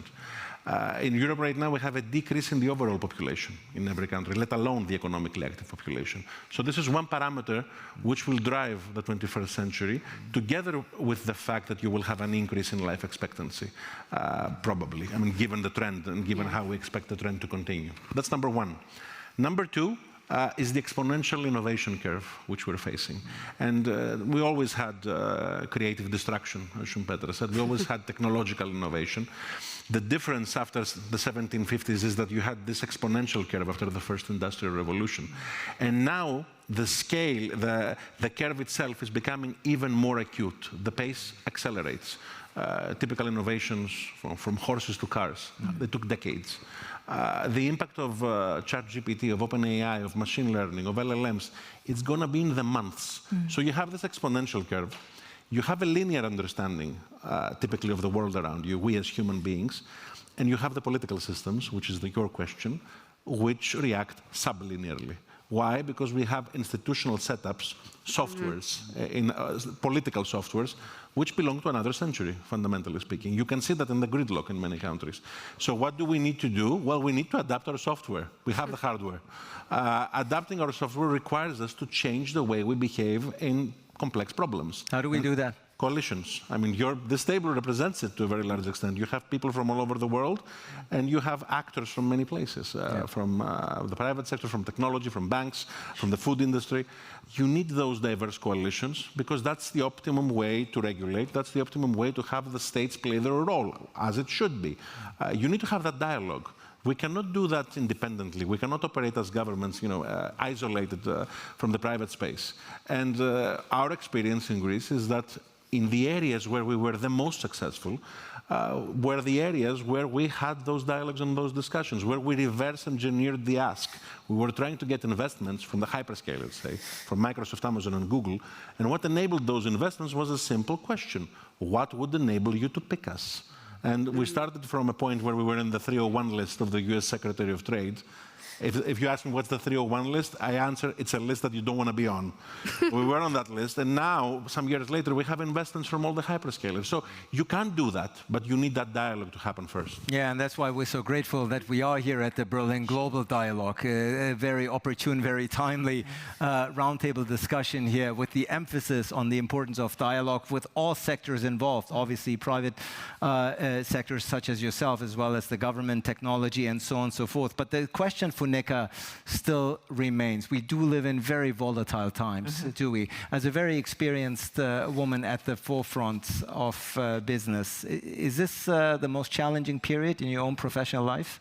Yeah, I mean, I've been in banking for the last 18 years, which meant that I lived through the global financial crisis, COVID, and all of that. I think I agree with the minister that the pace of change has just, what you thought was true yesterday is different. So we have to exist within a volatile, fast-changing place and have strategic agility. That's what it's required. You know, if you're in the private sector, in some ways, I agree with the minister, you almost a speedboat, but in the context of the fact that there's a carrier nearby. So you need to make sure that the private sector and the public sector work really closely together. So if I were to give a very simple example, and this example might exaggerate things a little bit. If you are in Botswana, chances are you're selling your beef to Europe, and then Angola is buying it and it's coming back. So what do you need? African free trade agreement, and you also need massive infrastructure spend that connects Botswana and Angola, which are right next to one another. And you also need to then financing, and when you do that, then small and medium-sized and large businesses can trade with one another.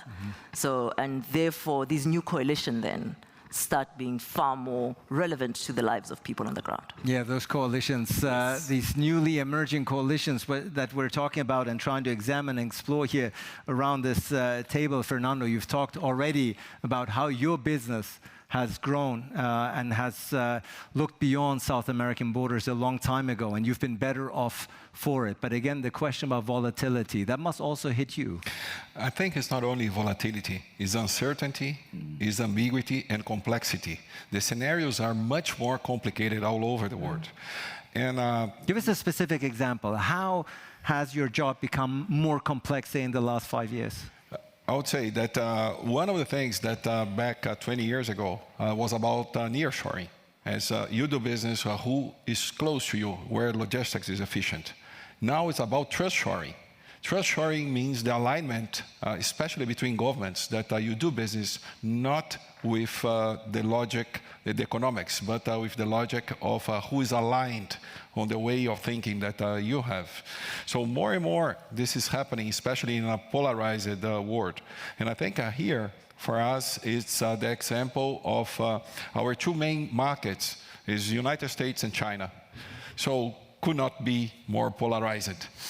This shows that the private sector can try to reduce the volatility of being much more pragmatic in the way of constructing its relationships and bringing the governments on board. Yeah, please, jump right in, Marta. So I'm just thinking through this question, and I would say, I would think about three things that I've been thinking a lot lately.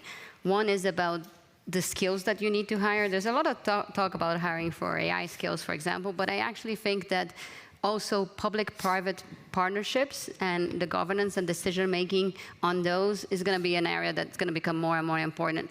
And having people that are good at that, and sometimes having people that have been in both sectors, in the private and public sector, can also be very helpful because you understand each other's world. The second point, this was a point that I really liked that was made in the previous panel on regulation about the risk mindset. I think that's very important that we adopt an experimental mindset, because it's so uncertain that the only way to learn is to try things, iterate, and try again. And one thing that has been very empowering to us at Booking internally, I can say in my day-to-day job, is thinking about decisions, and I think it's Jeff Bezos that speak about reversible and irreversible decisions. A lot of the decisions are reversible. So I think we should have the courage to try different things and capture the learnings from that.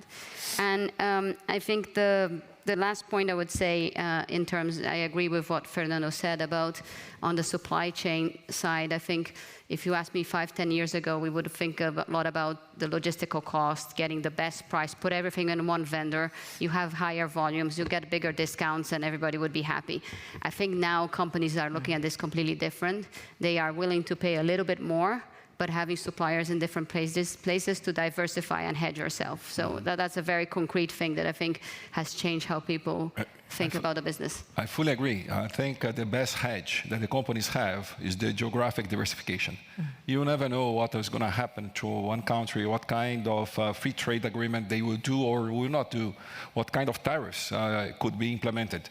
So the best hedge And this is something that is new on this world, as geographic diversification provides the best hedge for this volatile new globe. But you can do the best foresight and predictions as you want. If President Trump decides he doesn't like President Lula, he slaps some tariffs on it, and there you go. There goes Minerva Foods. Yeah, exactly. But this is a very good example. If you take we were informed today that Mr. Trump is favorable to Argentina. So he gave concessions to Argentina that was not given to Brazil. So by being present in different places allows us to move and arbitrage the volatility that exists in the market. Well, I think Trump's meeting with Lula at the UN, I think, softened things. After that, I think previously he was more of a Bolsonaro fan. But let's leave that aside. That's for another subject matter. But I do want to give you an opportunity, Minister, also to talk about the strategic tools that government and businesses have to use these build new coalitions. We talked about public-private collaboration. You've already talked about it before, but Maria brought it up, and I want you to sort of pick up from where she left off. As a first point prior to that, I think that what was discussed before is the best definition of how we should understand sovereignty in 21st century terms, because you spoke about hedging, and in reality to be sovereign in the 21st century is to be anti-fragile. And this requires you to hedge your bets. We don't like baseball a lot in Europe, but there's this phenomenal movie called Moneyball. So we should understand Moneyball for politics, Moneyball for the economy. How can you think in terms of points and in terms of minimizing risk, especially in an era of high uncertainties? Now, to your question, there are many potential ways to capture this, many potential institutional designs to capture this. You mentioned before the startup industry. There, you had Nadia Calvino speaking here this morning from the EIB. The European Investment Fund played a huge role, for instance, to catalyze innovation in my country, in Greece, especially during the years of crisis, even before my government came in. And we created a small venture capital ecosystem, a small angel investor ecosystem, leveraging EU funds from the European Investment Fund. This had hybrid financing. That's one way to move forward. Another one is strategic industrial partnerships, where you do this together with regulation, together with creating the proper regulatory space in the deployment, in the development.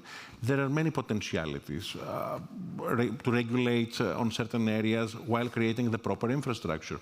To create data pools, for instance, where with the proper regulatory design, you give the opportunities to the private sector to innovate. And in Europe, we have those discussions a lot. We have had a discussion about stable coins, for instance, recently, where we're debating how technology will disrupt the banking system and the monetary system. And in my view, those shouldn't really be dilemmas. They should be surgical, institutional approaches. And how do you specifically target and define your regulatory approach? In this regard, you both need a public anchor and you need private innovation around the public anchor. Our role should be to be regulatory states. We should cut red tape, but we shouldn't necessarily deregulate. We should eliminate excess regulations that exist, but we should have a very clear value set vis-a-vis what we want to achieve. So it's quite a balancing act here for everyone here around this table and beyond. Good shout out for Moneyball, a good movie, by the way, with Brad Pitt. I do recommend it. The Berlin Global Dialogue wants us to be rather concrete as far as the key takeaways are concerned. So before I open up and give the microphone, open it up for questions from the audience, Funeka, perhaps starting with you. Give me one way specifically in which regional partnerships are proving more effective than traditional multilateral institutions. I spoke earlier about the African New Trade Agreement. I think that it's an early stage of it, but I do believe that Africans doing business with one another actually can open up that market, where instead of illogical trade paths, but people actually can do trade business with one another. It requires government to come to the party around tariffs. It requires infrastructure spend. It requires, more importantly, energy spend that is not there. And that's another opportunity where the public and the private can work with one another. So that's quite a concrete example of a region coming together and opening up actual trade. Yeah, very good. Fernando, let's get you a concrete example about how regional partnerships are proving more effective than multinational, or rather traditional multilateral institutions. Most of the political blocks, they are getting more heterogeneous. So one way of gaining agility is going to more bilateral agreements between the countries. This creates much more identity between two countries. It's much more difficult to organize one bloc and negotiating with another bloc. So it's not the ideal, but it's a way of moving forward in a much faster and more efficient way. Very good. Maria, I think you already had mentioned a couple, but to give me one concrete and specific one. I think the relationship that we have developed over the years with the Dutch government and the Dutch regulators it has been very fruitful, I think, for both parties in the sense of helping the Netherlands become a tech hub in Amsterdam with lots of companies coming in, and it gets you in a flywheel. The more companies that come in, more then you have suppliers for these companies, and we continue to see that. And I also would say attracting talent. A lot of the people that we brought from all over the world, we have more than 100 nationalities in our office in Amsterdam, something that I'm very proud of, came to work with us, and sometimes they stay 3-4 years, and then they leave, but they don't leave the Netherlands, they stay there. So we are constantly in conversations with the government on how to continue that journey. Absolutely. Amsterdam, not a bad place to live, I think. No, it's not. But sometimes it's hard to convince people to move there, believe it or not. Well, perhaps it's the winters. I don't know. Or does rain. The rain. Minister, also, you've already mentioned a couple, but one specific way in which regional partnerships are proving more effective than traditional multilateral institutions. Well, first of all, traditional multilateral institutions create culture, and they are sticky, they last. So those are the positive points, and within them you can innovate. For instance, the policies that I described before on interacting with the hyperscalers, our public cloud first policy, which we have in Greece, is a policy innovation in the context of European institutions. So I'm leaving that aside. On top of this, I mentioned that Greece is a bridge economy. We're trying to foster connections. We have fostered those connections with the Middle East. Our interconnector project with Saudi Arabia is such an example. Our bilateral relationship with India is such an example. But overall, I think that we should try to do policy innovations. We typically, when we think of innovation, we typically think of invention. But innovation has a much broader scope. It can be policy innovation, process innovation. And I want to mention one example, if I may, which is the policy that we developed on 5G. Where we had a spectrum auction. We reserved a portion of the auction for free access to startups and many innovative companies in Greece. And we reserved 25% of the proceeds to develop a public fund which co-invests with the private sector on 5G applications, because we understood that innovation and value would come from the private sector and from those applications. But what I just described as a Greek example is a policy failure for Europe. Because if we think about it, we should have had one auction in Europe, not 27. We should have had one regulator where we would have leveraged our advantage in telecom. Because if you think of what happened during the first Trump administration, there was a big competition on 5G infrastructure, which adversely helped European companies because there was no American competitor on the ground. Did we leverage that competitive advantage back then to develop an ecosystem around 5G where we had the advantage? It's not a debate of developing an advantage where you don't have it. Typically in Europe, when we use the terminology, let's create a European version of X, this is policy failure 101. We should think inversely. How can I capacity build my advantage where I have it? And there we did have it. Can we still do it? I think we can do it. But we need to be smart about how we can develop those policy innovations. Yeah, we certainly do. I think that's become abundantly clear throughout the day. Let's open up. Let's bring in some questions here from the audience. And as always, the first question goes to a representative from the BGD, from the Berlin Global Dialogue, Young Voices, of which there are quite a few. Microphones, I think, are being passed around. So if you feel you're equipped, yes, please take the mic, introduce yourself quickly. Hello. Hello, good afternoon. My name is Juliana. I'm from Brazil. I'm representing FGV from São Paulo, Brazil. And I'm also a coordinator in an NGO that is called Pact Against Hunger Institute in São Paulo. And my question is, Europe has long relied on Latin America for key commodities, but historical trade patterns have often reinforced dependency and even development. As new global alignments emerge, what association criteria should guide European Latin American partnerships to ensure they are generally win-win? So promoting sustainable economic growth, strengthening local industries, reducing inequality, and supporting broader social and environmental development objectives in partner countries. Thank you so much. We have a big Brazilian contingency here around. I love it. I love it. Fernando, this seems like a question that is catered for you. No, I think it's a very important point that you touched. We are taking a few steps. The agreement between European Union and Mercosur, it's been very close to be approved. We see that this is a step to increase the trade without the barriers. I think that the way of creating a win-win situation is by taking the best of what each country has. Is what is the real vocation? We go to David Ricardo. What is the vocation of the nations? And definitely South America, as I said before, we are very efficient on the agro industry in general, both on renewable fuel, on biofuel, and on producing food. And from the European side, having food and energy that's more affordable is definitely a way of creating positive dynamics between the countries. Right. Thank you so much. Do we have any more questions? I also believe, yes, please, right here in the first row. Microphone is coming to you, and please introduce yourself. Thank you. Hello, my name is Annette. I'm from Oerlikon Textile Industry Machine Buildery. And I have a question, as all of you bring a lot of experience in. What is something that you would love to have known at the beginning of your career about cooperation, but something that you have learned over time? Very good question indeed. Funeka, what would you have liked to know from the onset of your career that you know now? Yeah, I think that it's really the importance of being an equal partner on the table.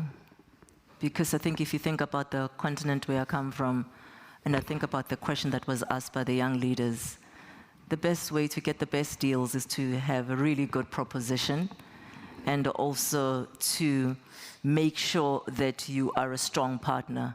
So I think that what I'm much more obsessed now than what I was before in my earlier career is about how do we strengthen our countries internally so that they become really powerful competitors and they bring powerful propositions to the world economy. Yeah. Maria, do you also want to answer Annette's question? I agree with everything you said, so I'll take a different direction.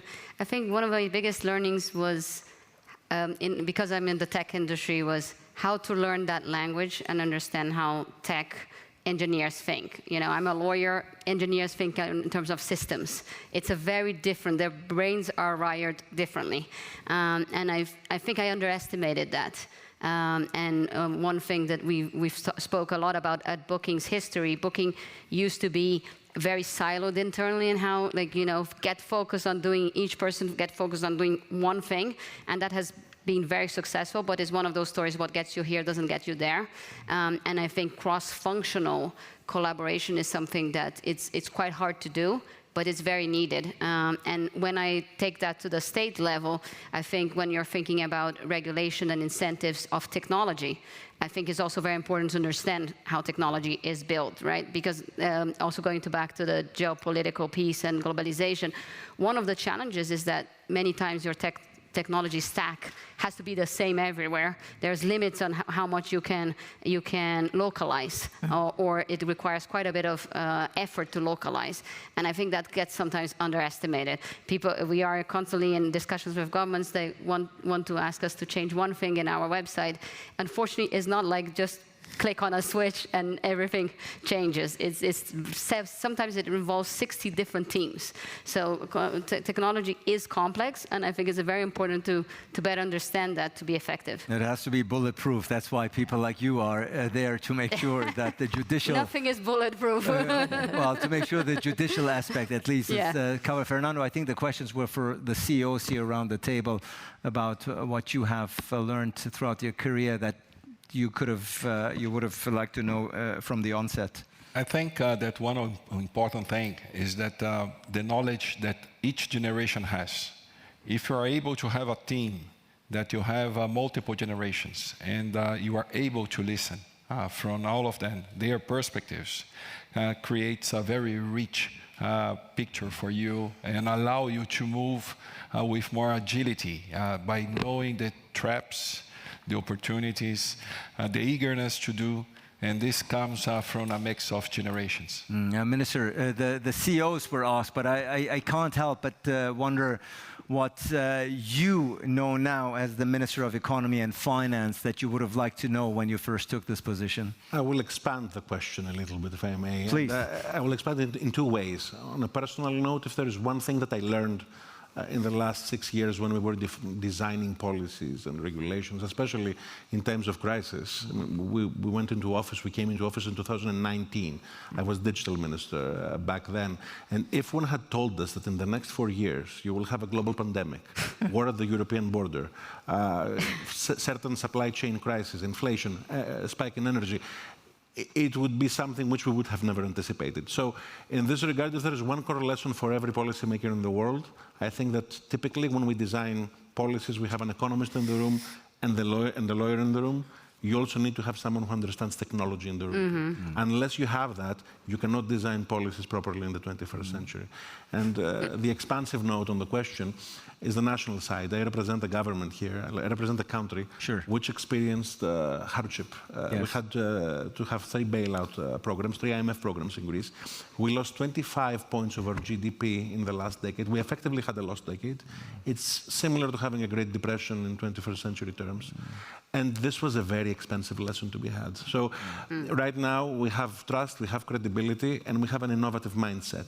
But it cost us a lot to get there. So the lesson is for every country, every government in the world, don't pay that cost. You need to get your finances in order, and you need to be fast. You need to be agile. You need to be nimble, especially in 21st century terms, especially as the exponential curve of technology is becoming steeper. And I think just to bring it back, trust, I think, is the same thing for the private sector. And it's that quote that trust takes years to build and it takes seconds to lose.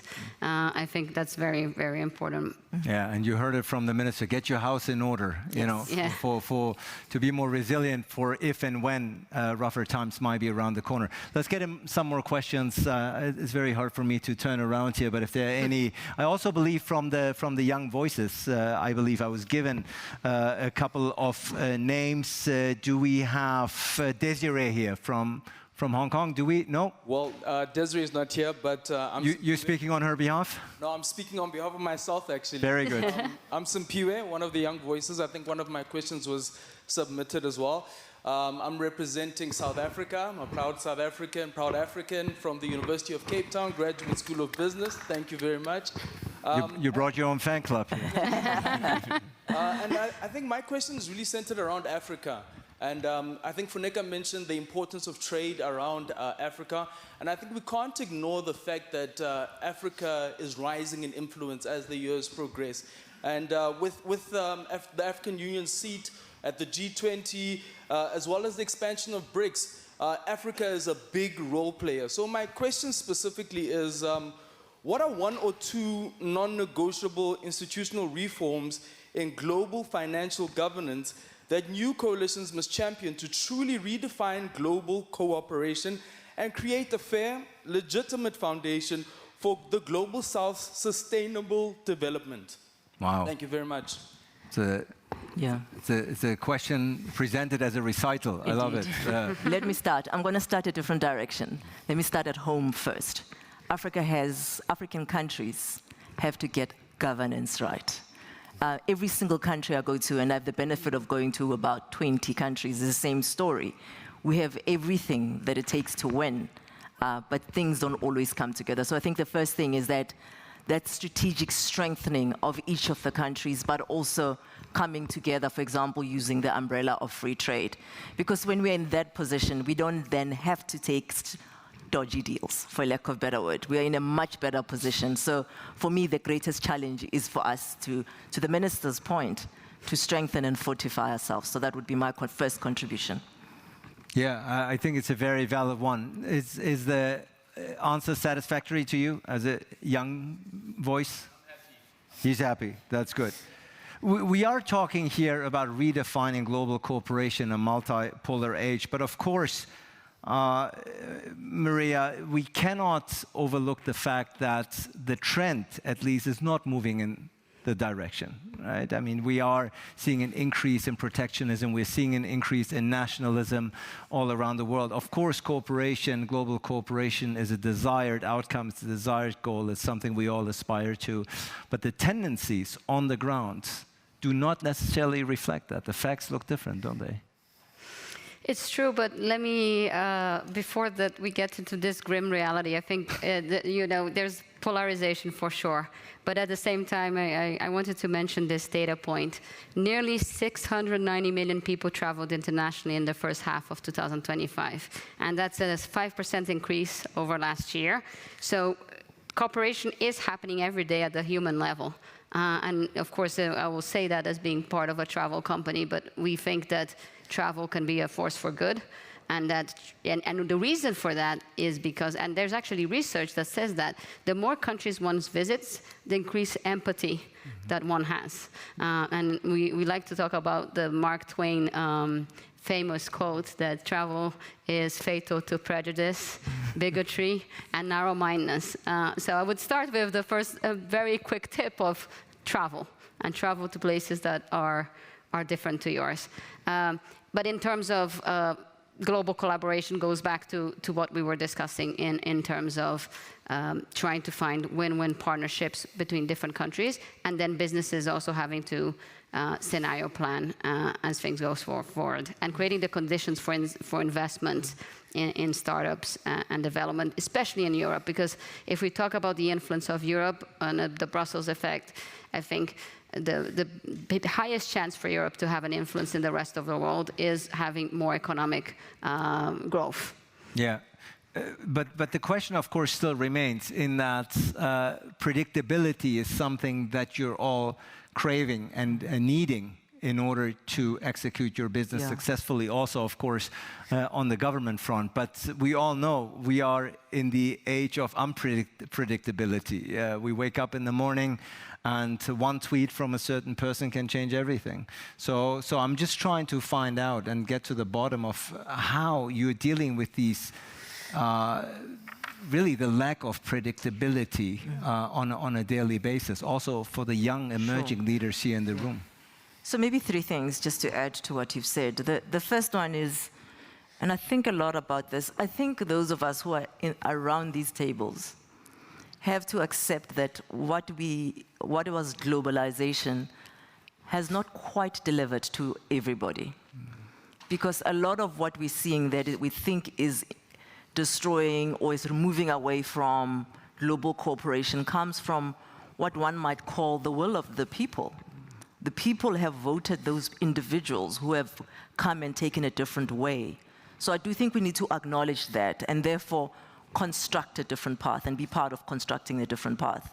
I think lastly then, I think it's really about not panicking, not picking up patterns where they don't exist, and being in the language of, I think it was in 1961, President Kennedy saying, it probably in a different context, of course, but it was also similar, that there might be a long night where we have to actually digest and see what happens. And in that meantime, you have to be awake and alert and participate and being able to deal with what the minister's calling, just being able to deal with that. So strategic flexibility, execution flexibility, risk management capability, flexibility is now the basic minimum of running. You accept what's happening, you don't get into a big boat, you surf until a trend emerges and you're part of it. And without that flexibility, obviously your business model is outdated. Indeed. You're not on a boat, you're surfing. Yeah. That's what it is. So it's all about learning to surf. Yeah. While the sea is pretty rough out there. Yes, indeed. Yes, Fernando. I think risk management is a key factor, especially on the traditional industries, the traditional way. Because everybody found a way of doing that particular business on how to proceed. It becomes much easier when you have new agendas that that can be explored together and that align the interest. Just like one of the pillars here is climate change. Climate change is a new agenda. It was not there 30 years ago. It was not there 20 years ago. This gives opportunity for new things like carbon credit markets. How this can be an alignment, how can this be a factor of aligning everybody among the same goal? So this is an example. For the traditional business, it will continue to have volatility. And the anti-fragile book and the anti-fragile thesis, it's a very good one. But the new agendas, they can be the catalyzer to align much more on the new challenges that we have ahead of us.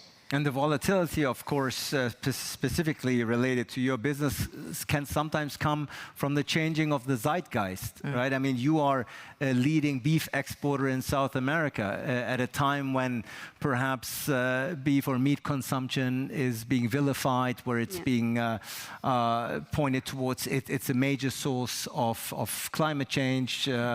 It's an ethical component to it. The younger generation perhaps are growing more vegan, vegetarian. You have to take all these things into consideration.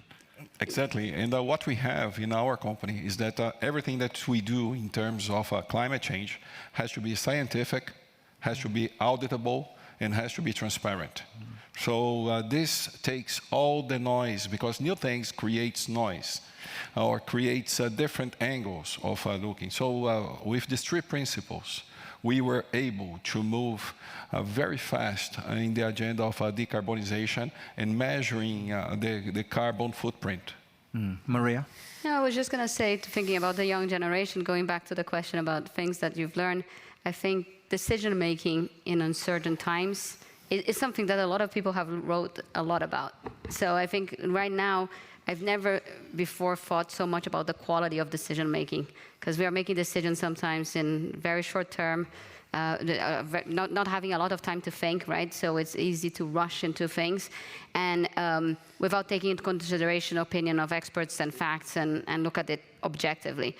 So I find it very important. So I've been reading a lot of books. There was like the Yellow Pad about decision-making on uncertain times, and reading, there's so many different things there that I think you can try to create a little bit more predictability in an unpredictable world by thinking about percentages, chances, and that's what I mean by scenario planning, to ensure that also bias is not coming into the conversation, and group thinking. I think that's one of the biggest dangers, is having a lot of group thinking when you're taking decisions. So just want to make that point. Yeah, for certain. It's well taken. And clearly listening to all three of you, it takes very different, very specific skills as a CEO to thrive in the 21st century. I think maybe the curriculum of major MBA institutions have not adjusted as quickly as you had to do on a daily basis. Is that also the same as a politician, Minister? Do you think it takes a different skill set in the 21st century in these volatile times as a minister than, say, it did 20 years ago?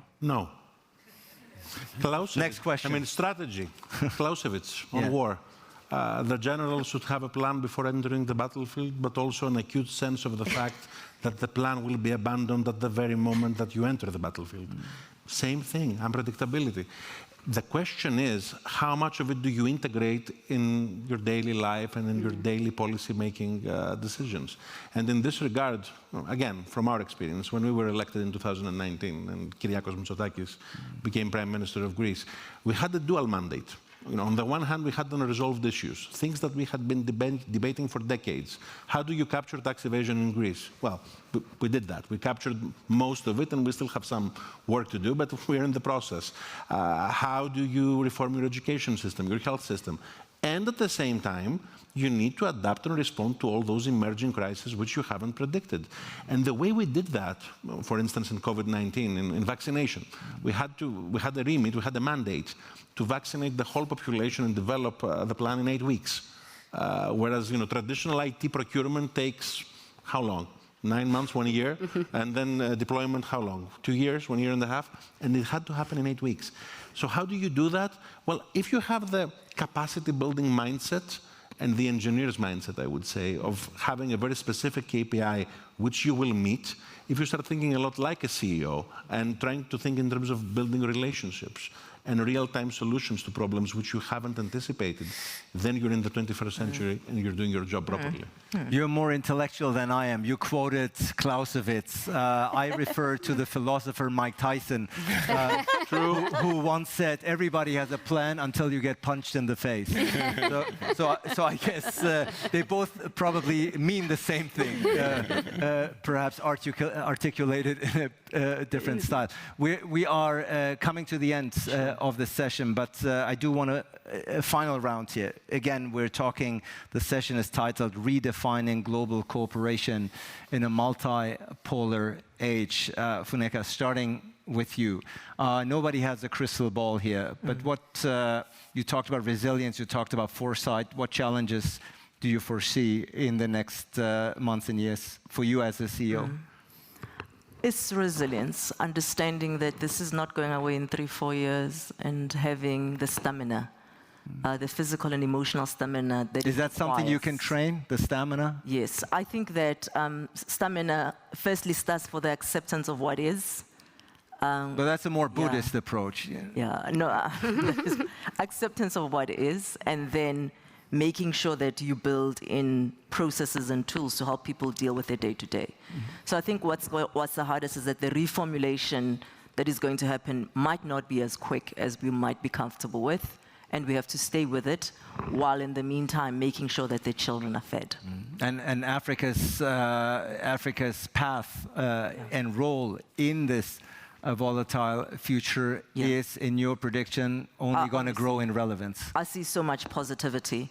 So whenever people talk, for example, about climate change, I see access. So many people across the continent don't have access to energy.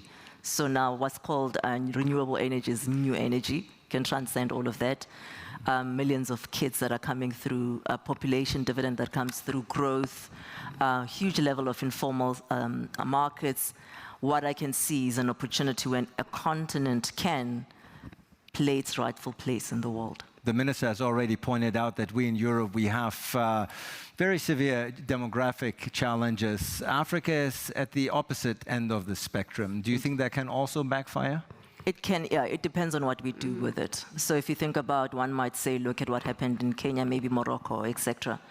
But as a betting person, I think that we have what it takes to turn that population dividend into a true talent dividend for the world, so that we can innovate to solve human problems. I'm convinced that the human problems of the world are going to be solved by African children. And what new global corporations that we are not seeing at the moment in the year 2025 do you think could still arise in the future? Where do you still see potential? Everywhere. So the first one is Africans within themselves. I think that the relationships with the West remains very important, perhaps on restructured terms, including Europe. But of course, Gulf states, China, that becomes a big part of it. And of course, my dear brother here, who's my neighbor, separated by the Atlantic Ocean, very, very important partners here. Yeah, there you have it.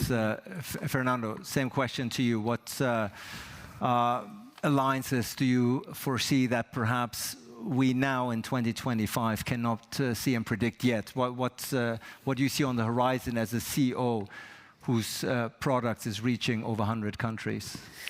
I think that, as we said in the beginning, there are new countries becoming more protagonists.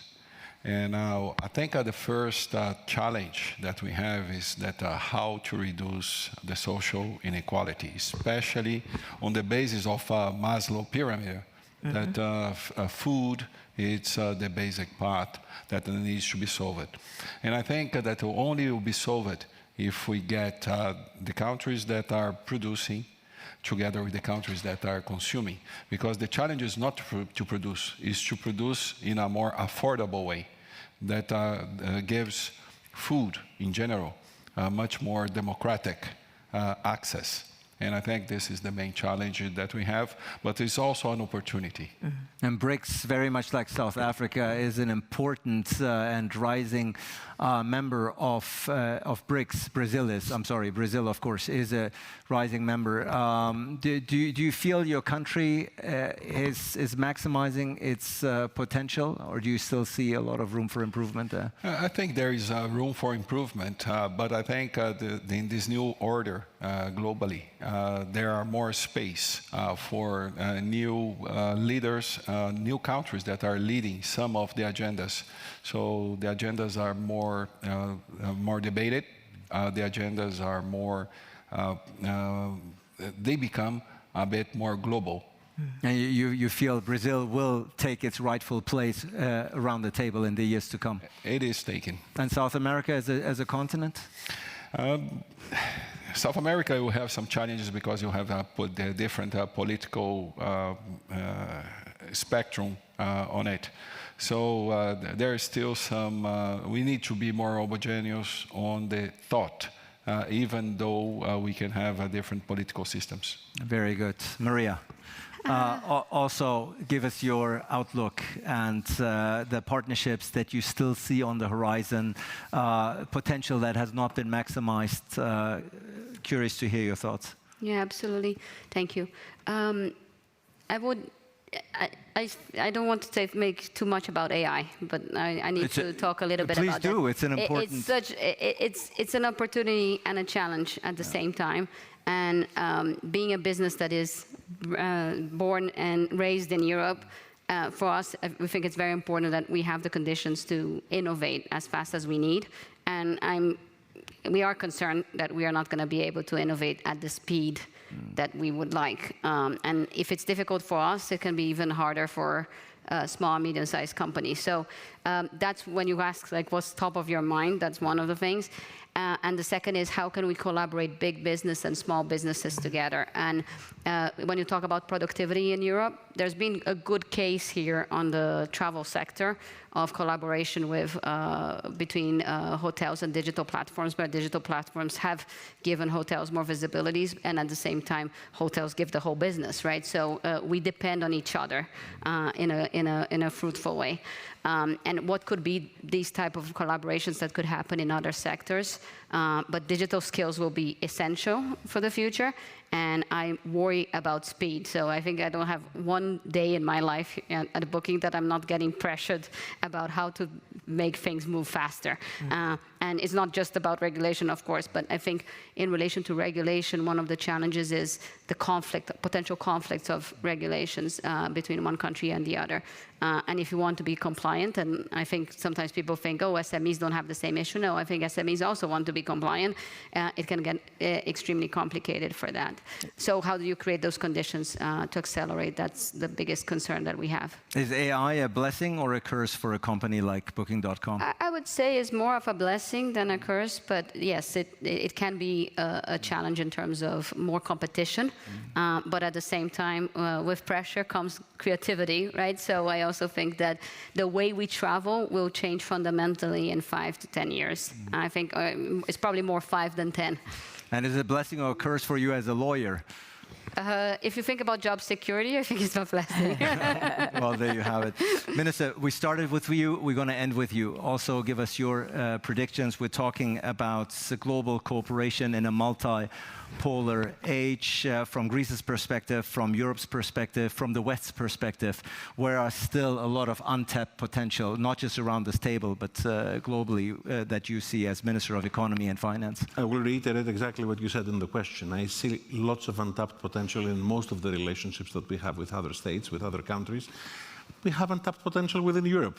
So by definition, we have untapped potential in the whole continuum of our relationships. But if I am to end with one message, it would be that we all need to become more ambitious.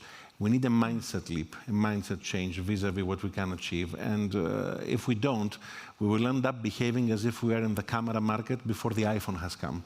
And this is an existential danger if you think in static terms. We should become much more dynamic, be that the way we perceive the banking system, be that the way we perceive ourselves, the policy apparatus of countries. The speed is different, the rate of change is different. We need to adapt differently. Yeah, certainly. Let's not be the Nokia. Let's not be the Nokia around the table. But I think point is very, very well taken. And I think you also your serious side note about, first of all, we also need to focus on maximizing potential even here within Europe.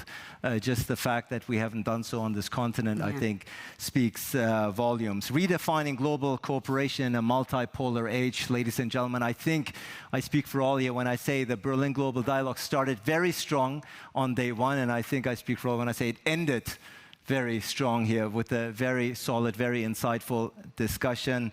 To the minister, to Funeka, Fernando, and Maria, so much appreciation. This is your applause. Much appreciated. Thank you very much. And before we part, I do have to say I have the honor to close day one, because this is the closure of day one of the Berlin Global Dialogue. Needless to say, we have 2 more days packed, filled with great discussions and equally insightful speakers. For now, the only task I was giving is to say that there will be drinks outside, time to network. Enjoy, and see you back here tomorrow morning. Thank you so much. Thank you. Yeah. Yeah.